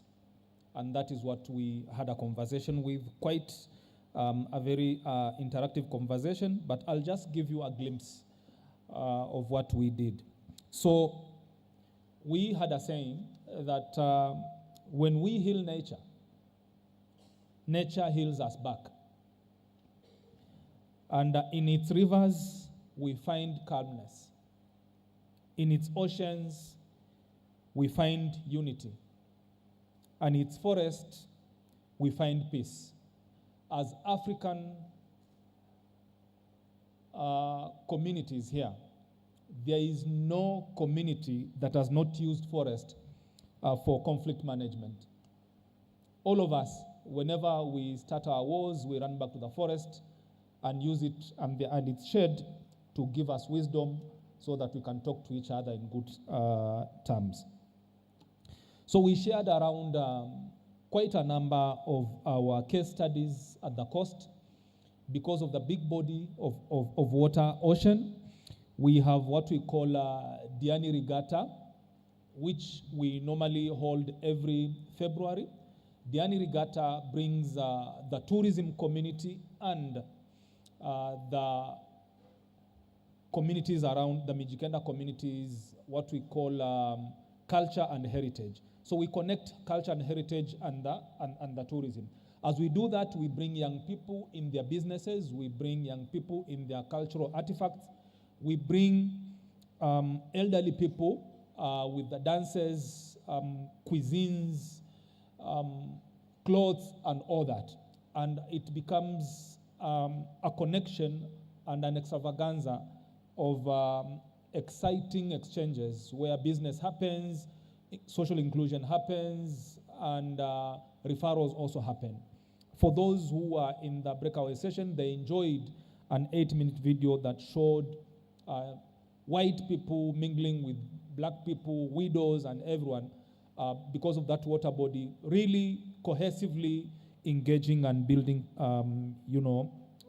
connections.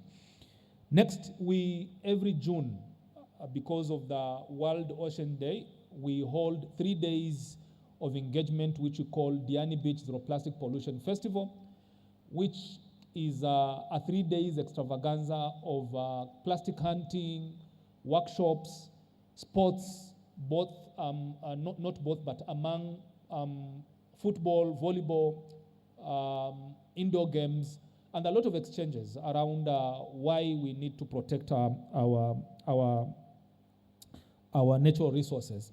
So big stories, videos on our YouTube you can watch. But again, is it only that? But at the coastal level here, we have Lamu Cultural Festival. Every November, the world goes to Lamu, where they enjoy the donkey races and fish cuisines and the other cultures and all of that, where people come cohesively to enjoy that water body and its what it brings. Around East Africa, we have Kenya, Tanzania, and Uganda connected by Lake Victoria. Through the lake, we have women who get their daily bread and take care of their children and other things because of the fishing activities and stuff like that. So that water body becomes a very important connector for the 3 countries and their women in terms of women empowerment and other things that we may not mention here because of time. When we go to East and Central Africa, Lake Tanganyika connects 6 countries where they create harmony and interaction because of the lake and its resources. When we go to River Nile, it connects 11 countries, giving livelihood and life to these countries. If you've not noticed, look at Sudan and South Sudan and all that corridor. People are doing gigantic irrigation projects because of River Nile, a one body resource that is connecting millions of people in 11 countries. You go to Senegal, a river that connects, Senegal River connects 4 countries. Again, not just in livelihood, but also in social cohesion, rituals, and all that kind of stuff.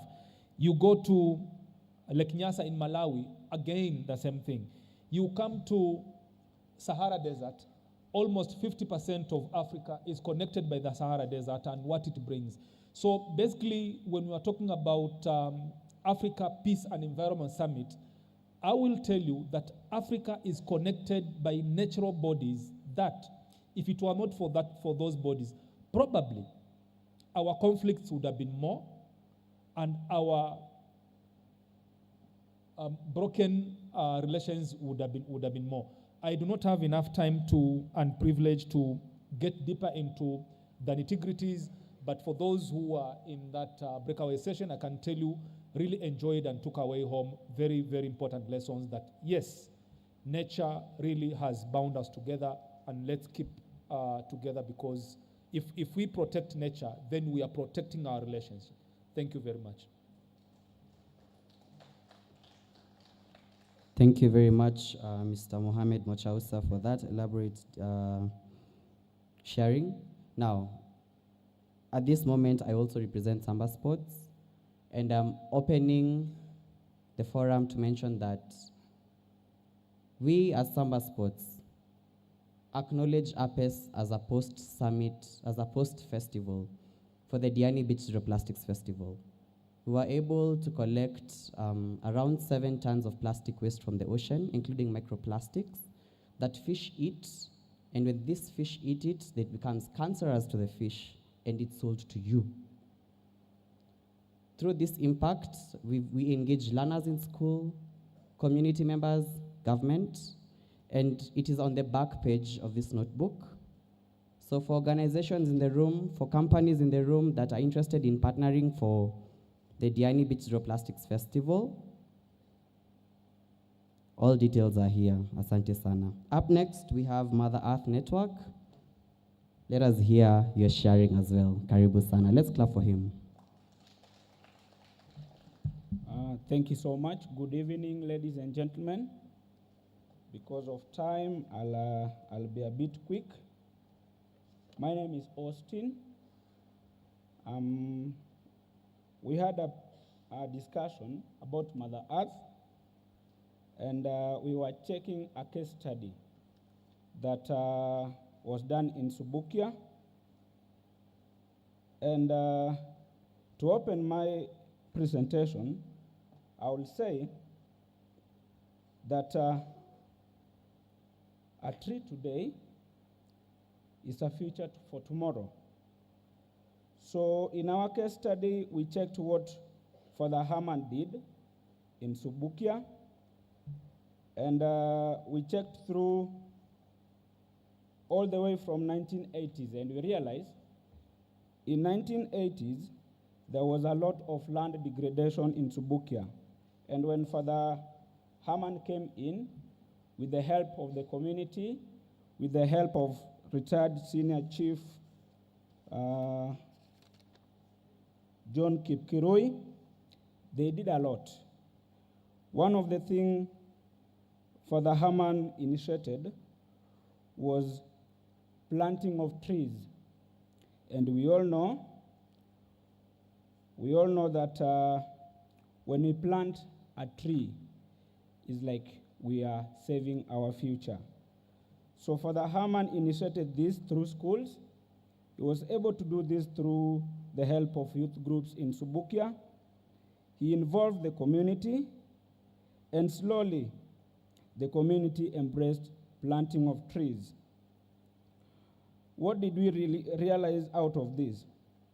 We realized increase of quality air. Rainfall was in plenty, food was in plenty, and we will say that Subukia, a land that was thought, or people thought was not helpful, because of the initiatives Father Herman did with the community, as we speak today, the community have really embraced this. And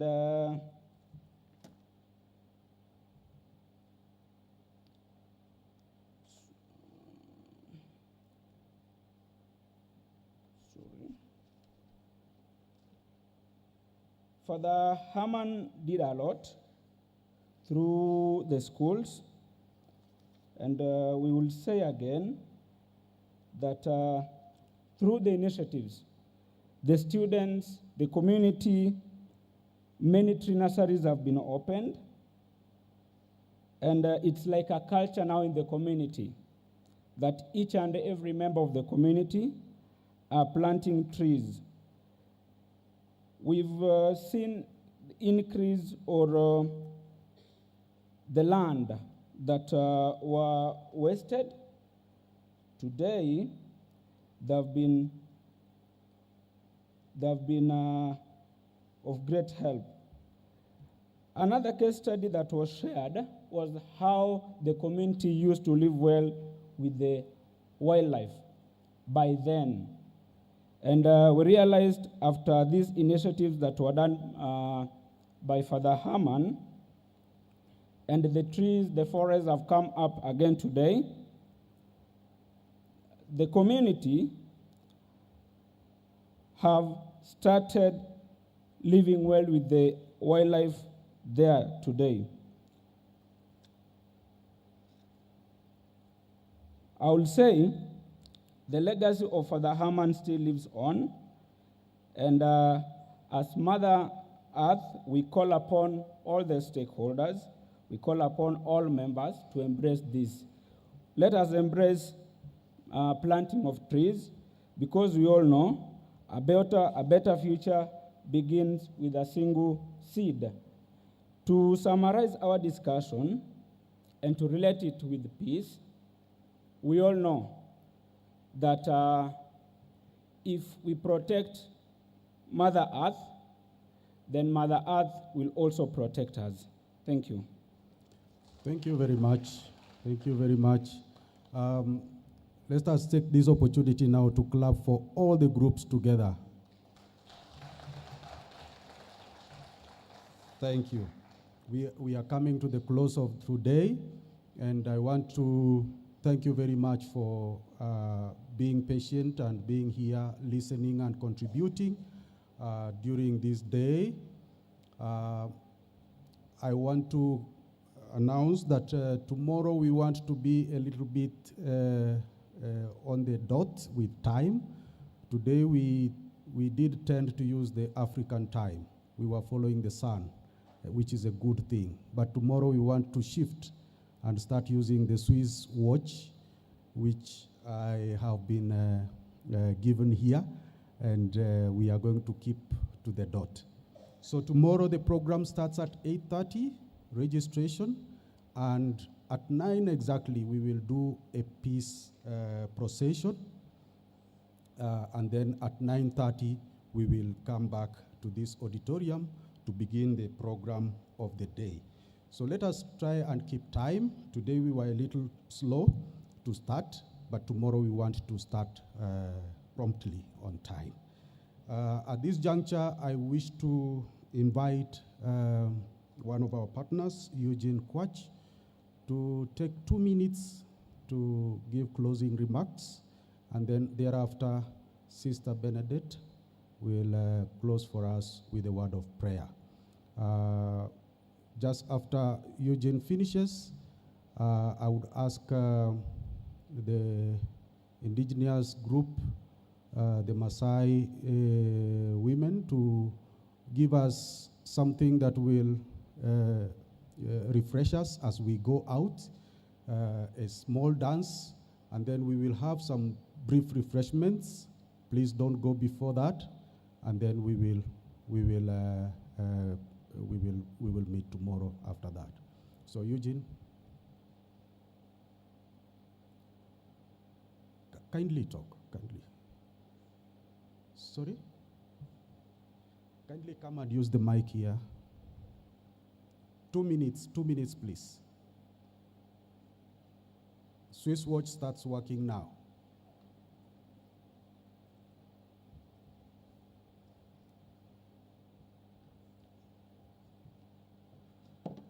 Thank you so much for the opportunity. Initially, we had agreed that we wanted to also have a listen of what you guys think. You see, it has been a great day for all of us as we began this conversation early in the morning. A lot has actually happened. And I get to realize that conversations around environmental summit did not just begin today, but they trace back years back, as early as 1949, when the UN started these conversations.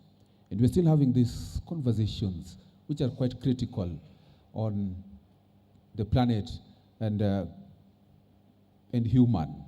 And of course, the theme, as written, is the people, and of course, peace and the planet.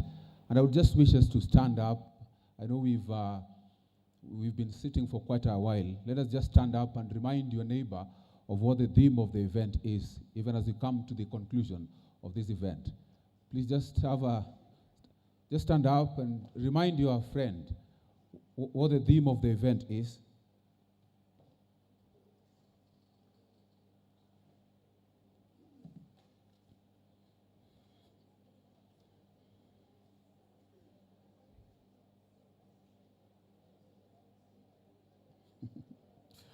Thank you so much.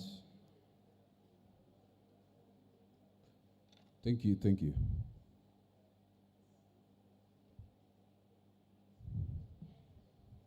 Thank you.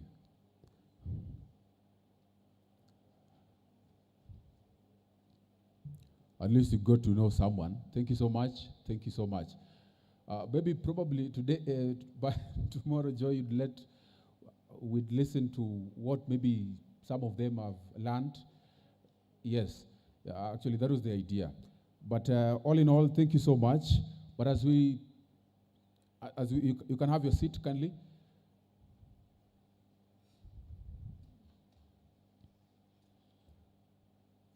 But as we come to the conclusion of all this, I would also love to put into something that I've actually learned a bit, and as I got to listen to different speakers from professors, expatriates, people of different backgrounds, coming to have conversations that matter, pertinent indeed, critical. One thing came out, because as religious groups and expatriates and every person had these conversations, I pondered upon a say that I'd learned quite much earlier, that we do not actually inherit the earth from our ancestors, but actually we borrow it from our children. But it then made me understand and question that in as much as we are the most advanced generation in history, but perhaps least wise in caring for the earth, maybe that is a question that we should ponder on. But thank you so much. It has been indeed a great session, a great summit, and probably tomorrow we'll get to have a better and, of course, a greater conversation. Thank you so much, and it is now my honor to... Good. Yes, thank you so much. Thank you. Thank you very much. A round of applause for him, please. Thank you. I'm reminded that we have little gifts, tokens for the guest speakers in the breakaway sessions this afternoon. So, are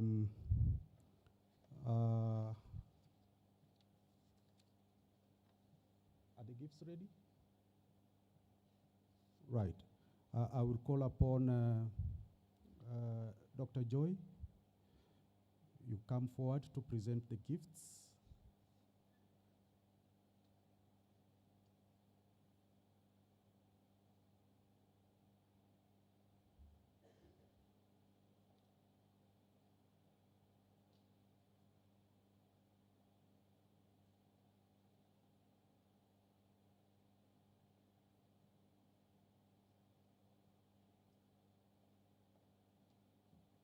Chief Kirui, please.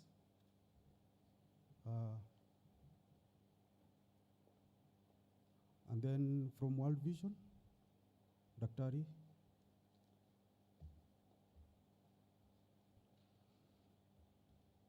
So can we have a 2 minutes chorus from the indigenous group?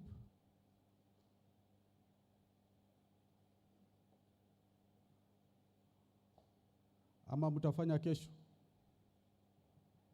Tufanye kesho?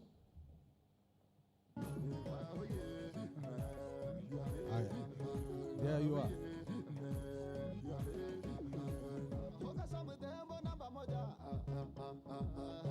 Changamke haraka haraka tafadhali.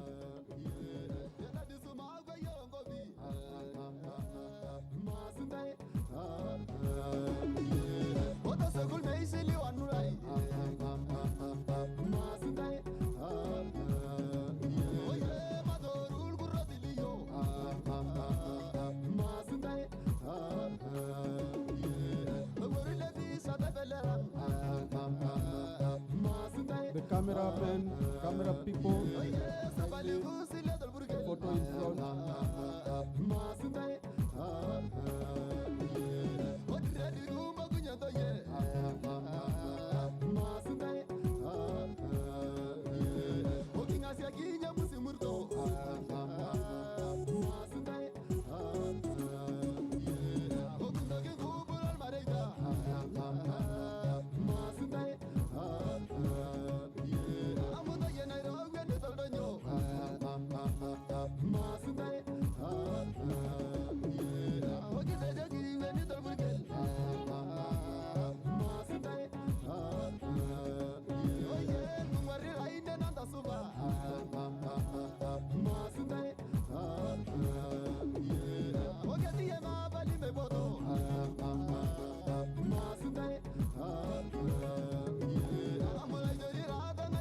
Tomorrow we are going to rewind this one, and we will ask everybody to join. Thank you. Thank you. Sister Benedict.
And so as we conclude this day, we conclude it in the name of the Father, Son, and the Holy Spirit.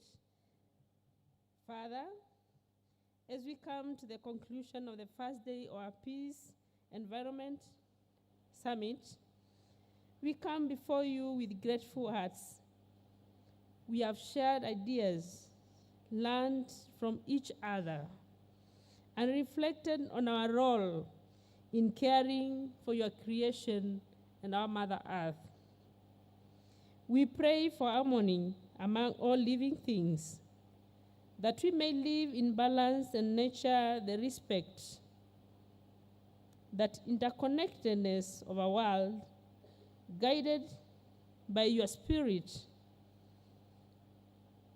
And we as your creatures who have inhabited this world and destroyed it, today you call us as stewards to look back on our actions. As we come to conclude this day, we call upon your Holy Spirit to direct and guide us, to help us to be good stewards of the earth and to work towards a future where peace and environmental sustainability reigns. May your grace abound with us, that in the coming days, as we continue to reflect, we may relook at ourselves and renew our commitment to the persons you call us to be, stewards of your creation. We ask this through Christ our Lord. Amen. Father, Son, and the Holy Spirit.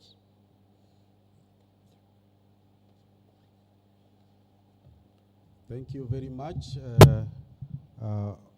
We wish you safe journey home and safe journey back tomorrow morning. And we want to thank you again very much for being here and actively participating. Before we go, I would call all of us to come and occupy the space in front for a group photo before we go home. And there's tea outside there we will take before we go. Thank you.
Upset cause no one loves me better. Hata wanipende aje na wapenda shingo pa